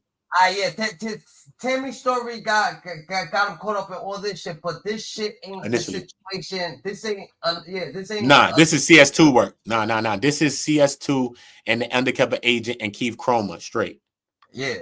So this is the back. So, yeah, Tammy was the other work. This some whole new back. What happened with the Tammy situation? They said you felt like Tammy felt like she gonna get him off. She's gonna get him off of this. No, Tammy didn't care about that. Tammy didn't care about none of that. I don't think that's my own opinion. I'm saying because he didn't get charged with another situation that Tammy but got. No, she didn't do that personally. Tammy was having sex with a man, bro. She was receiving money. She was getting $200,000 for things she didn't do. She was scheming, scamming, and scramming, bro. That's what she was doing over there. So that's all she was doing. She was wrong doing the shit she was doing. Ain't nobody go tell her go have sex with that damn agent. She did that on her own. Because you know why? They bonded over their deaths that they experienced. He had a son that passed away from cancer. She had a husband that passed away in a motorcycle accident in like 2006 or something like that. You feel what I'm saying? So when his son was going through the thing, her husband had passed away, I think, by now also. But when his son was going through the thing, his son passing away or whatever the case, he called her to meet her at a diner somewhere in Stonebrook, Georgia, or somewhere in Georgia, and then he crying to her and all of that. And this is where that relationship becomes more intimate. They share kisses. Boom, boom, boom, boom, boom. Now Keith allegedly, I wanna sex you up, and he lying when he know that girl was poison. You know what I'm saying? He know it, and he knew it. So look, regardless of what, Tammy has shattered all these people's lives, Meech included. Meech, Cuffy, Agent Chroma, everybody but Jack Harvey, bro. Everybody but Jack Harvey ducked out of the storm, son. But Tammy has shattered everybody, bro. Straight, bro. Shattered everybody, bro. You know what I mean? Or, you know what I mean? She let Lil Meech eat, though. Right? She let Lil Meech eat. Lil Meech is on the show, son. Imagine that. Yeah. She still had Little Meech on the show. There's still pictures with her and Lil Meech. So imagine how crazy that is. That regardless, she snitched, did all this shit, kept Meech's life rights, doing the shit on her own, all this shit allegedly, right? Yeah. But yet she has Little Meech in the show. Think about that. This shit is just a tangled web, bro. This whole thing is a tangled web, bro. So more or less that he's knocked off CSI 2. All of them, man, they all informants. Because remember, CS1 and CS2, all of them is in the information from the beginning. All these people is working. This is Keith Chroma's sources. This is his sources that's working from then with Keith. This is Keith's two guns. His left hand, his right hand. He got Tammy. He got Tammy, who he's been given to from Jack Harvey. And I don't know where he got source number 2. That's probably a source he's been at. That's probably what his 1 and 2. And he's having sex allegedly with both of them. He's allegedly having sex with both of them, actually. So Tammy put Tammy put CS2 with Cuffy because she didn't want to what? She didn't want to work on No, because she's working. No, because she's working under Keith. She's doing what Keith's telling her to do. He's her leading agent. He's telling her what to do. He's leading her. Yo, listen, this was the plugs Suarez with this with CS2. Boom. Link Cuffy with da-da-da. Bomb. So he probably had to play like this. Like, boom, let me do it this way. Remember, at some point, Tammy was hot too. Tammy became hot at one point. Remember, she got exposed that she was ratting and all this other stuff too as well. So it was mad stuff going on. Okay. Kevin, what up, brother? Salute, brother. I was just timing in, man, tapping in with y'all, man. But, I tap back in with y'all. I'm going to go handle 1, 2. Thanks. I love y'all. I love y'all. Kev, though, what up, Kev? How you, brother? I had him. I don't know what he's doing. He's not even there, I don't think. Okay. Oh, he's there. Oh, yeah. Okay, cool. Salute, bro. Salute. Yeah, man, that's what it is, though, bro. This is. So I'll come back and we can read some of his paperwork, bro. That's what it's all about, bro. You know what I mean? Us just getting to the information. That's it. And what you do is something like that. You see these little, something like this. I'm reading these little papers. You take these little clips and you chop these into little clips. You take that little read I got, this little short read I got, and you can make a few clips out of that alone. You can make a 30. You can make a 30 clip. You can make a little minute clip. You can make a couple minute clip and just tag them up right with the read or whatever the case may be. And this is us. I mean, just extra content. You know what I'm saying? You got to repurpose your content as well, not just create the content. You got to repurpose it as well. You know what I'm saying? You got to hit me up on the back end. Hit me up on my Instagram. I talk about this all the time, man. I got a lot. I'm doing a lot, bro. You gotta hit me. You gotta hit me, bro. I'm helping a lot of people, bro, in real time. You gotta hit me. You gotta hit me. That's what I say. You just gotta hit me on the gram. Everybody. That's what I'm saying. Just hit me on the gram. I'll help you, bro. You know how we do it. You know how we do it. For sure. That's all we gonna do. We're just gonna get to it. That's it. Yo, Kev, what's up, GG? He was so good to you. I know I had to go help my mom's do something real quick. She got me come over here last night, and I've been moving around. So I jumped on. I seen y'all on, and she got me in here packing up shit and moving. You know how I go. What's up, y'all? What's going on, gentlemen? What's going on, man? I missed a lot, Not much. I was just reading some of this because they're still saying some stuff about Cuffy snitch and this and that. We're going through it, but it's in the waiver indictment plea. So I was trying to read some of the waiver indictment plea, but I'm gonna come back and read the rest of it too. You know what I mean? So that we can just get the information out there. Period. Whatever people gonna decide on it, they're gonna decide. You know what I'm saying? Yeah. My shit is just really from the paperwork perspective. Like, yo, this is what happened. Then I got all the other stories. That's why I dive deep into the case and all the other people that's in it. Because it leads you other places where you find out other things that's not in this paperwork, you find in this one. Like in the OIG with just Keith and Tammy and their illustrious affair, and she driving a federal car and all this other shit. You know what I'm saying? And he lying, talking about she ain't doing this. And then CS2 confirming that he in front of her house parked up. Keith parked up in front of the crib like Ray J in the rain, bugging One Wish. Bro, all this. You know what I'm saying? Keith lying. So when we read that, be like, okay. And then you see things that's in this one. And then when you read it, so when you go in the Timothy case, his part, you read other things that you're seeing.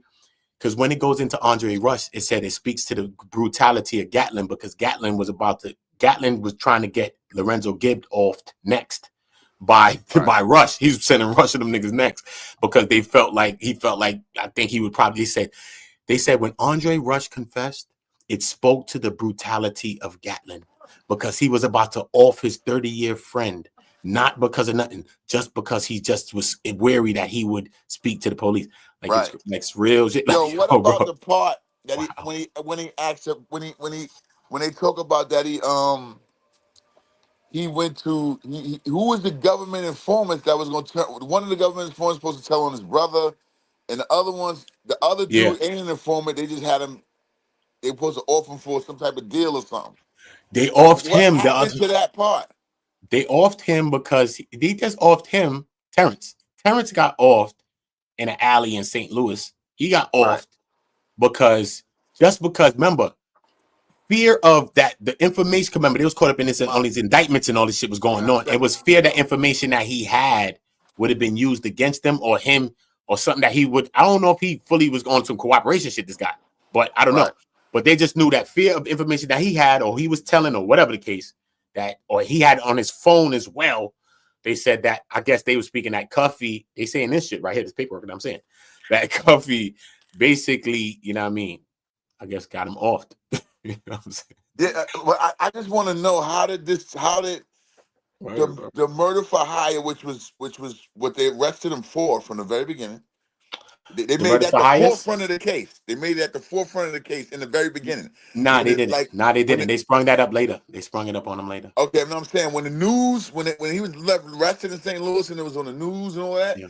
Yeah. That's the part they were basically pushing. They were They trying might to not push it, have but remember, indicted they him was in for it yet. they was in court. They was in jail for years before they even thought to throw that in there. They was Right. already in jail Because for I seen years. it, the part of this that I seen where they were pushing for that. I don't know if he was in jail already or not. They was in But I'm jail for saying, years how because did I found that that get through turned Timothy. into? I How did found that that through get Timothy turned paperwork. into a 924C and a 924J? How did that happen? The crazy shit is that Riot this is time. it's telling you here. I'm telling you in this paperwork right here. This is the paperwork that's telling you how Yeah, that I gets missed Time, it. happened. I kind GG. of missed it, so I'm asking you. Let I me scroll missed back. Let me scroll back a little bit just to show you real quick, right? Because that right there with the 924, right there is where we just at. But let me make sure where we was at though. We was at on like page 11 or something, right? Boom. So I know where we was at. So boom, like look right here when we go right here. Look, let me show you. Let me show you, Cap. Like boom. Look right here, boom. Look right here. Look, boom. Look right here. They said the effects of this criminal information is to, among other things, is to allow the defendant to plead guilty to a single violation. See, a single violation of 18 United States Code Section 924J, right? In which both of the unalivings of, look at this though, both of the unalivings of Theotis and Terrence are referenced in that one single violation of 18 Section Code 924J. So now these two things have now, remember what the way he was previously being charged is different because now he's doing a plea agreement. So now they've collapsed this now. Because remember, now they're taking the life off the table and they're taking the death off the table. Right. Because this carrying life and this carrying death. Yes. Period. But now, since we're making a plea deal, and once he's making his plea, he's saving them at least 2 years worth of trial. They about to be in trial for like another year at least. Wait, I want to explain something to y'all before we go any further about how it goes. Yeah. We take a plea deal. Mm-hmm. If you is when they don't want to go to trial because it costs them money. It costs money. You know that. So they don't want to go to trial. So and it's a big case, and it should been taking a long time already. When they give you a plea deal, when they give you the plea, they give you the plea so that they don't have to go to trial. It'll cost them less money. They're gonna get a conviction. That's another thing. And they got Tammy, who was an informant in this thing, was flipping around having sex with the people. So they're like, yo, listen, let's just get this out the way now while we got this, and just take what you got, right? Because Tammy could have blew this whole case up really. But that goes to show you how they feel about people like Black Lives. How they just throw you away like that, bro. Down a plea deal. People got murdered, and they tell you know what? Fuck that. We're gonna give them these 2 gun charges and let we just want you to plead guilty. We don't care about none of that. Guilty because we want to say we for the got papers. We want to say for the papers. It's election time. You know how I go, bro. Crazy. Regular shit. You know how I go. Election time papers for the news, for the newspapers. You know how I go. Uda, they said that they that shit, all that shit, they got caught for the murders because on wiretap. It was posted on why that they was talking about it on wiretap. That's how they got caught. I told you they got caught on wiretaps talking about some shit. But I remember the specifics of how it went, but I don't remember the specific. I ain't speak to them. Right. They got caught on a wiretap, which initially came from Tammy anyway. Tammy got him. So Tammy got him set up in all of this anyway. Yeah. Either way. Tammy gave the first information Tammy gave was enough for them to investigate him. And that alone they couldn't charge him because she fucked it up by fucking with the DAs and shit. But they had enough evidence to investigate him for an ongoing case. To make the case relevant, they kept the wiretaps. The judge actually permitted their warrant for the wiretaps so that they could, collectively go on with the case, which is put shit in his garbage cans and surveillance and all of that shit. That's what brought on everything else. That's what brought on all the other shit, bro. I mean, I play a sound effect. Look, facts, nigga. So what this shit on? So Tammy, I then boom. So let me skip down. Let me skip down a little bit. How does he get the 27 years then? I'm showing you. We reading it I right just now. explained it to you. We reading it right now in front of us, though. But look, we see it right now. But look, I only stopped on the possession of the cocaine because I tried to show you. Remember, the Memphis deal was for the 2 kilograms of cocaine. When them niggas got bagged, Lorenzo Gibbs and Timothy Rush got booked for it, and the car and all that. They said, "Yo, man, you owe us 160,000, nigga. You gonna what? All right, hold these 10. All right, cool. I want the 10. I bet you want the 5 extra? Take the 5 extra too. Boom. Now they booking for the 15 and the 2, and now the 17 is now converted into 5,000 kilograms of real cocaine, and this is how he's charged. So boom, now right. So it's all fake work being converted into real thing. So when we see this spot, look, 5 kilograms or more, right? It's all fake drugs, imaginary work. It's not real. Okay, boom. So right. So look. So the allegations to possess the intent to distribute the heroin or whatever, because this was the plan for him to do it. Remember, he's like, yo, I'm gonna get it, I'm gonna move it. Yo, listen, after they done booked Lorenzo and this nigga, he's like, yo, listen, man, you don't want no beef with no Mexican plug. The agents are acting like Mexican plugs. They talking about you owe them 160,000. They'll come kill you for money, bro. So they done forced his hand. They like this. They done force you with a RICO. Like, yo, as soon as you say yes, you got. They say, yo, man, you want the 10? Take 15, man. Yo, listen, man. All right, man, take it. Yeah, I want to say something about how they do. And on March the 4th, 2008, right? They changed the sentencing guidelines from the cocaine quantity to the crack quantity. When I went to jail, 1 gram of crack was equivalent to 100 grams of cocaine. Yes. Now look, they changed that right in 2008. Here it is. These guys got sentenced after that. Yes. And then they dogged them. They gave them the regular sentence as if they was giving. And look, no, but look, and then tell them they got to come back to court to get their departure for the sentencing guidelines. You see how they work this shit? The government is fucking wicked. You know, they change the law, and then I got to go back to court to get it. Cuffy got done dirty, bro. He got done dirty though, bro. I'm not. Nah, you don't think he caught a dildo, Kev? 2 bodies. Well, I would say this. Hold on, look, we gonna see the deal because look, we still got more to read. Let me read a little bit more before. Look, let me read for like 15 more minutes, man. Let me read for 15 more minutes, and then so we can at least before I go do something. So we can at least get through this at least a little bit more. So boom, right? So we can get through these counts. So look, so count 4. Did I read them? Count 4? No. So count 4, that criminal information was previously charged as count 5 of the superseding indictment, and that's referenced as an attempt between February 13 of 2013 and February 18 of 2013 to intent to distribute the 5 kilograms. So you already know when it's repeating, I'll just skip past because you already know it's saying the same thing. Now the new count, this is where we're gonna start from. Now the new count, which there were previously 2 separate violations, of United States Code 924J, charged in relation to correspond with the unaliving of Theodis and Terrence, in addition to count 6 and 9, which I've previously referenced. So we've taken the 2 separate, listen what they're saying now, they're about to collapse them. They said, we've taken the 2 separate 924 violations, because he has a 924C and a 924J, right? That's what he said, right? Right, yep. He has a C and a J, right? Yep. So a 920. So they said now they take the 2 separate 924 violations and allege them in a single count. So they took the 2 924s and put them in one. This is like the 2 Terrences and the Theodis is in one, right? It falls under the 118 that they said, right? Boom. So now they say again to Mr. Gatlin's benefit. They go about stating this a few times. They said that already once earlier. They said it again here. They're gonna say that again as well, right? So boom, they said again. To 1 body. Yeah, because now it's two W's getting charged as one. It collapsed into one. It collapsed into 1 924. But remember that 924 now it just takes life off the table because the 924 has a minimum and a mandatory of 10, but you can't get life. So that means you could get any number under that. You know what I'm saying? So it just takes the life off the table and the death off the table. You see what I'm saying? But you're still about to get clipped for this 924 anyway. They're about to hit you. Yeah. Feel me? So boom, right?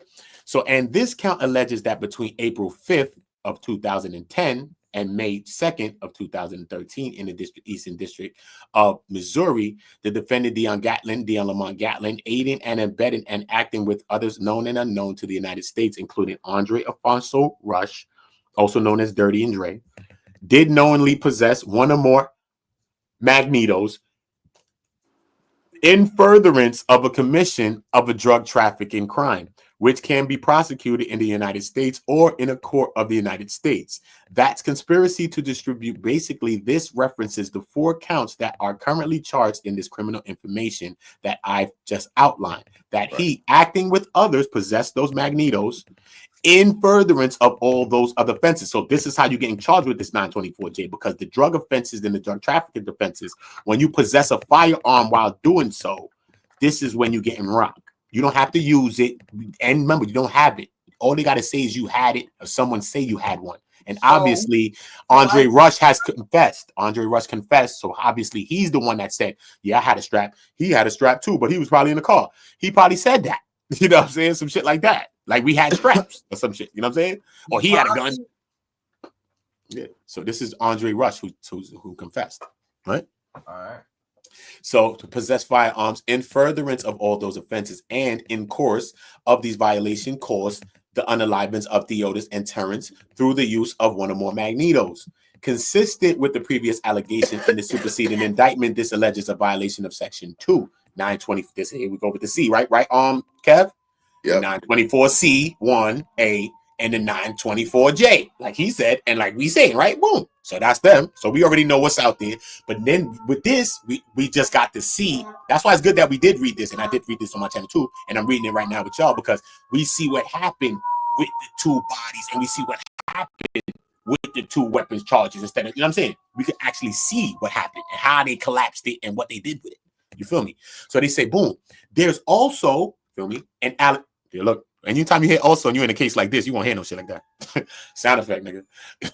There's also an allegation that in course of the violation of this violation, the defendant acting with others caused the unalivements of the person through the use of the magnetos, which is unaliving as a, you already know, defined in Title 18.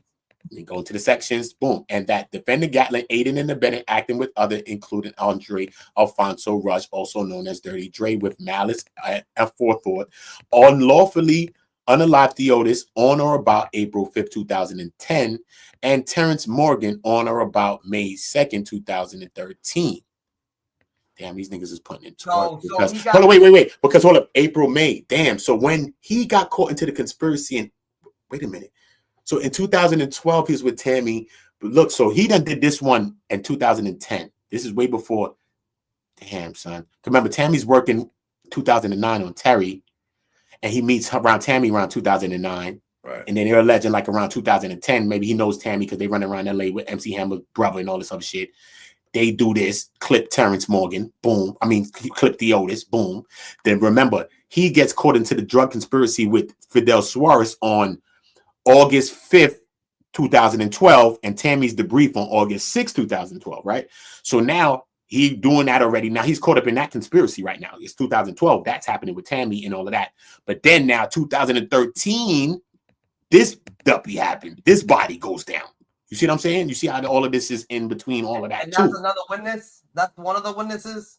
That's his next. They know both these dudes. Terrence Morgan was supposed to be like a plug. I think they was buying work from this dude too, because this dude had dudes that was selling work for him too.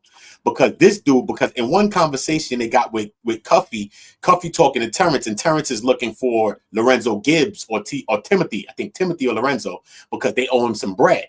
And he like, nah, he gonna get him to come holler at him. Because remember, Timothy and these niggas is a part of his clique. But they say that Terrence Morgan is an independent source, a supply, like a independent drug dealer. So he starts with the two bodies, the five fake kilos, the gun, because somebody said the one or more heroines. Yep. All right. So the heroin, and then somebody said that he had a gun. Obviously, someone said that they had a gun here because that's the only way they're going to charge you with the gun charge in furtherance of the drug trafficking charge, which Alfonso Rush, Andre Rush, he's the one who confessed, obviously, and was talking about all these types of things. Remember, he's the one who committed the Sklumbas. Anyway, remember, he committed the Sklumbas. Right. And then look, even if he possessed the weapon, he's the one who ordered and put all this thing together. And I went to go do this, and I possessed the weapon. So even just then, I could get caught with that he possessed the weapon and he went to do the crime that I'm alleged to go tell him that I want done, right? Yeah. So he possessed the weapon. I could get charged with his weapon of possession too as well, probably. You know how they be doing you. They'll do you like that. And these people that you're naming right here is the two people that got killed? That got unalived, yeah. That got unalived. So on or about May 2nd of 2013, and that the defendant aided and abetted acting with others, including Andre Rush, caused the unalivements of each victim with one or more magnetos willfully, deliberately, maliciously, and premeditation, thereby making this offense punishable under Title 18, and that would have been a boom, boom, boom. But now he gets the sections 2/924J. And that's what's alleged in the superseding information, Your Honor, by the court. So, Mr. Gatlin, you understand the charges are now pending against you, sir? Yes, sir. So do you understand that because of this criminal case, you have the right to be represented by an attorney at all stages of the proceedings? And if for any reason you're unable to afford an attorney and one is appointed to represent you at the expense of the United States? Yes, sir.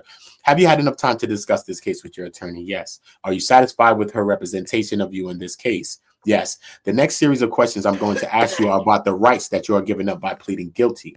You understand that if you plead guilty, you are entitled to a speedy and public trial by a judge or by jury. And that's what Timothy Rush was trying to push for, because his ass was in jail for like 5 years just waiting. And that's why he got a time served when all of this went down. He just got time served. He did like 5-6 years. Boom. He did like 5 years or so. Boom.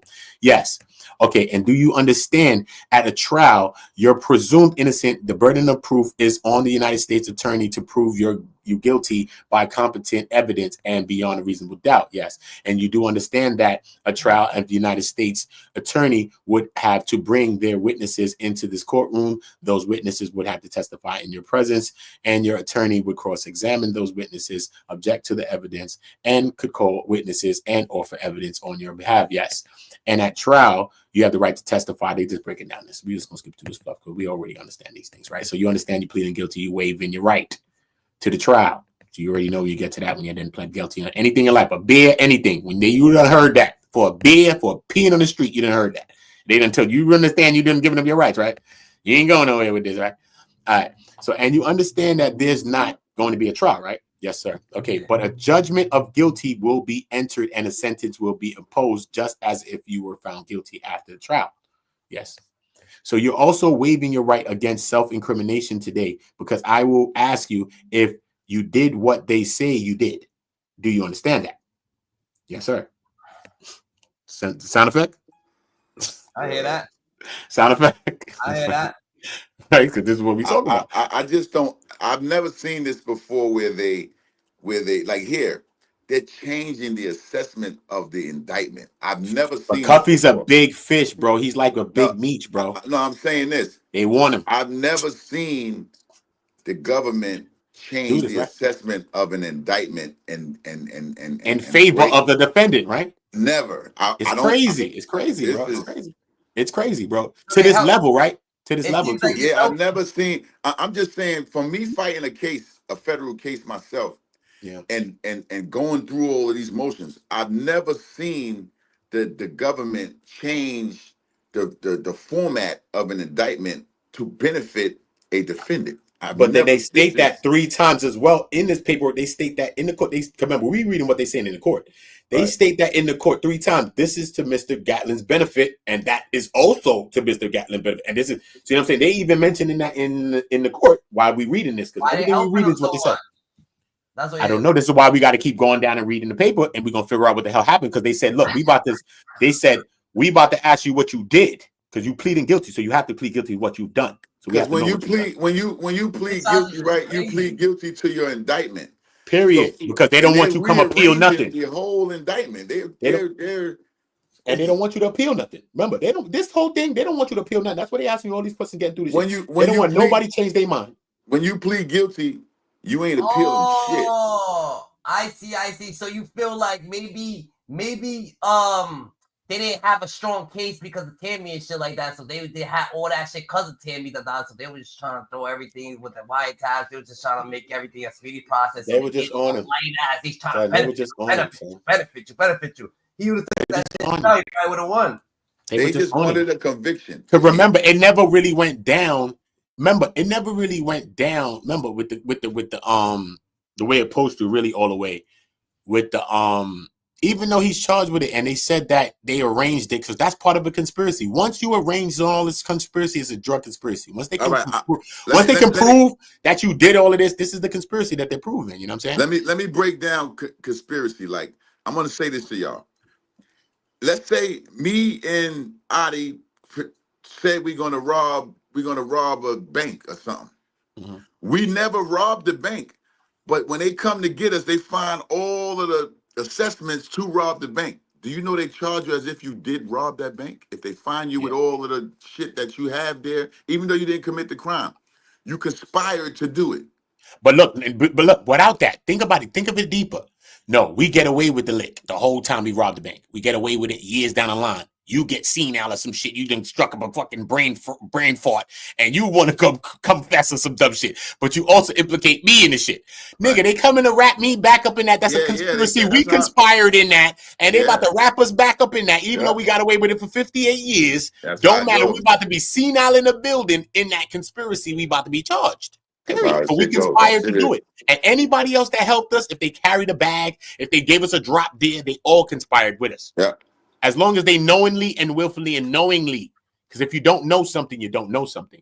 That's why they always say knowingly, willfully, and willfully, you did it, bro. So but yo, they are helping that nigga a lot, though. They is helping that. So let's see why they helping him, though. But let's see why, though. But remember, they want him. That's like getting Big Meech like going to trial, right? I'm just saying, though. Big Meech wants to trial, right? No, he didn't go to trial. Big Meech pled guilty. Big Meech pled guilty. Yes, he did. Big Meech pled guilty. He pled guilty, and the he was at first holding out. He was holding out. The mandatory minimum for an 848 for a basically saying a first-time offender is 30 years. Was a 30 piece for like 250 months or some shit like that, right? Something 30 like that. years is 360. 300 and something months. 360 exactly. Yeah, 360 months. But yeah, exactly. 360 months. That's exactly what they gave him. They gave him 360 months. But look what they say. So they say, has anyone threatened you? He like, nah. Okay. So there is a plea agreement. If we turn to the last page, marked 31, there are 3 signatures on this page. The middle signature purports to be your signature. Is that correct? Okay. Did you read this document before you signed it? Yes. Did you go over it with your attorney? Yes. Did she answer all your questions? Yes. Do you believe you understand all of that? Yes. Is everything in there true? Yes. Okay. So it's true, he says. Okay. So, okay, sentencing won't take place for several months, but it will be May before your sentence. What happens between now and then is a pre-sentence report is prepared, and that report will discuss the facts of your case and apply to the sentencing guidelines to those facts. And you understand that? He said, yeah, okay, I understand that. And you talk to your lawyer about the guidelines and how they work, right? He says, yes. Okay, so the report will also make a calculation on sentencing tables as to what should be the recommended sentences. Okay, he said, yes. It says, do you understand that? You will see the report before sentencing. You'll have time to go over it with your attorney. If you disagree with what's in the report, you will have the right to file objections to the report. Do you understand that? Yes. Okay, the U.S. attorney may object to that report. Do you understand that? When you make that objection, they can object to that too. Right. Okay, cool. If there are objections, we will have a hearing. If both people are objecting, we'll have a hearing. I will rule on the objections, and then I'll make a final calculation as to what the recommended sentence is. Do you understand that? Yes, sir. And this person don't also have to follow the guidelines either, this judge. Even though you're pleading guilty, the judge doesn't have to follow the guidelines. No. Okay. So he says, we will also determine if there are any departure motions. Those are motions under the guidelines that would encourage a sentence that is more than or less than the recommended sentence. Yeah. You know what I mean? Do you understand that? He like, yeah, I understand that. So then the court come in, boom, and then they're going to no white noise. They're going to whatever they're going. So pursuant to the local rule, then they have a bench conference. So they go, because this was sealed at one point. So they went up to, Your Honor, may I approach the bench? Boom. You know what I'm saying? So they said this was sealed or whatever, but which was now opened for us, right? So they say, finally, sir, there's a statute that lists a number of factors I'm required to consider before I can determine the appropriate sentence in your case. You understand that? Yes, sir. Let's go over your plea agreement. The plea agreement says you've agreed to plead guilty to 5 counts of the superseding information. Yes. You understand that? Yes, sir. And you understand that what's in the plea agreement, these are recommendations to me. I'm not required to follow what's in the plea agreement. He says, yes, sir. I mean, we understand, and I understand that there's a joint recommendation that I impose a sentence of 27 years, but I am not required to follow that agreement. Do you understand that? Yes, sir. But if I sentence you consistent with that agreement that you've agreed upon, not to appeal it, you won't appeal the sentence that I impose other than a disagreement you might have about your criminal history or something like that. Yes, sir. Okay, so you have also agreed not to file any motions or lawsuits challenging how your case has been handled. Remember, Tammy, all this other shit's been done, and he feels that the in Memphis they set him up and made him force them to get the extra keys and all this stuff. So they're like, yo, how they handle, except for a claim that you have for misconduct by the prosecutor or ineffectiveness of the assistance of your attorney. So he's saying only claim that you got about the prosecutor and only claims that you had about the ineffectiveness of your attorney. Ineffective assistance of counsel. Of his counsel. Remember, he had one counsel at first. He had a couple of counsels. We know that one of his counsels, prior counsel, is the one that filed the motion. When he filed his motion, that's what exposed Tammy as a snitch, because in one of the attachment, Tammy's name and all her stuff ended up popping up, and that's how she was exposed. And that's when she ended up driving to go see Meech in Louisiana. She didn't get to see Meech, but then she spoke to Meech, and they say that Big Meech told her, "I don't want my name in a mess." Boom, right? Whatever you can take that to mean. So boom, right? You've agreed to give the probation officers access to any and all financial information they ask of you. Do you understand that? So they're going through that. If any property seized and whatever the case may be, forfeit, boom.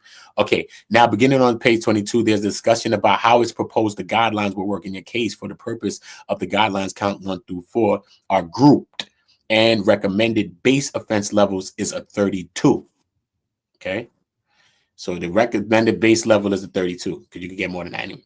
So you understand that? Yes, sir. So, and this is how you get to have certain leeways as well, right? Because this is how you get different things as well, right? You have to have a certain level, a number, right? We'll get to that later, though. But boom, right? This is the still I could break that Yeah, I down. know. We're gonna get it. I know. We got the numbers. Just that part. I could break it down if y'all want me to. Like, you could. You have category and level. Your category is your previous history to put you from level 1, 2, 3, 4, 5, or 6. Okay. Now, whichever level, say he was a level 2, I mean, he was a category 2, level 27 or whatever they're saying. Yeah. They go from category 2, they go down to level 27. Let's say that's 20-something years, whatever the case may be. Now, the judge has a discretion. He doesn't have to give you that. Yeah. Now, there's a mandatory minimum, which is whatever, let's say 327 months to 346 months. He can go in between that if he chooses to, or he could change and go above that. The level is for level 27. I'm just using a figure. 327 and 346. He could either he could give you 327 or up to 346. He can go in between all of that. That's within the guidelines. Now he also can change his discretion and go above the guidelines due to your criminal history. Yeah. So that's another whole. That play a whole factor too. Yeah, it's true. But look, right? So boom. So he says, you understand that? He says, yes, sir. He said, and we convert the heroin and cocaine. Remember what I told y'all? So that we can compare them and add them together. We convert them to marijuana weight, and that conversion results into 3,000 to 10,000 kilograms of marijuana, and that's how we determine the 32. You understand that? Mm-hmm. This is how you got 32. Okay. It is recommended that 3 levels be added because you were an organizer or leader of 5 or more persons in a criminal activity. Do you understand that? Yes, sir. Up to 3 levels will be subtracted for your acceptance. So they added 3 levels, but now they're going to take away these 3 levels.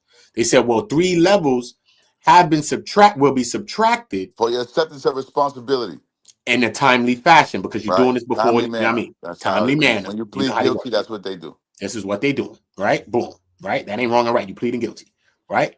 So yes, sir. He said, as a result, it's recommended for those counts, the final total offense level is a 32.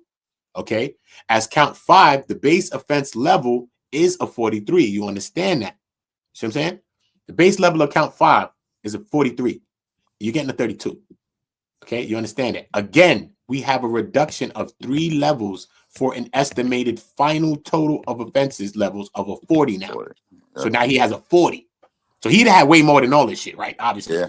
So he'd have had some crazy shit, right? So boom. So they said they got you at a 40 now. So they working with it. So they say, do you understand that? You say, yeah. All right, cool. Yeah. And you fully understand that it is your agreement with the United States Attorney and to recommend that I oppose a sentence of 17 years on count 5 to run consecutive to any sentence imposed on the first 4 counts. So he's about to get charged with the first 4 counts. And on this right here, which most likely is the 924 J's or whatever that's been collapsed into one charge, which is also the 2 duppies that been collapsed into one charge. So he about to take 17 years for them 2 straps. Right? Right. Which is right? which is they ran it concurrent, but due to Which is his whatever history he has, his Fake trap. mandatory minimum for that would have been 15 years. With Both guns though.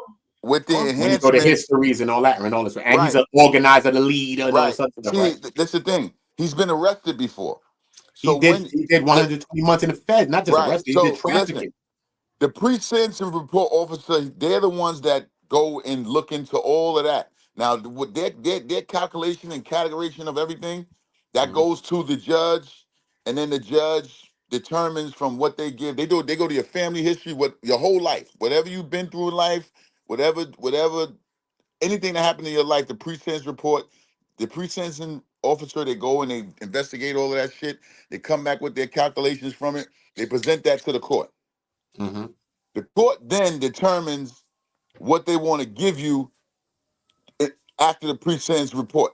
See, everything goes in your pre-sentence report. Like if you snitched, that goes there. If you didn't, if you just pled guilty or you went to trial and booze, all of that goes there. Yeah. So they basically determine your sentence, not really the judge in them. Not the judge, but it's basic No, recommendation. the It's pre-sentence statistics, bro. report. It's numbers. It's Right, the numbers. pre-sentence report is what It's going to determine your fate. Yeah, your Basically, background, right? bro. Your background. Your calling me background. fucking me up. It's basically going It's like they double jeopardy. It's like they double jeopardy on your background. You already did your time, but in the feds they can use that shit against you again. That shit crazy, bro. nasty work, Mad right? crazy. Nasty work. So look, That's though. crazy. So we know he got the 17 years on count 5 to run consecutive to any sentence imposed on the first 4 counts. Do he understand that? He says yes, right? So they say, all right, now, for you to have been found guilty on count 1, the United States would have had to prove beyond a reasonable doubt. And I should back up. There is no agreement as to what your criminal history is or how it is to be treated by the guidelines. Do you understand that? Look what they say. He says, yes, sir. For you to have been found guilty on count 1, the United States attorney would have had to have been proving you reasonable doubts and all that you and others reached an agreement or came to an understanding to distribute the mixture of substance containing cocaine. You voluntarily knowing, intentionally joined in that agreement, either at the beginning or later at that time, while it was still ongoing when you got involved. You knew what the purpose of that agreement was, and the quantity of cocaine was more than 5 kilograms of cocaine. Do you understand that? Mhm. Yes. If you don't believe the U.S. attorney could prove those things beyond a reasonable doubt, you should not plead guilty to count 1. Do you understand that? He says yes. As to count 2, the United States is going to prove beyond a reasonable doubt that you and others have reached an agreement to distribute the mixture of substances of heroin. Now they do the same thing for the heroin as they did with the cocaine.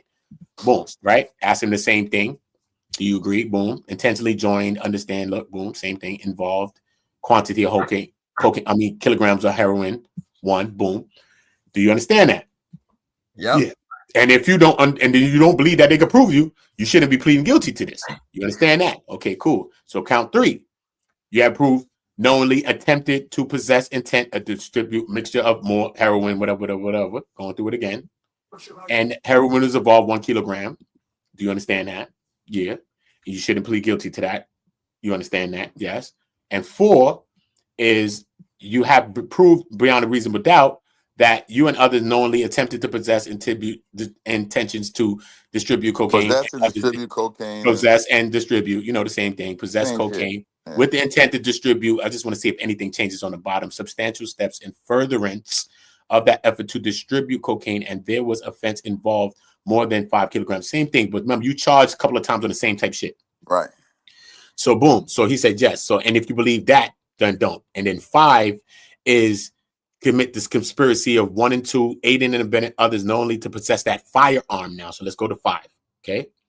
So as to count 5, the United States attorney would had to have proven beyond a reasonable doubt that on or about April of 2010, you committed the crime of conspiracy to distribute heroin and cocaine as charged in counts 1 and 2, aiding and abetting others acting together knowingly possessed a firearm in furtherance of those crimes. See what I mean? This is how he got caught up. This is how he got caught up on the 924s. You aiding and abetting others acting together knowingly discharged a firearm in furtherance of those crimes, Theodis and Morgan, Terrence, and aiding, abetting others actively knowingly used a firearm to cause the death of Theodis Howard. Do you understand that? No, hold on. But what? So the 17 years is for the 2 firearms, though, no? 2 murders. He never got charged. He never got charged. He never got charged with the body. The murders. He only got charged with aiding and abetting, bro. He only got charged with aiding and abetting. That's what people don't understand. He got charged with the 2 guns. 17 years for the firearms. They turned it into 1 with his previous history. It turned into 17 years. He got 10 years for the drugs. 17 years. He got 2 different counts. 2 different sentences. He got 17 years, but they put it all into 1 and made it 27 years. And made it 27 years. That's how he got. That's how he got. They ran it wild. They didn't do it concurrent. They ran it wild. No, they ran it consecutive. They ran it consecutive. They gave him 10 years for drugs. And he already did the other one for the gun count. He already did 10 of. He already did like the 10 already. He's been in there for the 10 of this already by now. That's what I'm saying. He got the bottom of the guidelines. Them. He got the bottom of the guidelines because he pled guilty to the agreement that they set. Yeah, and he's that's why every time they ask him to say yes, that means he's agreeing to the government's proposal. Period. So if everything that he's reading, right, he agrees to that. He can't even argue that, no matter what they say. Right, he's agreeing to the government's proposal for his sentence. So every time they ask him to say yes, it's to the count and what he's going to do and how he's going to accept it and all of this and all of that. So they ask him to say yes to every count that they present to him, to the proposal that they presented to his attorney. This ain't what I was showing earlier that dude was reading. Yeah, this is it. This is that, bro. This is that. This is but the it didn't paper. have the booba. It didn't have the booba and the other dude's name in there. He's skipping. Listen, because you got to go down there. This is 45 pages. I'm at right. page 24. I just read 24 pages to y'all. You ain't gonna read every gangster. I'm not, because I got something to do. But I'm just saying though. But look, I'm trying to get to. But look, I be wanting people to have the information, bro. That's how much. That's how when I reach it, I don't be doing no little bullshit, small shits on my page. I be reading the paper because I be wanting people to get the information, bro. That's how come we be misguided. One part. If you get a little piece here and a piece there, bro, come on, bro. You can't get no information like that, bro. He's correct. You can't. And that's why I don't understand how some content is doing that. Yeah, exactly, bro. And then you got your own understanding. You try to understand. Right. It's just too much going on. That's why I just forget my own opinion. I just be doing reads. Read the paperwork. And then I could get back to going through a little part and say, yo, I read the whole page on my page, bro. But look, this is my little thing I'm doing on the clip. Right. People just want to get 1,000 million views off of every 1-3 pieces of paper by talking and fluffing in between like they professionals in the damn paper. He's a master of that. He's a master, bro. He's the master. He's the king. Oh yeah. He's the king. Oh yeah. And know. Listen. And don't know what he's talking about. He's the king, bro. He's the king. But he can present it like he do. Yeah. So he's selling it. He do a damn good job. I ain't mad with him. I ain't mad with him. I had a whole conversation with him. He's doing a good job, face to face on FaceTime. I had a whole conversation with him on like how he's trying to break down something that you don't know about. You got to tell him. You got to read the parts of the parts that explain certain parts. You can skip through certain shit because it's saying the same thing repetitively. But you got to go to the main parts. And you got to elaborate on that. You miss one line, you miss one part, you done messed up. You done missed the whole thing. It's like a story, bro. It's like rumor now. You skip telling me the truth. You done threw something in there. Now the story changes now when I go tell a story. Now, it ain't even the same story no more. Another thing he did, right? Not to get off of this. He was in jail with somebody that knows Cuffy. So he's already biased. So he went with that. Instead of going on what he was reading, he just automatically painting somebody to do something that's not in the paperwork. You can't do that to people because the people you're talking to don't know nothing about criminal cases. Right. So you can't just say anything to them. You gotta break it down. You gotta elaborate on every segment that's a determination. And not then everything he you only read. understands it to a certain degree because he's never been do caught that, up in certain levels of certain things as well. There's just levels to this thing. It's just levels to this stuff, bro. It's so confusing to understand him. It's so confusing because you know what I'm saying. He don't know what the fuck is he talking.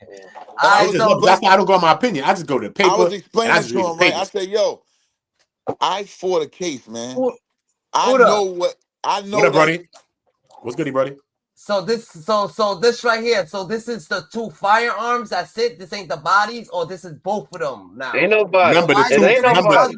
17 years? Remember the 2 bodies Yeah, have been like that. collapsed into one, Yeah, and he got 17 for that. and the 2 924Js have been collapsed into one. Right. All right.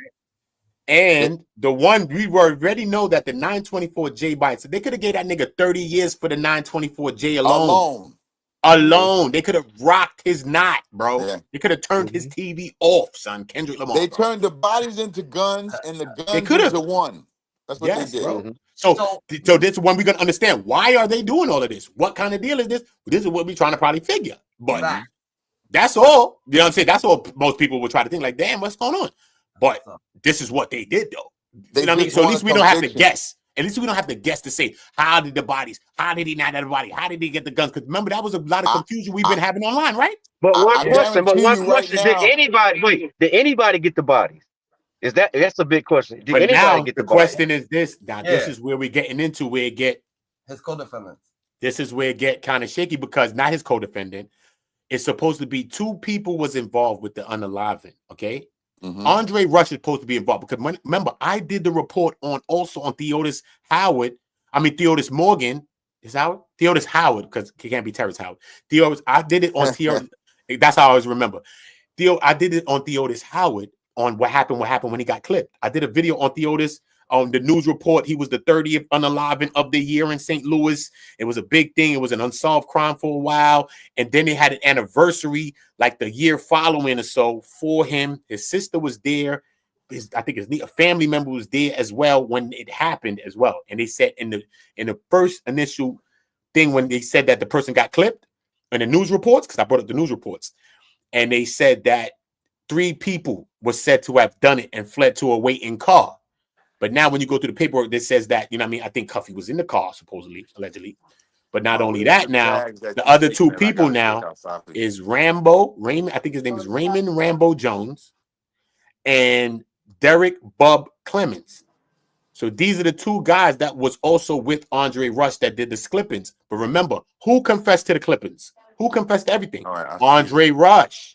So Andre Rush is the person that confessed to everything. He's the reason of why Cuffy even had to plead guilty to the 924J, because you talking about the possession of the weapon and all this other shit, which got us caught up in this, could be in drug trafficking crimes and stuff, right?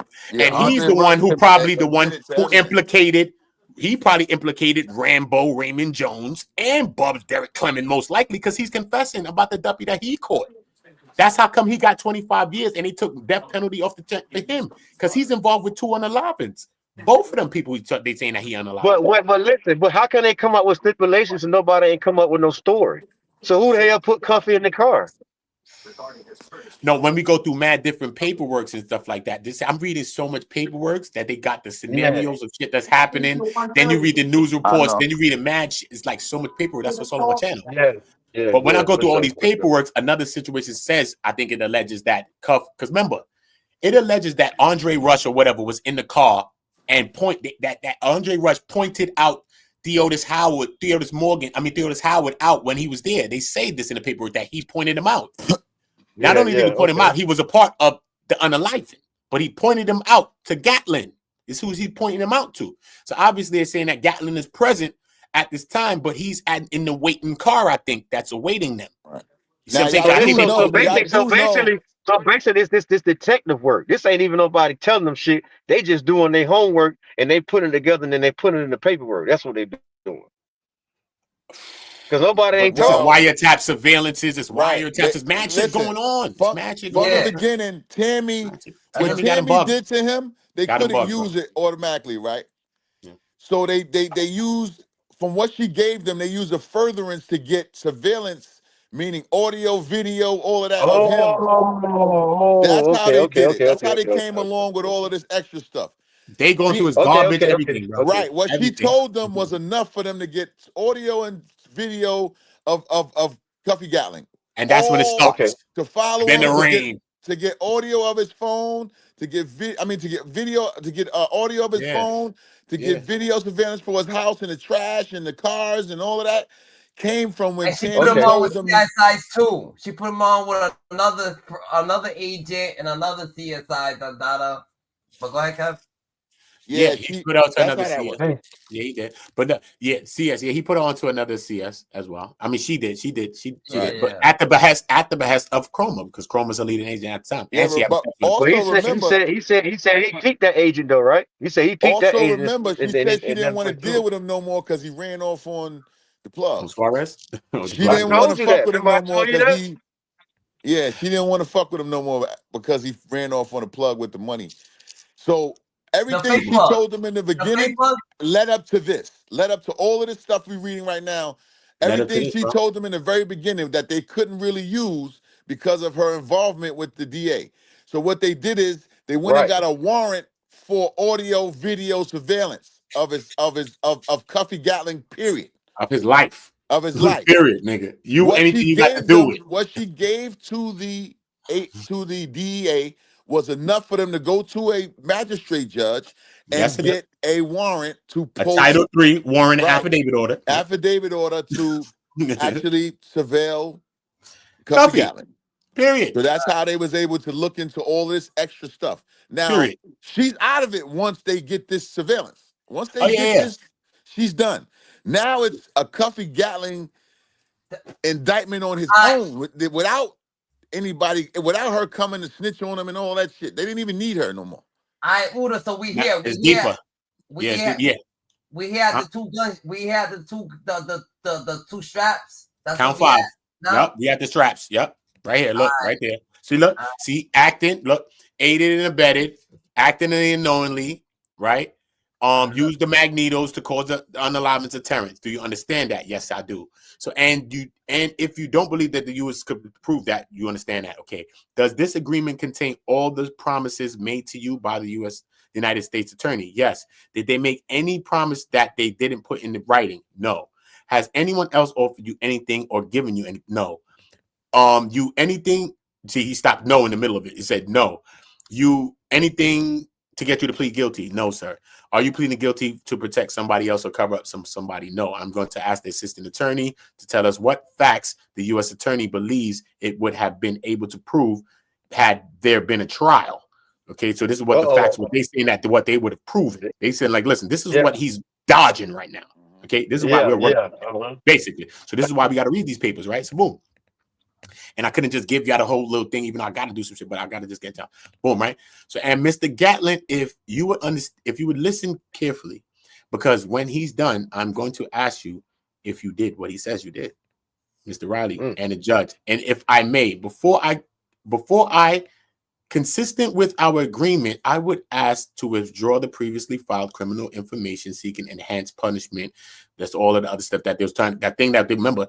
Because while he was tried with the other stuff, during while he was in jail and all that stuff, they came up with the other stuff with the bodies and all the stuff, right? So now they remember when I said that it's a mandatory minimum of 15 years for the A51. The A51. See For what the I'm saying? That was a 851. mandatory minimum of 15 years just for that one count. Mandatory minimum for the A51A1, right? So I would ask for leave to withdraw the document.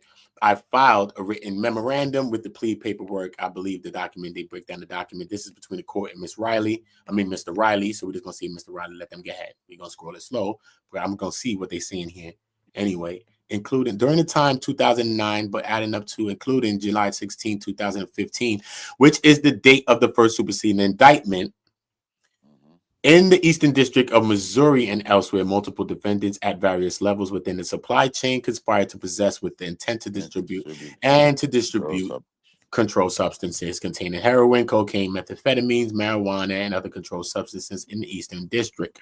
Defendant Gatling knowingly joined the purpose of, but yet strike that, the defendant Gatling knowing the purpose of that agreement and conspiracy knowingly joined it while it was in effect. Mr. Gatling was the leader and organizer of the Gatling Drug Trafficking Organization, or also known as the Gatling DTO, which is consisted of 5 or more people.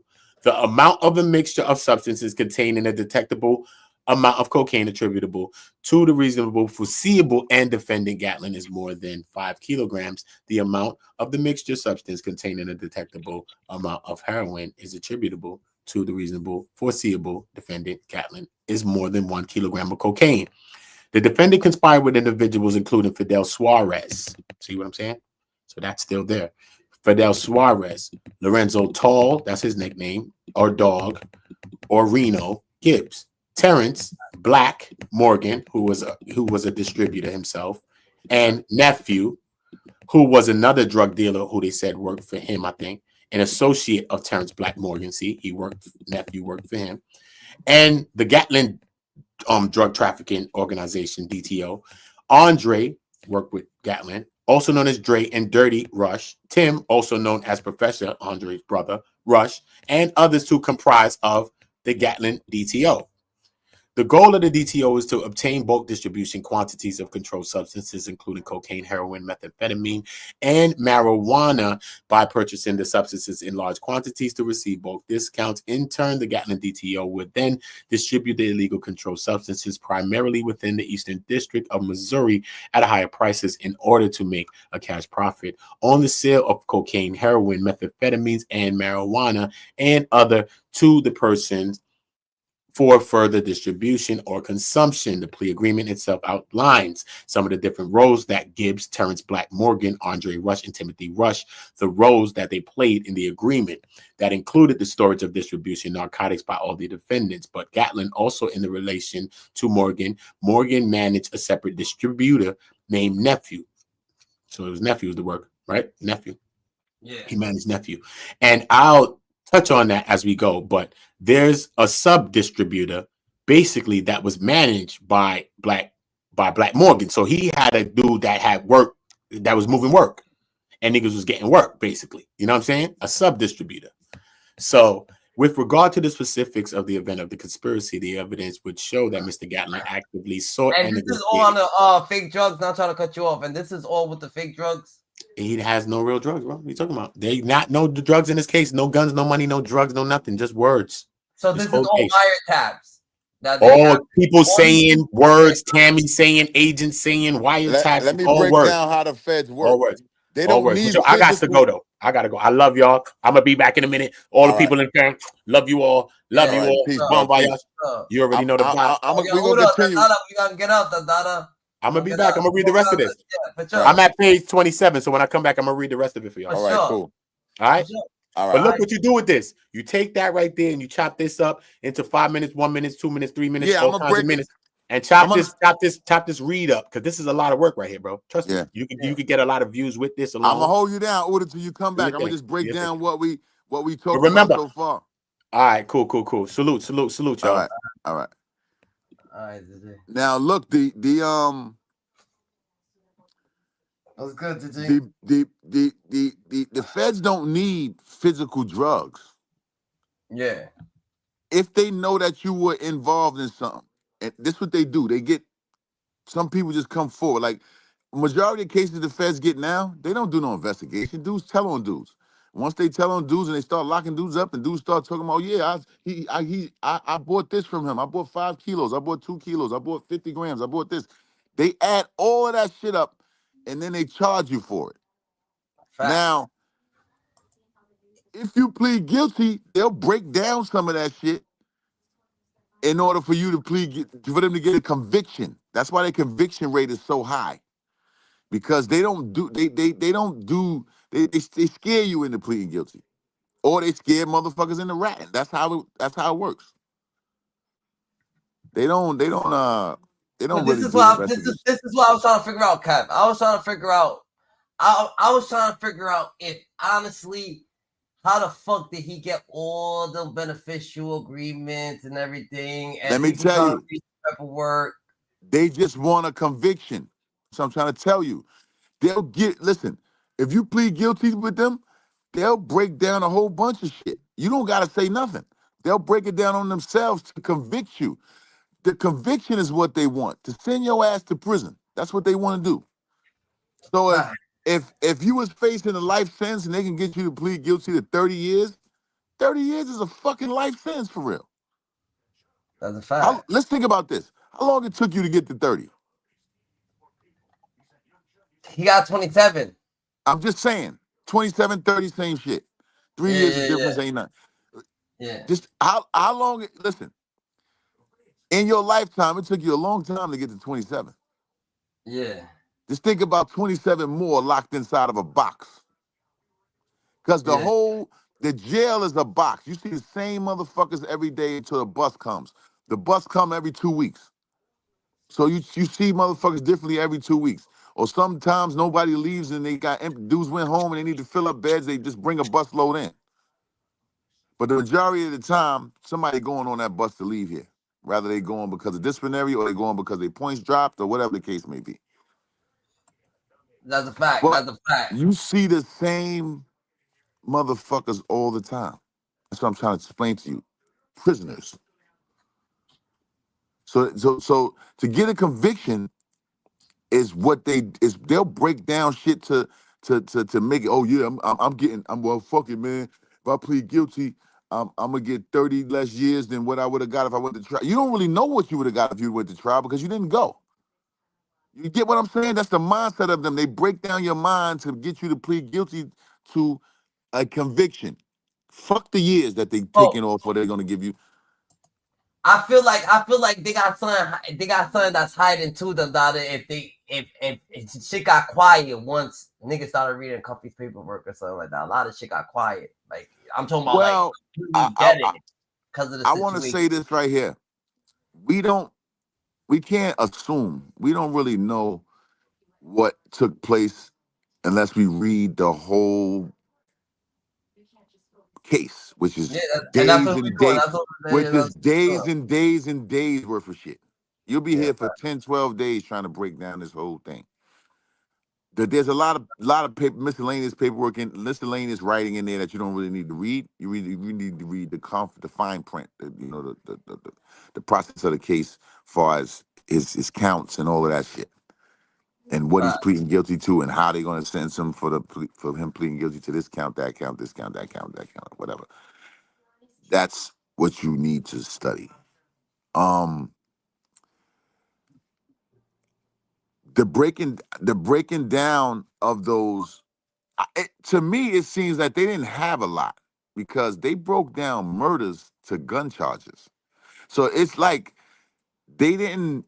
The niggas got knocked off. They rushed. Listen, we understand that, but they rushed for a conviction because they didn't have a lot against him. I don't believe. I mean, far as how his plea agreement went, the government is out to destroy your ass. So if they break down something to make it,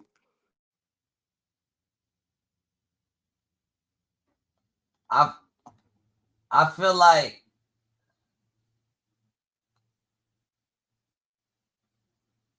yo, GG's, the daughters, I either scooped out to learn from Scuba Steve was criminating y'all, the daughter, you already know the daughter.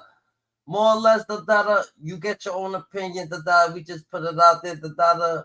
We're going to get back to you on another segment, but everybody got to have their own opinion, the daughter.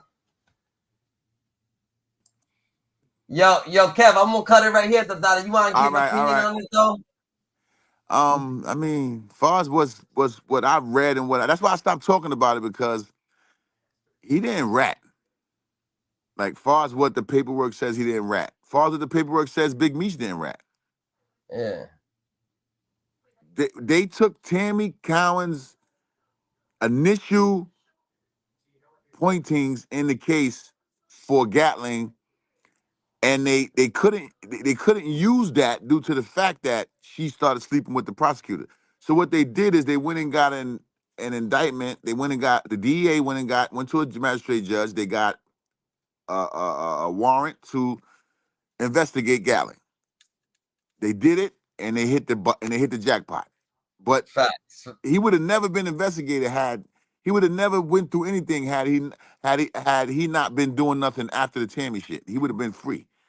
So it's not gonna side that Big Meech ain't rat on Cuffy, you're saying, and Cuffy ain't rat on Big Meech. No, they didn't rat on each other. Listen, all you got to do is look at their plea agreements. Cuffy is not going to jail for what Tammy did to him. Cuffy is going to jail for what Cuffy did to himself after what Tammy tried to do to him. Tammy started the initiation of putting the people on him, but they couldn't use what she did because she started sleeping with the DA, the district attorney. So what they did is the information she gave was enough for them to go get a warrant for surveillance. They got the warrant for surveillance, hoping that they would find something on Cuffy, and they did. Right. So that's what happened in this case. It ain't Meech ain't whatever Tammy did to him in the beginning, that ain't even a part of this case anymore. Yeah. As far as what he's being sentenced for. He's being sentenced for the furtherance, meaning that he made drug deals with people. After that, they sent a decoy to him. He did something with them. Then he hired some people to kill some people or whatever the case may be. They broke that down and all of that. His co-defendants told and all that shit. And that's how this all came about. This indictment. This indictment is a total different indictment than what would have occurred had Tammy's situation stuck. This is totally different. Yeah. They used Tammy just to get the surveillance on him because they couldn't use what she told them first because she stopped the furtherance of the case by sleeping with the DA. That's non-irrelevant. They can't use that no more. Yeah. So they needed something to get him. They wanted him anyway. So that's what they did. So if he would have never done nothing after the Tammy situation, he would be free. So how you think he got off? Because on wiretaps, they caught him on wiretaps with I guess for the bodies, for the witnesses. How you think he got off of that? The government put together a plea deal for him. The plea deal was to change the murders into the gun charges, 924C and 924J. They asked his lawyer to go to him and propose to him that, yo, if you plead guilty to this, this is what you're facing. If you don't plead guilty to this and you go to trial, then this is what you understand what I'm saying? Yeah. That's what the government does. They just want a conviction. They don't give a fuck.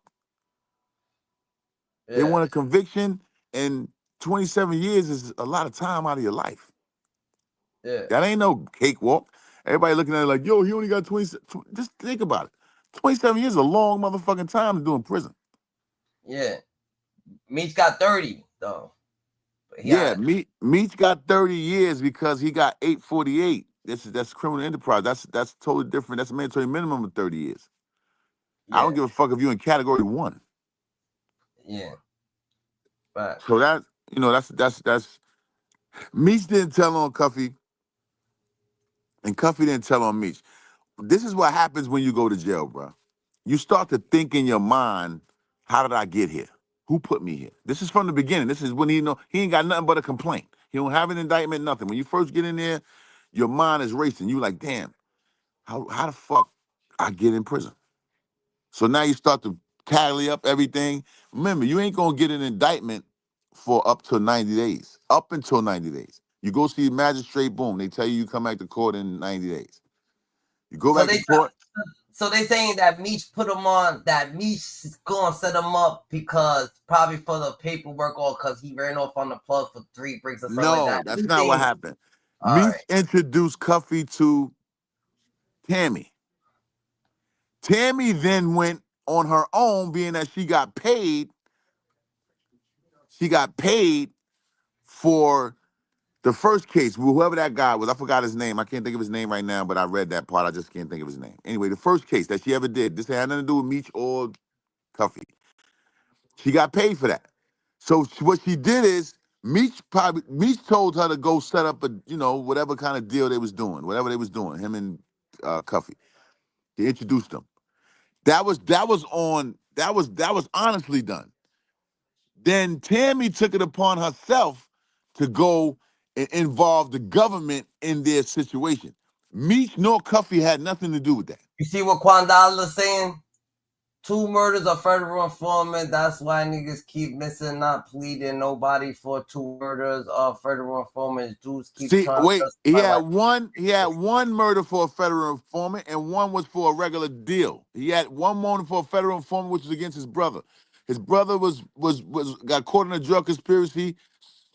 So-called the dude that got murdered was telling on his brother, which was a federal informant.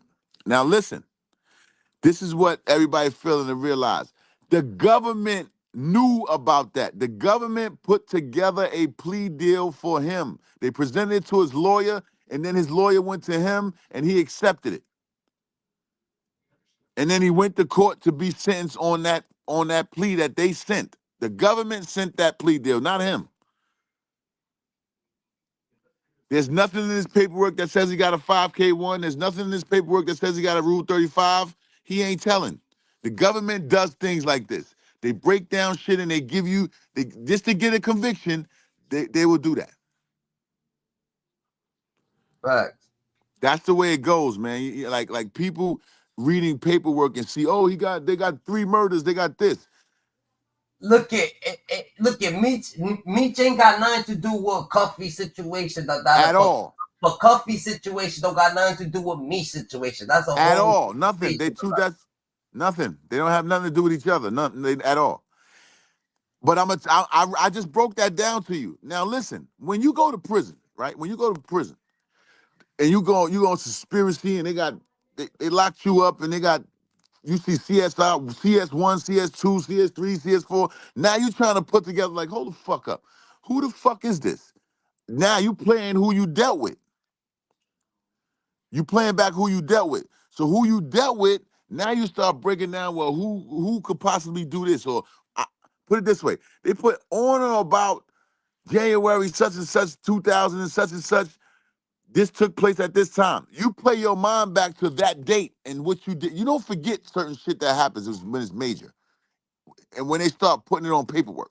So now you start to put individuals in place to say who's telling on you. Facts. When in all reality, actually you're guessing. You're not really knowing, because who knows who that person told, who you was dealing with, told about the situation.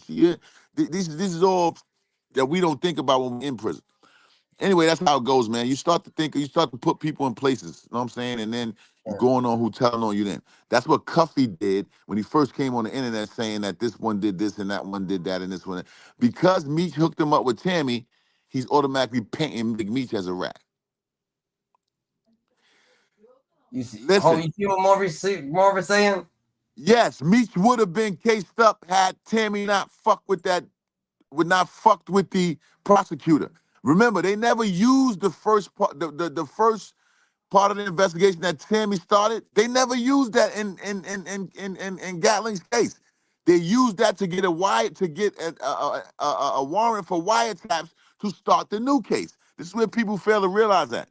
They did not use what Tammy told them first. They only used it to get a warrant for surveillance, audio and video. They didn't use the actual case itself. That's what people fail to realize.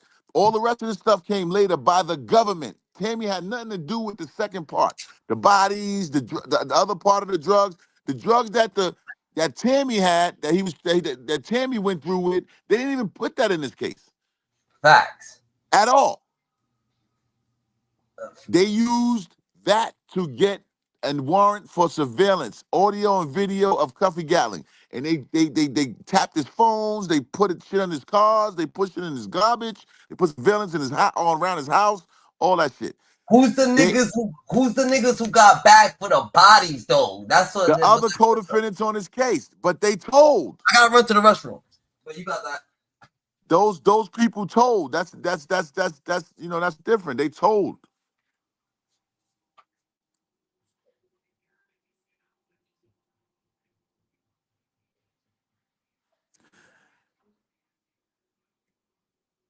Listen, Maurice Freeman, I did a federal case. I fought a federal conspiracy myself.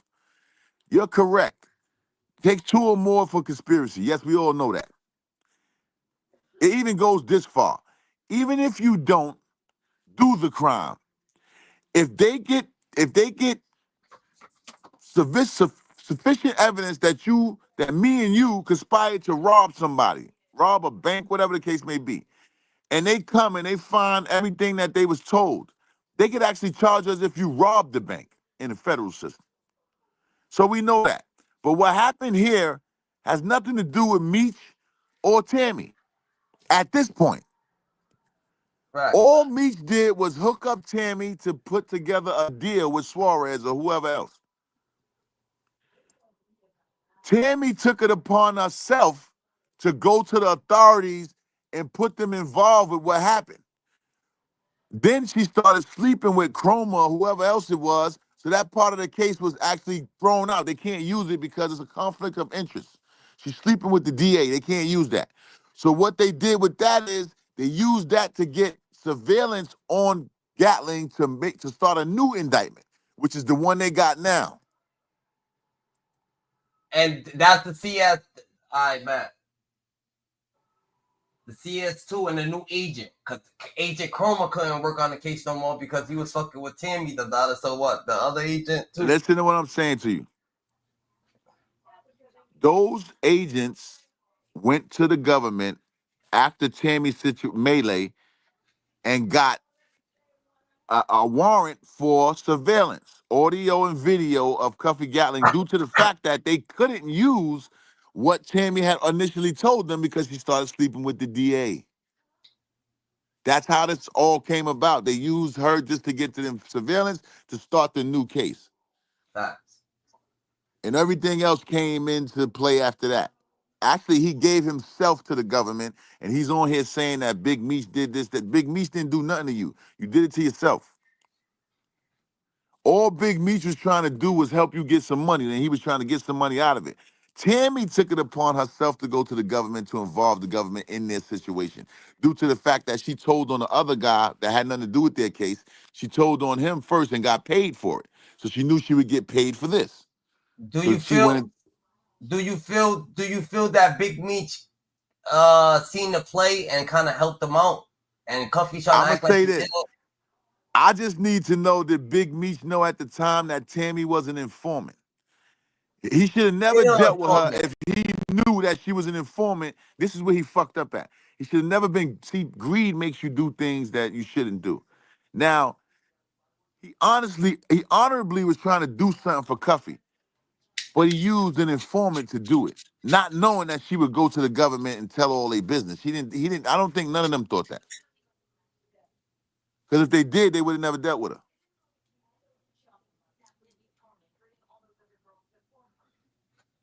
So now I feel like, but even if he did, the Cuffy says that he sent Tammy over there to get the life rights from Meech. Like that come out of Cuffy's mouth. You heard. Right. Well, I mean, that's really, Yeah.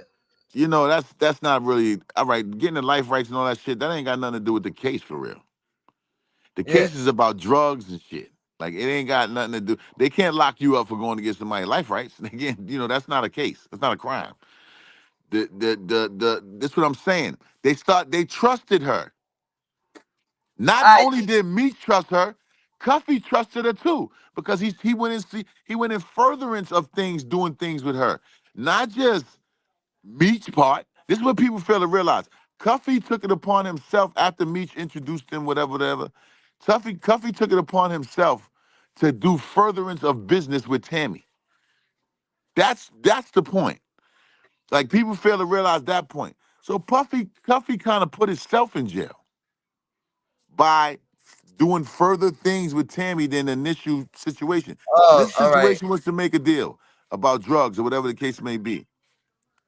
All right, that's what I was about to ask you. I was about to ask you, do you feel like Cuffy got to take responsibility for his? Yeah, he do. He put his listen. But when you go to jail, you ain't saying no man in jail is gonna say he put himself there. Afterwards, after you get convicted and sentenced and all that shit, yeah, he'll say he put himself there.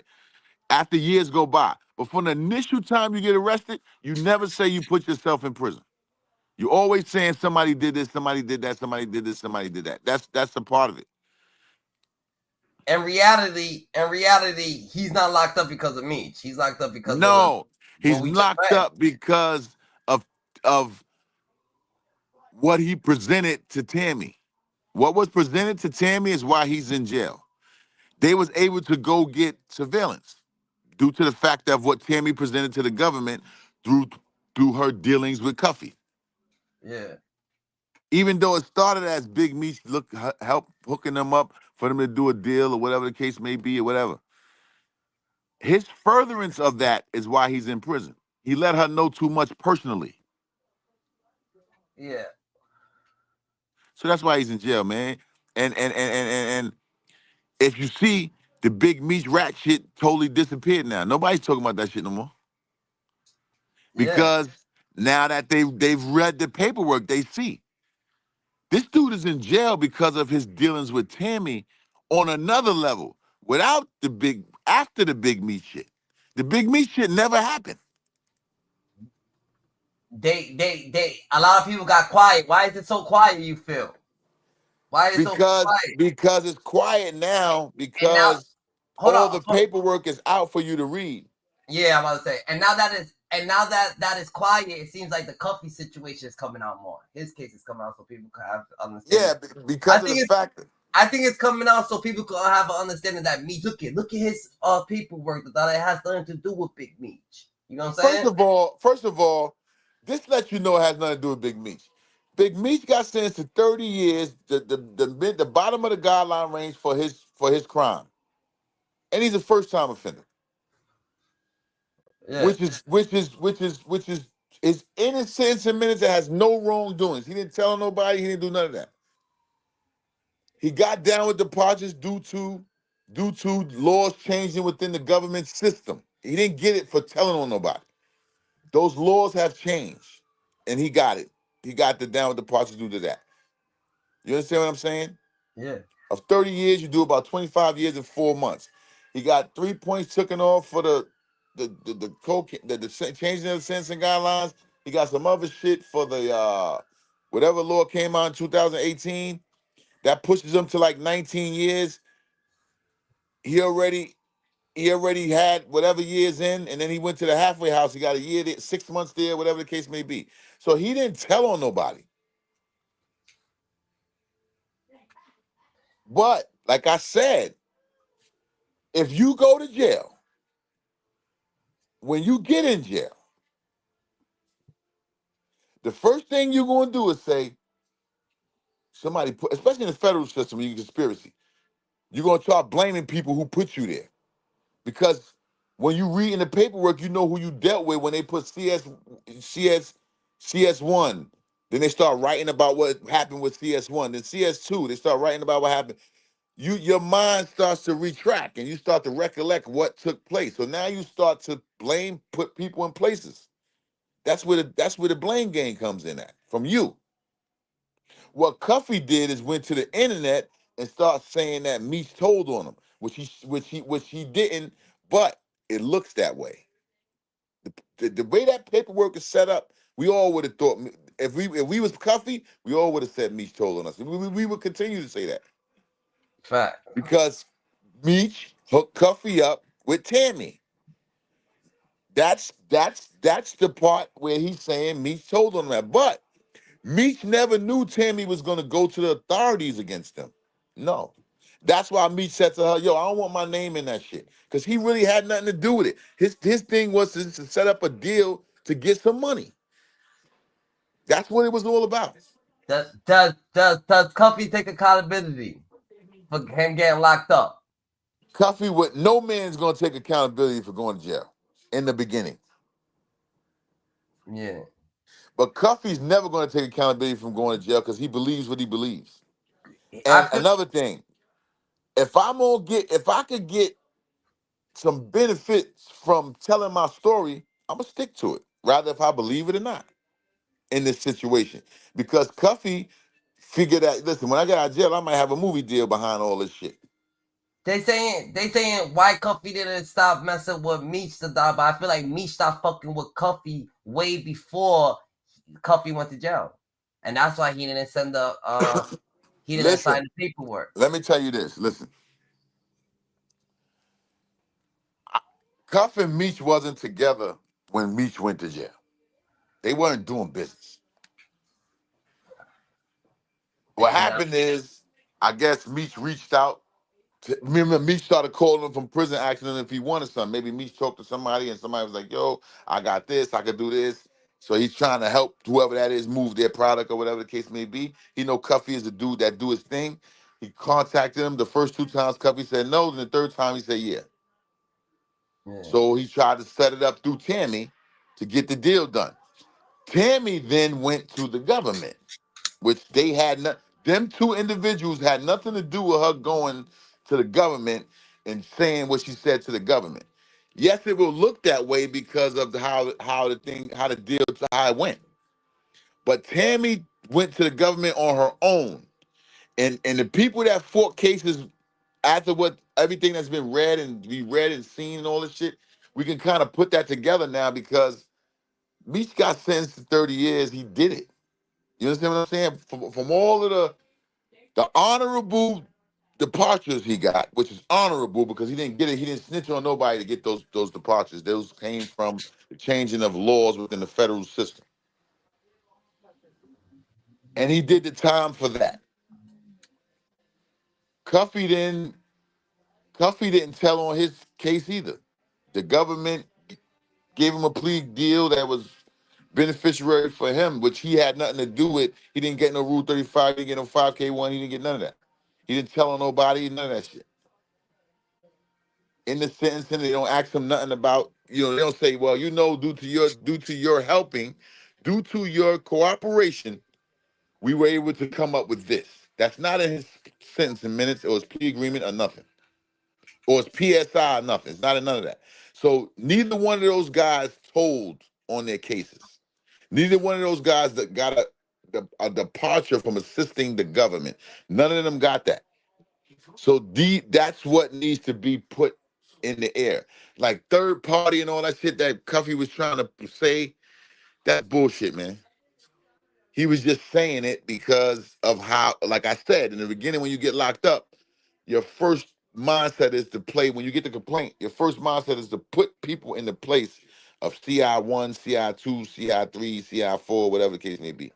That's And what 50 Cent too. But what Man, 50 Cent is a regular guy who going off for whatever, man. He ain't, he's making, like they say, like YouTubers make content, he's making content to make movies or shows or whatever. 50 Cent don't really know what the fuck he talking about. He just on here like everybody's a troll. It still went through. 50 Cent still went through over there, the data. Hey, Maurice,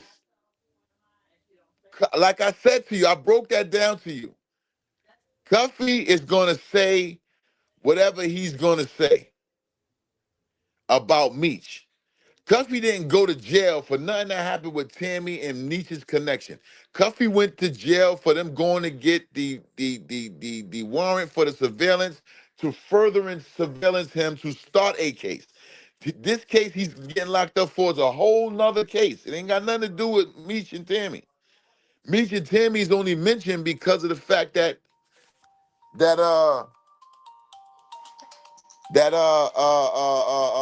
they used that to get the surveillance to go after him. Hold on for a minute.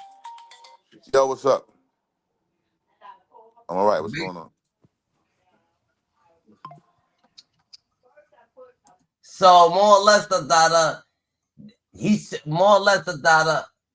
Big Cuffy, the data trying to say that Meech ratted on him, the data, but Meech ain't got nothing to do with Cuffy case. I mean, Cuffy was moving sloppy, the data, making mad mistakes, the data. Now people, you know what I'm saying, it been quiet, the data, and people was reading his paperwork and shit like that, and people ain't saying that Cuff actually, you know what I'm saying, told her anything, but niggas is saying that. Well, Cuff, you good? Yeah, I'm good. Go ahead. Well, niggas are saying that more or less that Cuff, he's locked up, that he just can't fess up for it, and he's just a little bitter, so he's want to point fingers, because he wants to understand him, but he pointed fingers and started talking before he had understanding, and now everything. Hold on, let me explain something to Maurice.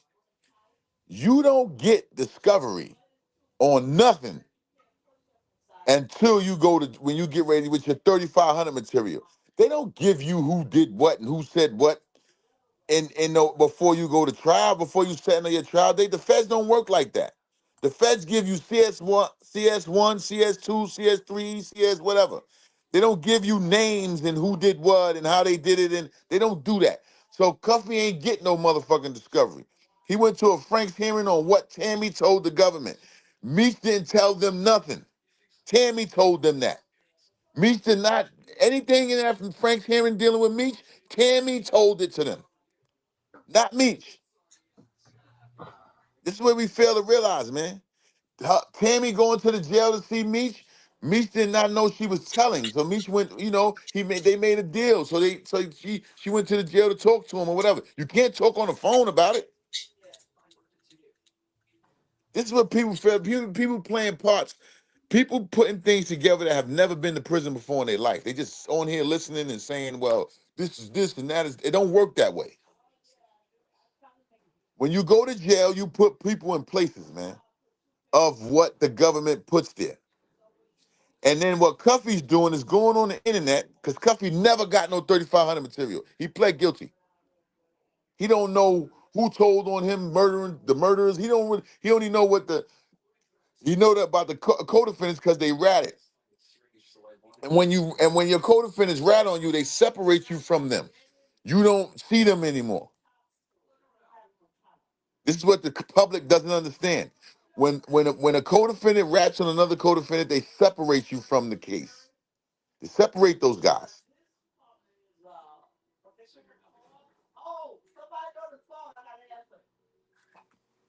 That's what I'm saying. But the niggas who actually the niggas who actually committed the murder, they're not even on Cuffy's case.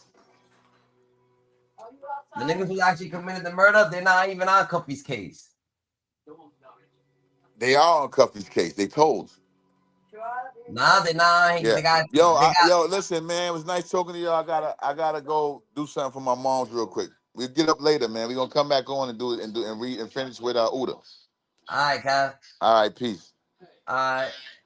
Yo, GG's, the Dada, Hyenas, the Dada. You know what I'm saying? It's about to unravel the Dada. We gonna unravel the rest of Cuffy's paperwork and shit like that. You know what I'm saying? And that's just what it is, bro. It's a lot of things that people, you know what I'm saying, that we haven't seen, so we haven't discussed it. A lot of the names was blacked out, but I could tell my lawyers gave me the discovery about a month after being locked up. I feel it. So come up here, and show it, That's what it is. You can come up here and you can show it, But more or less, Cuffy, you know what I'm saying? He been blaming a lot of shit, but you know what I'm saying? He been doing a lot of shit a lot of mishaps, a lot of shit that just got him to the place that he is, and it has nothing to do with nobody else, and it's been too much with the pointing fingers, blame game, You gotta live your life, you know what I'm saying? Meech did his time, he's doing his time, but if he's finishing up his time, he's gonna do his time, finish up his time. Life's what it is, Nah, it's not the pointing finger, People can't be too emotional, Mr. Sensitive, Mr. Emotional, Let's stay more weird than ever, And you know what I'm saying? Life's what you doing, you know what I'm saying? Life's what you make it. You can't love it, you can't hate it. It's gonna be simply what you make it. We're gonna stay more weird than ever. And it is what it is. God chose you because he knew he could trust you. You God's best kept secret. We're gonna stay righteous forever. You know what I'm saying?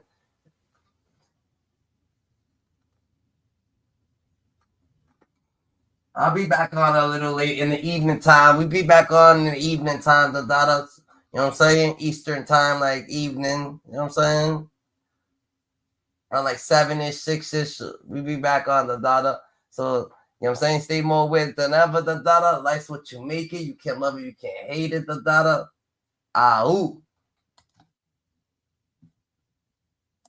And come up here with your facts if you want to come up. You know what I'm saying? Don't be scared. You could come up here, the Dada. You could join up the link, the Dada, next time, everybody. You know what I'm saying? Thanks for everybody support the Dada.